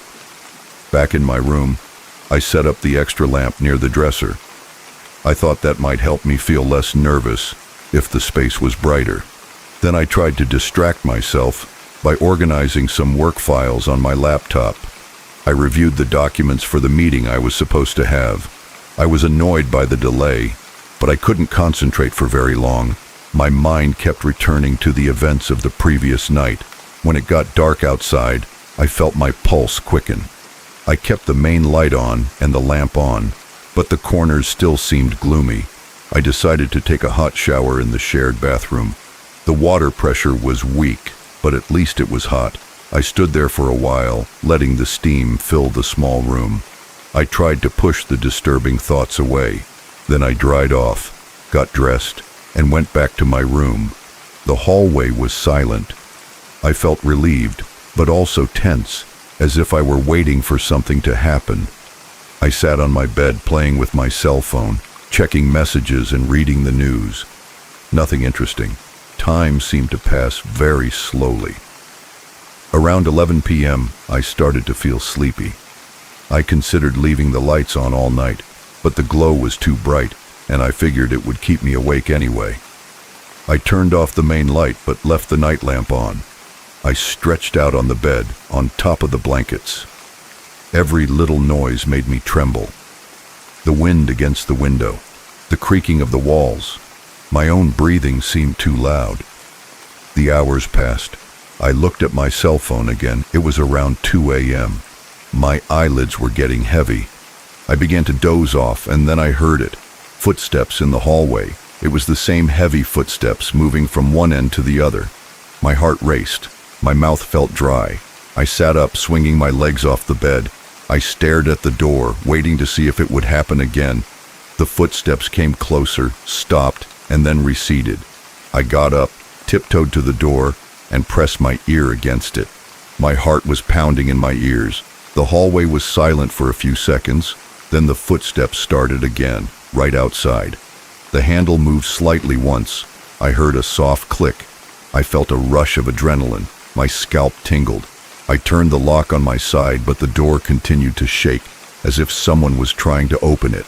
Then everything went silent. I moved away from the door, grabbing my cell phone. My hands were shaking.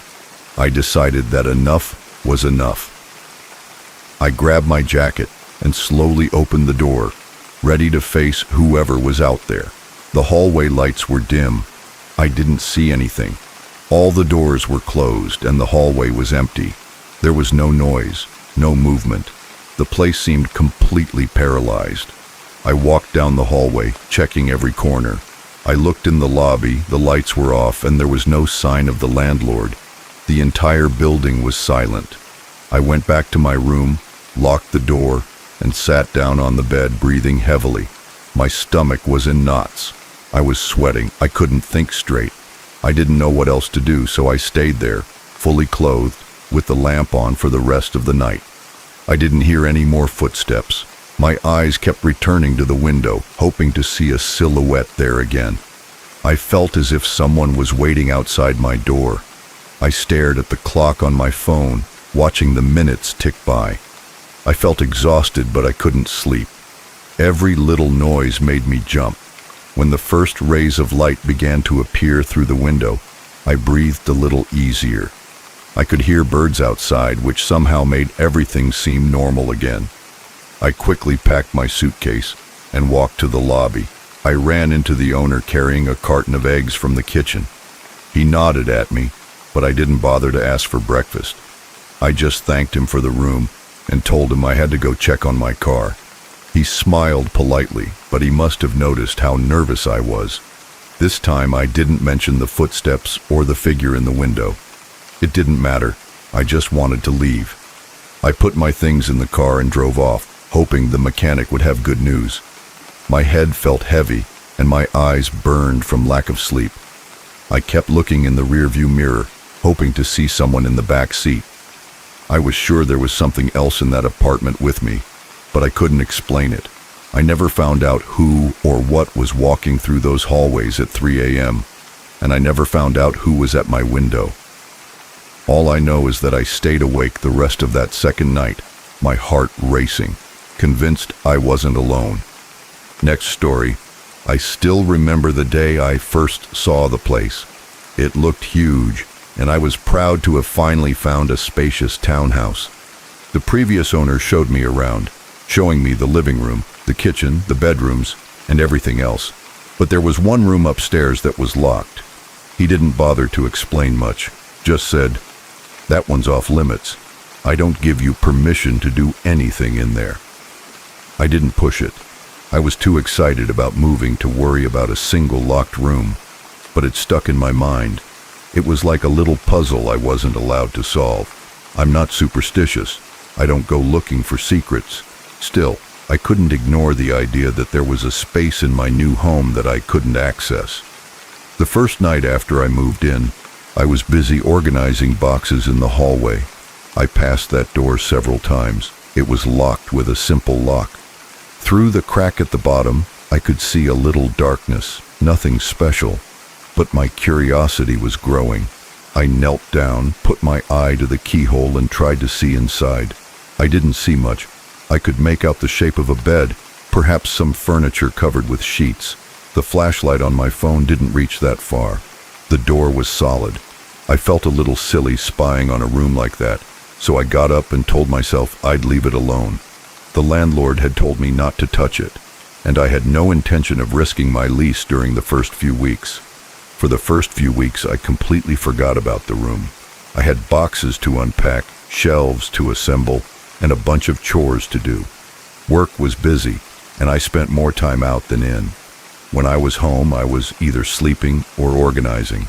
At night, I would occasionally pass by that closed door on my way to the bathroom, but it seemed normal. No noises, no strange sensations, just a closed door. Then, towards the end of the second week, I was in bed one night, looking at my phone before going to sleep, and I heard what sounded like a slight rattling. It was faint. I wasn't even sure I heard it at first, so I paused and listened. It was coming from the hallway. It was the doorknob on that closed door. My heart raced a little. I thought maybe there was a draft or something pushing it, but there were no open windows in that hallway. The rest of the house was silent. I walked over, pressed my ear against the door and waited. No sound, no movement. I shrugged it off. I thought maybe the house was settling or the latch was loose. I went back to bed. A few nights later, I heard it again. This time it was a more distinct noise, as if someone was trying to turn the knob from the inside. My hand grew cold. I started to sweat a little on my forehead. I turned on the hallway light and stared at the door. The noise stopped immediately. I went over and turned the knob myself. It was still locked. I leaned in. Nothing for a minute. I considered calling the landlord to ask, but it was late and I felt silly. I went back to my room, closed the door, and tried to sleep, but it took a while to calm down. One Sunday afternoon, things escalated. I was in the living room, relaxing on the sofa. The television was on low. It was clear outside, a quiet day. Then, suddenly, I heard a noise coming from upstairs. This time it wasn't just a handle rattling. It sounded like something heavy dragging across the floor, long scrapes across the wood. I froze. My first thought was that someone had broken into the house, but I had locked the front door and all the windows. I turned off the TV and listened carefully. The noise continued for several seconds, slow, deliberate scrapes. My chest tightened. I was scared, I admit it. I'm not used to strange noises in my house, especially in a locked room. I grabbed a small crowbar that I keep under the sofa. My hands were shaking. I slowly climbed the stairs, sticking close to the wall. My breathing was uneven and my heart was pounding in my ears. When I reached the hallway, everything went silent again. I stood there for a moment, thinking that maybe I should call the police, but the door was still the same, closed, no signs of being forced, no footprints on the floor, no marks around the doorknob. I pressed my ear against the wood. It was so quiet that I could hear my heart beating in my head. Then I heard a faint step inside, a single creak. I jumped back, feeling a rush of adrenaline. The hairs on my arms stood on end. I grabbed the handle but didn't dare try to break down the door. Something inside me told me it was a bad idea.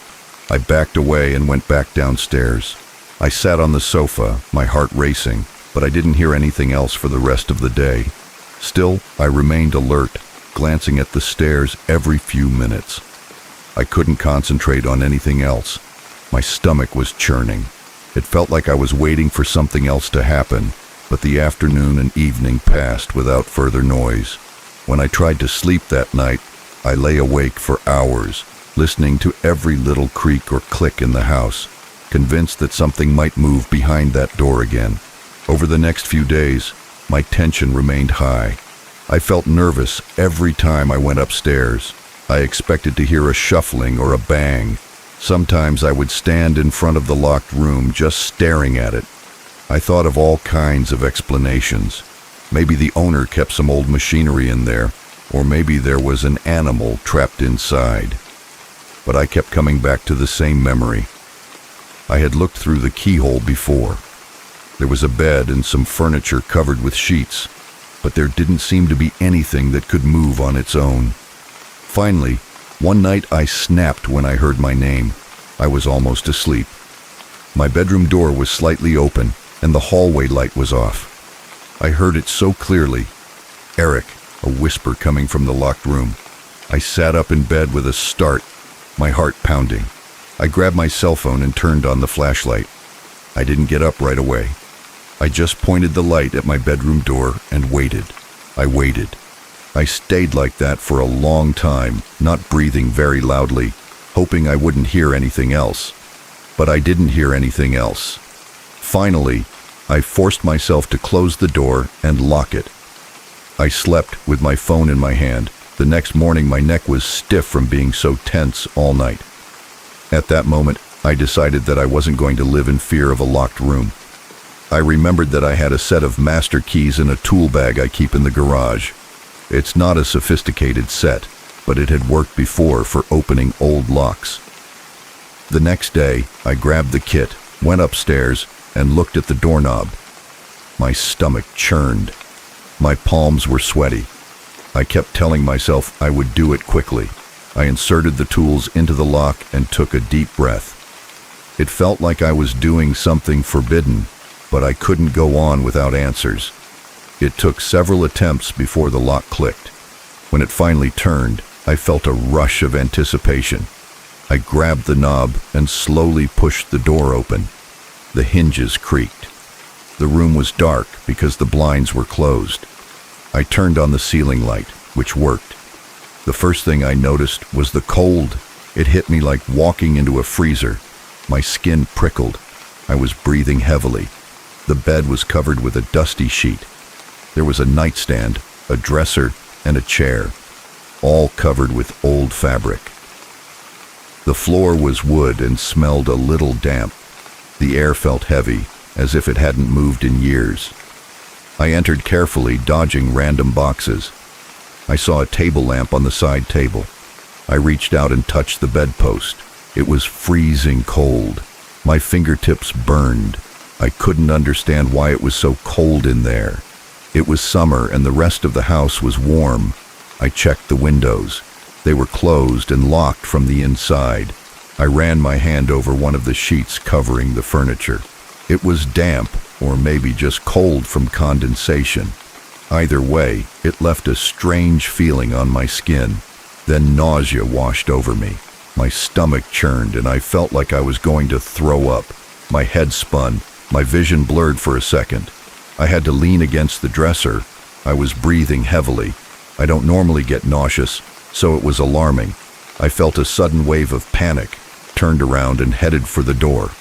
I staggered back into the hallway and closed the door behind me, leaving it unlocked. I knelt on the floor, breathing heavily, trying not to throw up. My shirt was damp with sweat. After a minute or so, I felt a little better, but my heart was still racing.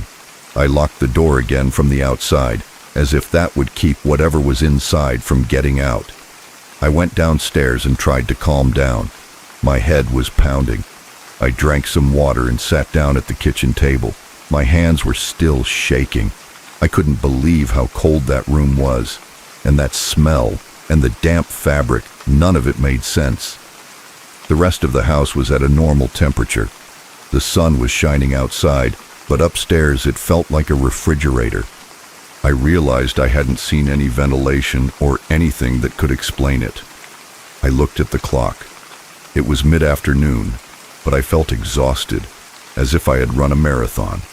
Since then, I can't walk down that hallway without my nerves on edge. I keep looking at that door, remembering how I felt in there. It's hard to describe the panic. It's not just fear. It's more like my body is reacting to something it can't process. My shoulders tense up, my eyes fill with tears, and my skin gets clammy every time I'm near that locked room. Sometimes, when I'm in the bathroom with the door open, I think I hear a slight scratch or noise coming from inside that forbidden space. My name too, whispered at random moments late at night when I'm half asleep. I catch myself focusing on every sound, wondering if I'll hear it again. I haven't told the landlord. He told me not to touch anything, and I'm sure I broke the agreement when I opened that lock. But I can't see myself sleeping peacefully without knowing what's going on in there. I've searched the internet to see if there could be some kind of air leak causing temperature drops, or if maybe there's an old pipe making noise, but none of that explains the footsteps or the sound of something heavy being dragged. And nothing explains my name being spoken. Now, every night, I debate whether to open that door again. Maybe I should install a camera or a recording device inside to see what's going on, but I'm afraid of what I might find. I don't want to go back into that freezing air, feeling nauseous and on the verge of panic. The memory of that cold is still fresh in my mind, and I have a feeling that if I go back in there, something worse might happen. I'm still living here. I haven't broken the lease or packed my bags. Maybe it's stubbornness. Maybe it's because everything else about the place is great. I love the big kitchen and the high ceilings. I like my room, which has a beautiful view from the balcony. But that room is always in the back of my mind. Sometimes I think about hiring someone to check it out, but I can't imagine explaining the situation to a contractor or handyman. Hey, I have a locked room that feels like a refrigerator, and sometimes I hear strange noises coming from inside, including my name being whispered. Would you mind taking a look? They'd think I'm crazy or charge me a fortune. I've tried to ignore it. I really have. For a few days I left the hallway light on at night so I wouldn't be so scared to walk by. But the idea that there might be something moving inside didn't go away. My sleep got worse. I wake up tired and I'm more irritable. I'm nervous at work. I come home expecting to find the door open or something, but it's always closed, locked, just as I left it. Every now and then, I still hear the doorknob moving. I'm in the kitchen washing the dishes, and I hear a slight metallic noise. I turn off the tap, hold my breath, and listen. It always stops when I move. Sometimes I've pressed my ear against the door again, and I could swear I hear breathing or some kind of soft movement inside. It gives me the creeps. My scalp tingles. My heart starts racing. I've also started getting headaches. They appear when I'm near the door. I've noticed a pattern. The closer I get, the more pressure I feel in my temples. When I go back downstairs, it disappears. I've tried opening a window in the hallway to let in some fresh air. Nothing has changed. That room is still cold and sealed, and I'm still anxious. I'm at a point where I don't know what to do next. I can't go on living like this forever, but I'm not ready to give up the house. It's a nice place, except for that damn room. Sometimes I think about just opening it up again in the middle of the day, turning on all the lights and ripping those sheets off the furniture to see what's underneath. Maybe I'd find something ordinary, a broken bed frame or some old trunks, but I can't shake the fear that there's something else, something that doesn't make sense in a normal way. Now I keep the door locked and hide the key in a drawer in my room. Sometimes I look at it, wondering if I should destroy it or return it to the landlord, but I can't bring myself to do either.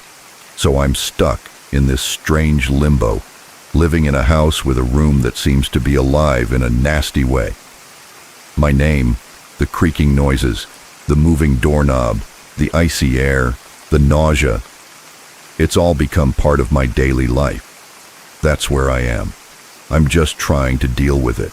I'm thinking about installing a new lock on that door, maybe something more secure. But then again, the noise could still be there. There's no guarantee that it will stop anything. I don't know what's inside that room or why it feels so bad, but I know I don't like it, and every time I walk by, my stomach churns and I hurry away. The tension is constant, and I've never felt anything like it before. I wonder if I'll ever get used to it. I wonder if it will get worse. Right now, all I can do is wait and see what happens, and every night I brace myself for that whisper. Eric. Next story. I felt my heart race the moment I walked into the clinic that Saturday night. It was around 5 p.m. and the sun was already setting. I immediately noticed that something seemed strange. The clinic was always quiet on weekends, but that day the silence seemed heavier than usual. The lights in the hallway were on at half strength, and everything seemed very still. My name is Daniel, and I work as an administrative assistant at a medical clinic. We are closed on weekends, but I had a lot of paperwork to organize before Monday. Our management software had messed up some patient records, and I needed to find physical copies to verify everything. My boss told me I could stay late during the week, but I thought it would be easier to come in on Saturday when no one else was around. I figured I'd get through the pile of papers faster if I could concentrate without interruptions. The day started off normally. I used my key to get in, turned on the lights I needed, and headed to my small office near the reception desk. The clinic has a main hallway with 3 exam rooms, a small lab area, a storage room, and an office for the doctors. The reception desk is at the front, just behind a glass window with a sliding screen. My small office is next door, near the manager's office. It's a modest space with a computer, a filing cabinet, and a desk that barely fits my chair, and a small bookcase. I started pulling out the files of patients I needed to cross-check with the digital records. There were maybe 50 or 60 folders, each filled with forms and test results. I spent a few hours cross-checking the documents, making sure that the addresses, phone numbers, and medical notes matched what we had in the computer system. It was boring work, but I'd done it hundreds of times before. Everything was quiet. There was little more than the hum of the fluorescent lights and the rustling of paper. Around 7, I decided to take a break. I'd brought a sandwich in a small cooler, so I went to the break room behind the front desk. That's when I realized how quiet the clinic was. Normally there's some background noise, like the ventilation system or a small refrigerator in the break room. But that day, it seemed like everything was muffled. I thought it was just me getting nervous because I'm not used to being there alone on a Saturday. I shrugged, heated my sandwich for a few seconds in the microwave, and sat down at one of the small tables. The light in the break room flickered once, but I'd seen that before. It's just an old light bulb, so I didn't pay any attention to it. I finished my sandwich in about 5 minutes, washed my hands in the small sink, and went back to work. I sat down at my desk and continued going through the folders. I tried to be systematic. Check the name, check the date of birth, check the notes, confirm that everything matched, move on. I got into a good rhythm and lost track of time. At some point, I realized it was almost 8:30, so I got up to stretch my legs. I walked down the hallway and turned on more lights so I wouldn't have to move around in the dark. That's when the first strange thing happened. The lights in the main hallway flickered, not just once, but in sequence like a quick flicker, then a pause, then another flicker. It reminded me of a power surge. It only lasted a second or two. I frowned, looked at the switches, and wondered if there was an electrical problem in the building. But just then, I heard a scratching noise, like someone dragging a chair across the floor. It was coming from the study at the end of the hallway. The sound made my hair stand on end because it was so distinctive. I had moved tables in those rooms before, and they always made that muffled squeak on the tile floor. I walked toward the exam room with my heart pounding. I tried to breathe normally, but my chest felt tight. The door was closed. I remembered locking it in the afternoon because I always locked the examination rooms when there were no doctors around. But now the door was open a few inches.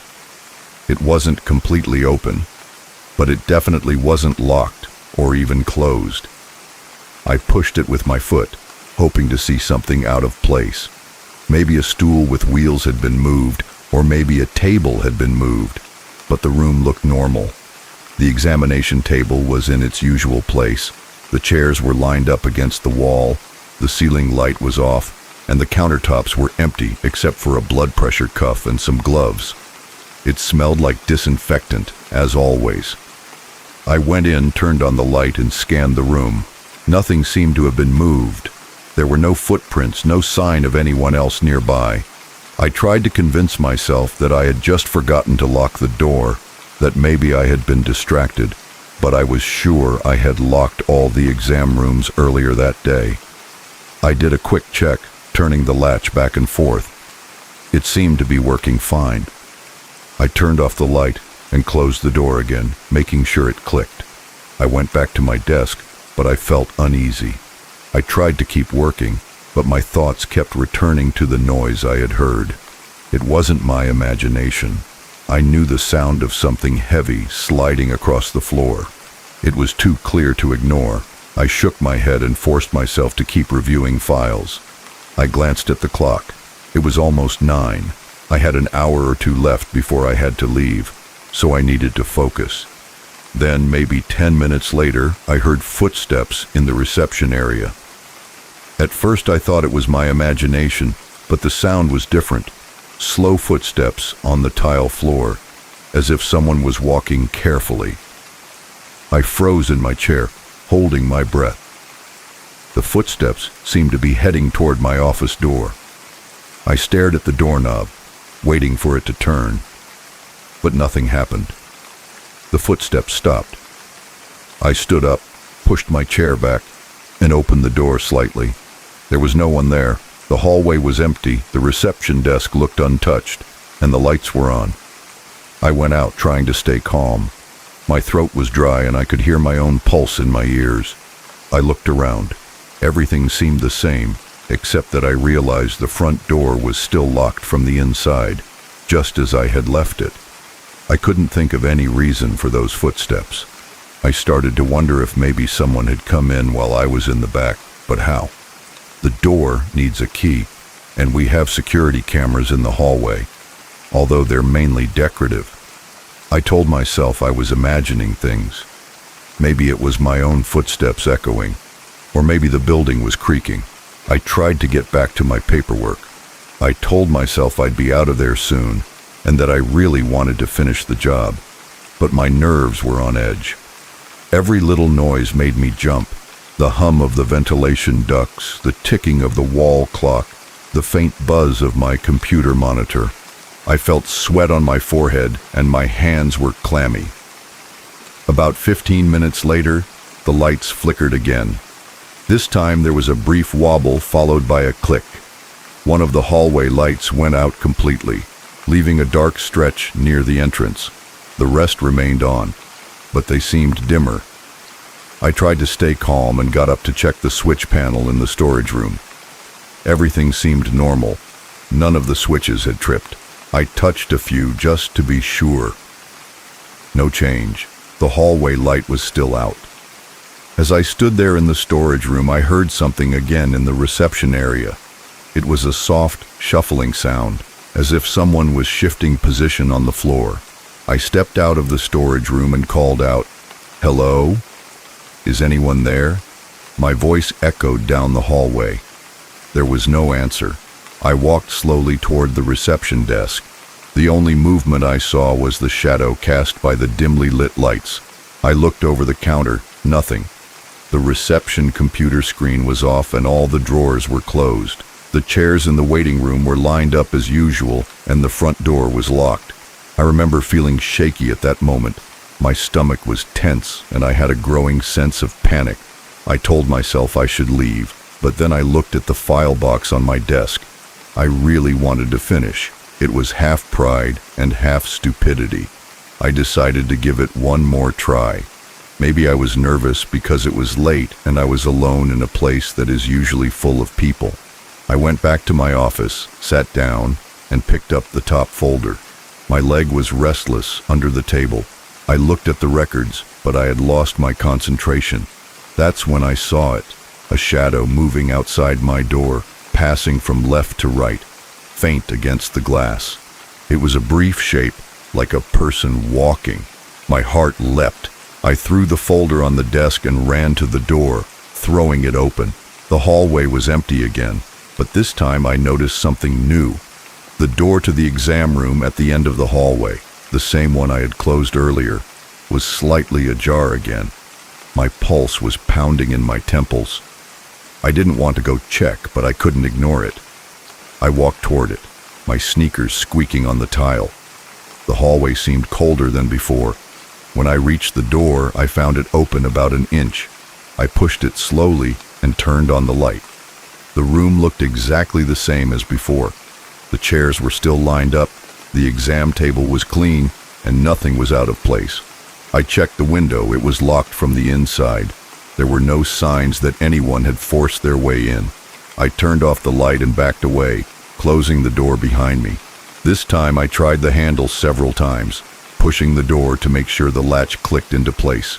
It closed with a click, and I tried to open it without turning the handle. It remained locked. I stood there for a moment, listening to my own breathing. I noticed a slight tremor in my hands. Suddenly, I heard a loud thud in the main hallway. It sounded like something heavy had fallen to the floor. I ran to look, but everything was in its place. The chairs in the waiting room, the reception desk, the trash can, everything normal. I was done. My nerves were shot. I decided I wasn't staying there any longer. That last noise convinced me. I went back to my office, turned off my computer, and stacked the folders carelessly. I wanted out. My heart was pounding, and I felt a chill in my arms. I could barely think straight, but I managed to close my desk drawers and grab my coat. I walked toward the front door, looking over my shoulder every few steps. I didn't see anything or anyone, but I felt like I was being watched. I opened the front door and stepped out into the cold night air. The sky was completely dark at that hour, and the parking lot was empty except for my car. I closed the door behind me, locked it, and practically ran to my car. My hands were shaking so much that I almost dropped my keys. Once inside, I locked the doors immediately and started the engine. As I drove away, I glanced at the clinic windows. All the lights were still on, except for the broken light in the hallway. I stared at the building for a moment, my breathing uneven and sweat forming under my shirt. I didn't see any movement inside, but I didn't want to stay long enough to find out if anything else would happen. I got home and tried to calm down, but my mind kept replaying those noises in the shadow. I kept thinking about how the door was open again, even though I was sure I had locked it. The following Monday, I went to work as usual. I didn't tell anyone what had happened. I was afraid they would think I was making it up, or that I had just been scared by a flickering light. But part of me is still convinced that there was something else there that night. I haven't been back to the clinic alone on weekends since then. If I have extra work, I do it during the week or take it home with me. I always feel a little rush of tension when I walk past that examination room. Sometimes I notice that the doors open when it should be closed, or I hear a little creak when I'm alone at the end of the day. I force myself to ignore it, but I still feel a knot in my stomach every time. I didn't see anyone face to face that night, but I know I heard footsteps. I know I saw that shadow, and I know that the door didn't stay closed like it should have. The memory of those flashing lights and the scraping noise still makes my hair stand on end, even now. If someone asks me to stay late at the clinic alone, I look for an excuse. I can't shake the feeling that I wasn't alone there, even though I didn't see a soul. Next story. I entered the library basement that night with a feeling of stiffness in my shoulders and a slight tremor in my hands. I didn't believe in hidden voices or strange movements before I started working here. I liked books. I liked their smell and the feeling of calm they gave me, but I'd never heard whispers in empty corridors until I started this job. Now, I can't get those sounds out of my head. I work in an old university library. It has classic wooden shelves, heavy tables, and thick carpeting on most floors. The building seems formal during the day. Students come in, study for hours, and leave. Professors wander around, consult references, and talk in low voices. The employees have their routines, returning books, organizing carts, repairing old volumes, and answering questions at the front desk. During normal hours, everything seems normal. Things change at night, especially in the basement. It's cold down there. The air smells of mold and dampness. The lighting is dim. Most of the lamps are old, so they sometimes flicker and cause shadows to dance across the walls. No one stays near the basement unless they have to, because the place is mainly used for storing research books.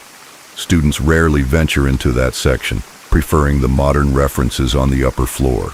So usually, it's just me organizing shelves, taking inventory, and pulling out old books for minor repairs. I remember the first time I noticed something strange. I was putting away some old magazines in the far corner of the basement. The hallway is narrow and the shelves are tall. I was stacking volumes in alphabetical order.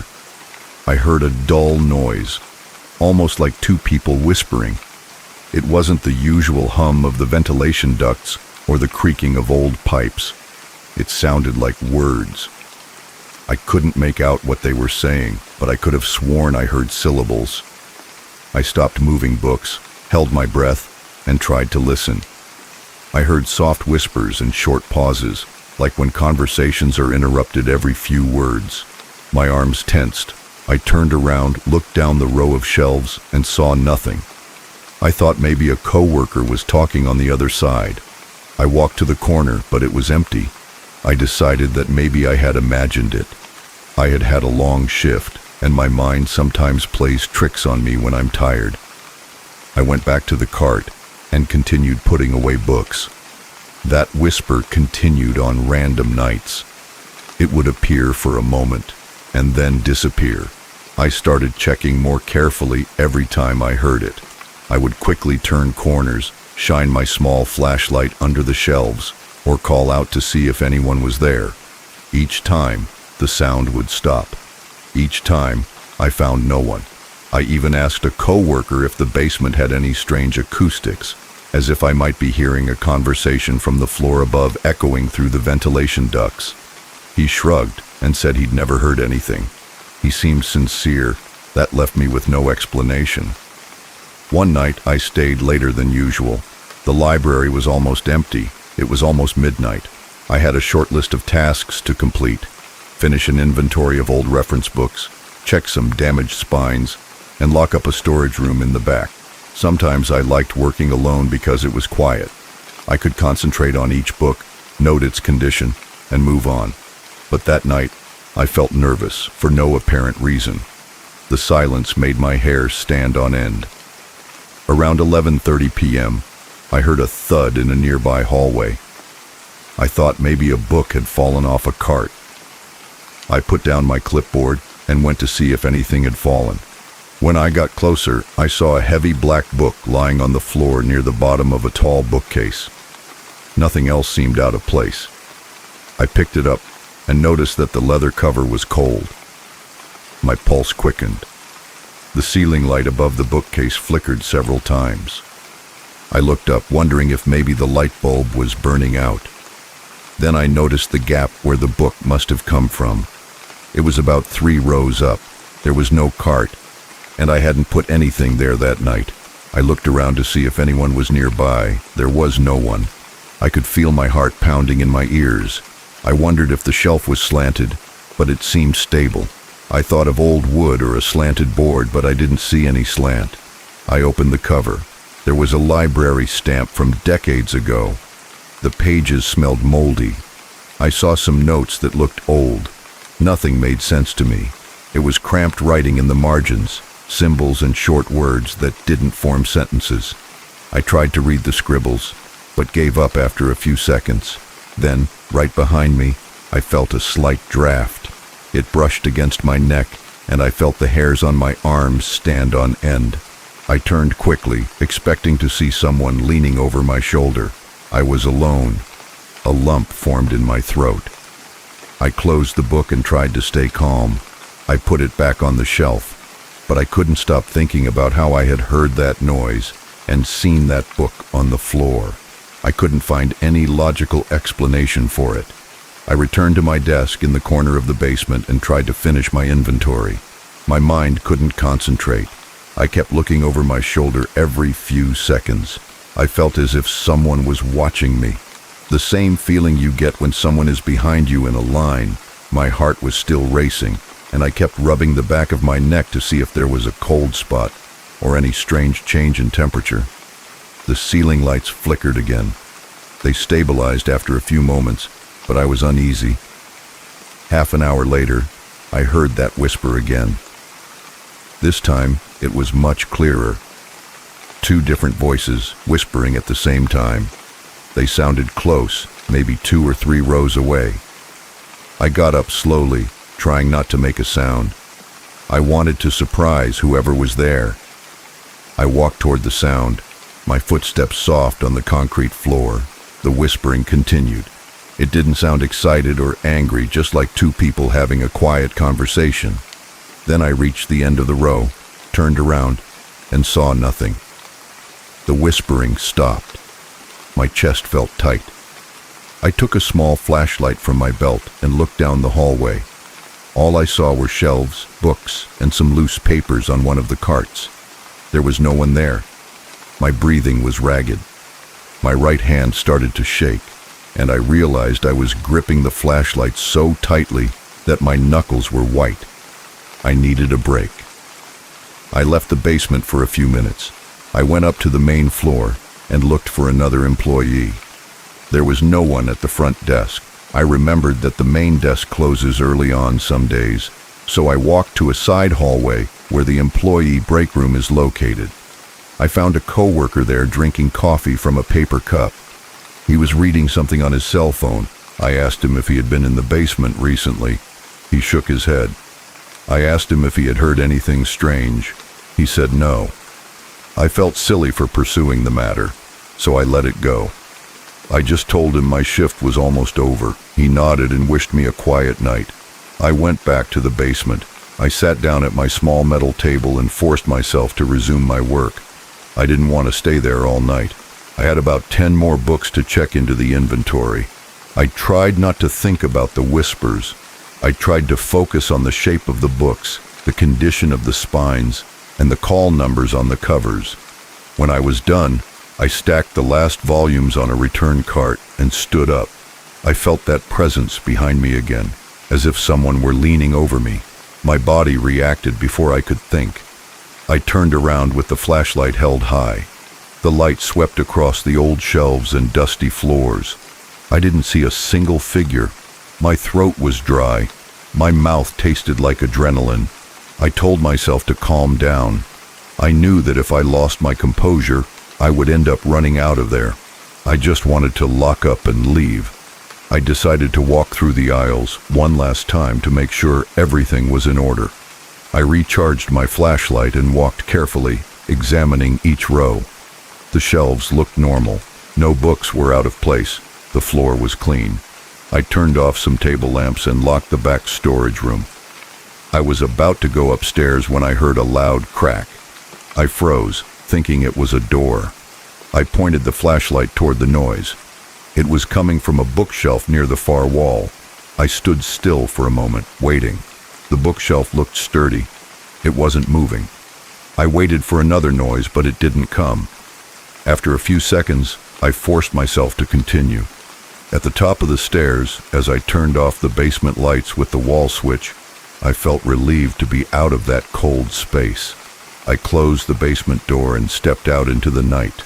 I couldn't sleep well. I kept thinking I heard footsteps in my apartment. Every creak in the floor made me sit up in bed. The next day at work, I felt nervous and tired. I stayed on the main floor as long as I could. I had some tasks to do upstairs, such as helping with a new shipment of textbooks. I avoided going down to the basement until late afternoon. However, in the end, I had to take some volumes that belonged to the old archive. My stomach was in knots the whole time. When I got out of the elevator in the basement, I noticed that the lights were still flickering a little. I heard the hum of the ventilation system. There was no one else around. I took the books to the shelf where they belonged. I kept looking behind me, worried that I would hear those whispers again. Everything remained silent. I quickly put the books away and tried to leave. On my way to the exit, I saw that black book again. It was in the same place on the shelf, about 3 rows up. I felt a sudden chill.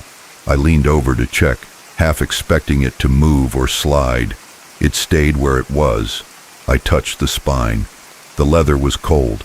I took it out again and opened it to the page with the strange notes. My eyes scanned the scribbles. It looked like someone had written random characters in pencil. I saw some lines crossed out. I didn't see any pattern. It made no sense to me. I closed the book, put it back in its place, and left. I told myself not to think about it too much, but I couldn't shake the feeling that something was wrong. Over the next few days, the whispers continued. They never lasted long enough for me to make out what they were saying. Sometimes they sounded like they were right behind me. Other times, they were faint, as if coming from across the room. I began to dread my shifts. I took every opportunity to work upstairs. I did my best to stay out of the basement whenever I could. One night, however, I had no choice. A professor requested a rare magazine from the archives. I had to go down and retrieve it before the next morning. The basement was empty again. I searched for the magazine on the shelves. My hands trembled slightly as I leafed through the older volumes. The pages felt fragile under my fingers. The beam of light from my flashlight illuminated dust particles floating in the air. The ceiling light seemed dimmer than usual. I caught that soft whisper at the edge of my ear. At first it was far away, but it grew closer. I swallowed hard and called out, "Hello?" My voice echoed. The whisper stopped, then started again. It made my heart race. I followed the sound, shining my flashlight ahead of me. The hallway ended in a row of locked cabinets. There was nothing there. The sound stopped again. A book fell to the floor behind me. I jumped so hard I almost dropped my flashlight. I turned around and saw another volume lying face down on the floor. This time it wasn't the black book. It was a brown hardcover with gold lettering on the spine. The lights flickered again, and I felt my throat close up. I picked up the book, put it back on the shelf, and backed away. I couldn't see how it had fallen. The shelf wasn't full. There was space between the books. Nothing was pressing against it. I felt a weight on my chest and started to sweat. I decided I couldn't stand down there another minute. I didn't care if I found the professor's magazine. I walked toward the stairs, holding the flashlight with a trembling hand. When I reached the last step, I heard a single word behind me. It was a soft voice, but I couldn't make it out. It sounded like a low whisper, just one syllable.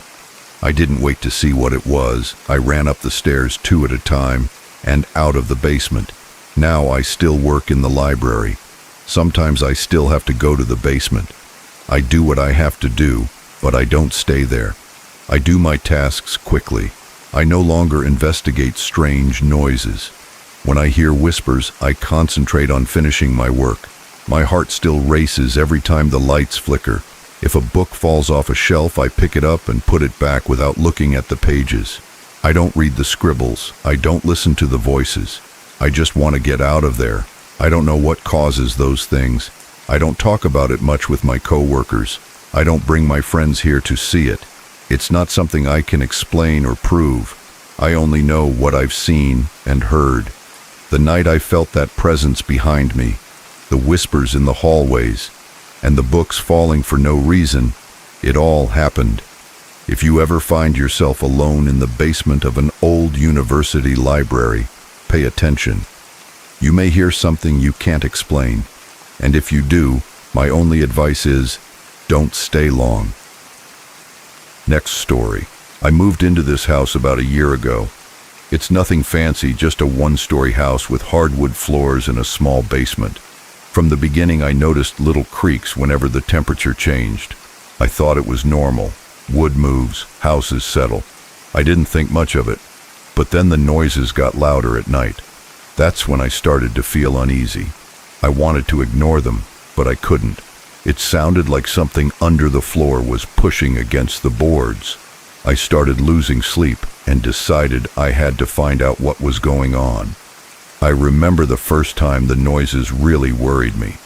It was around midnight on a Tuesday. I was in the living room standing near the sofa when I heard a sudden crack coming from the floor. It wasn't the usual little creak. It was a sharp sound, like a board breaking. My heart started pounding. I stood there waiting for another noise, but everything was quiet. I tapped my foot on the spot, trying to see if the board felt loose.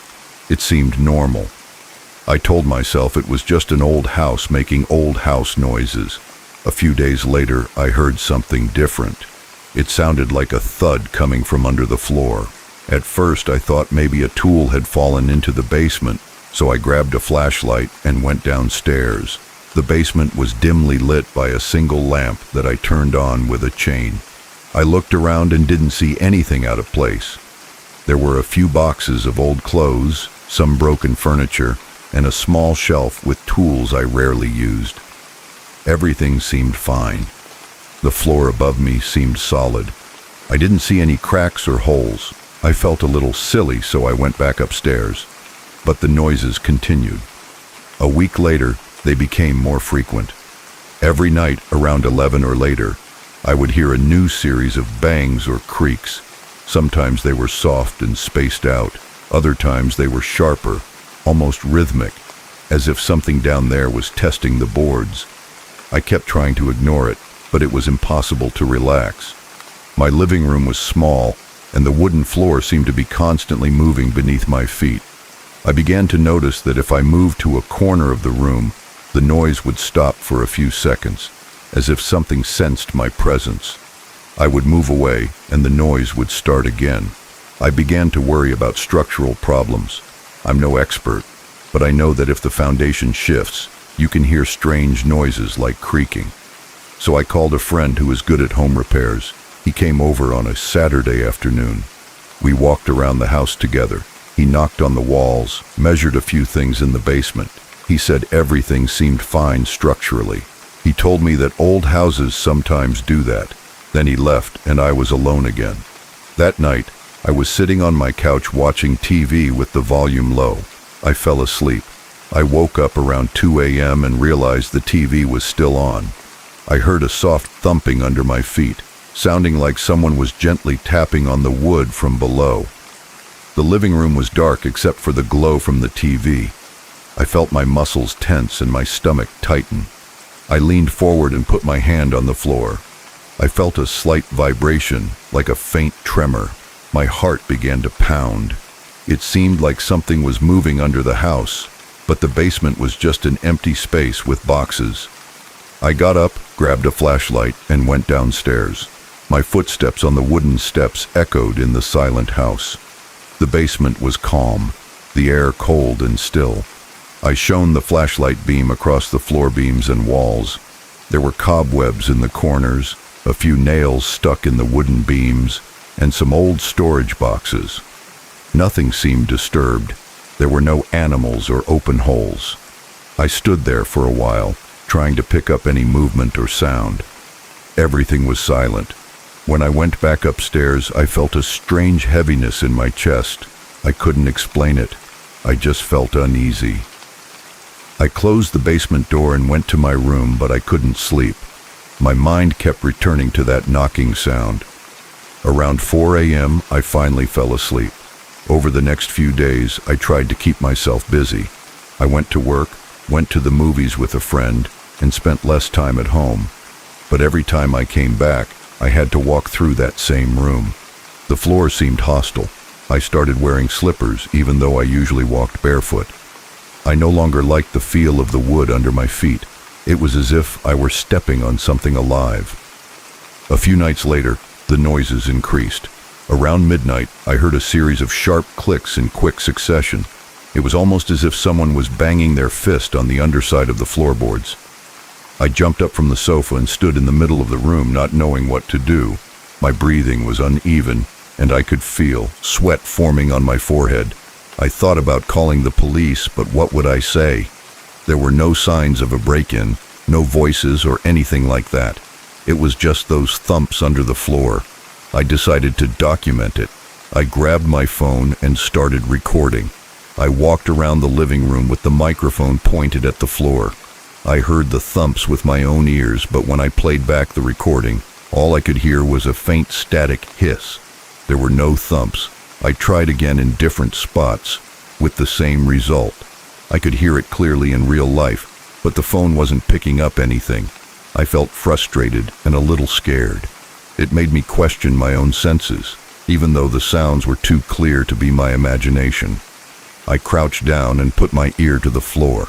I heard a slow, steady noise, like breathing. It wasn't my own breathing. I held my breath to be sure. There was a soft inhalation and exhalation coming through the wood. My scalp tingled and I felt a wave of heat spread across my face. My mind went blank. I stood there for several seconds, listening. Then I heard a low snoring sound, almost like a growl, and I backed away quickly. I got up quickly and went to the kitchen. I filled a glass with water and tried to calm down. My hand was shaking, so I held onto the edge of the sink to steady myself. I spent the next day at work trying to forget about it, but when I got home that night, I felt the panic rising. The sun was setting, and I knew I would have to face the noises again. Around 9 o'clock, I heard the first crack. It was the usual sound. Then, at 10, a few more bangs. By 11, I was tense and nervous, waiting for something louder, but nothing happened. I felt a little relieved. I went to bed around midnight, expecting the banging to start when I turned off the lights, but everything remained silent. I thought maybe it was all over. The next night, I was in bed again, reading a book. I heard a sudden series of loud bangs. They came directly from under my bedroom, which is next to the living room. I froze. My pulse raced and my mouth went dry. I forced myself to go and look. I grabbed my phone to shine some light, went into the living room, and pointed the light at the floor. Nothing seemed out of place, but I felt small vibrations under my feet, almost imperceptible. I knelt down and put my ear back to the floor. I heard something scratching. It sounded like nails or maybe claws. I don't know. My throat tightened and I pulled my head away. I thought about calling someone to come over, but it was late. I felt silly. No one would believe me without proof. I decided to take another look in the basement. This time, I grabbed a more powerful flashlight and a small crowbar, just in case.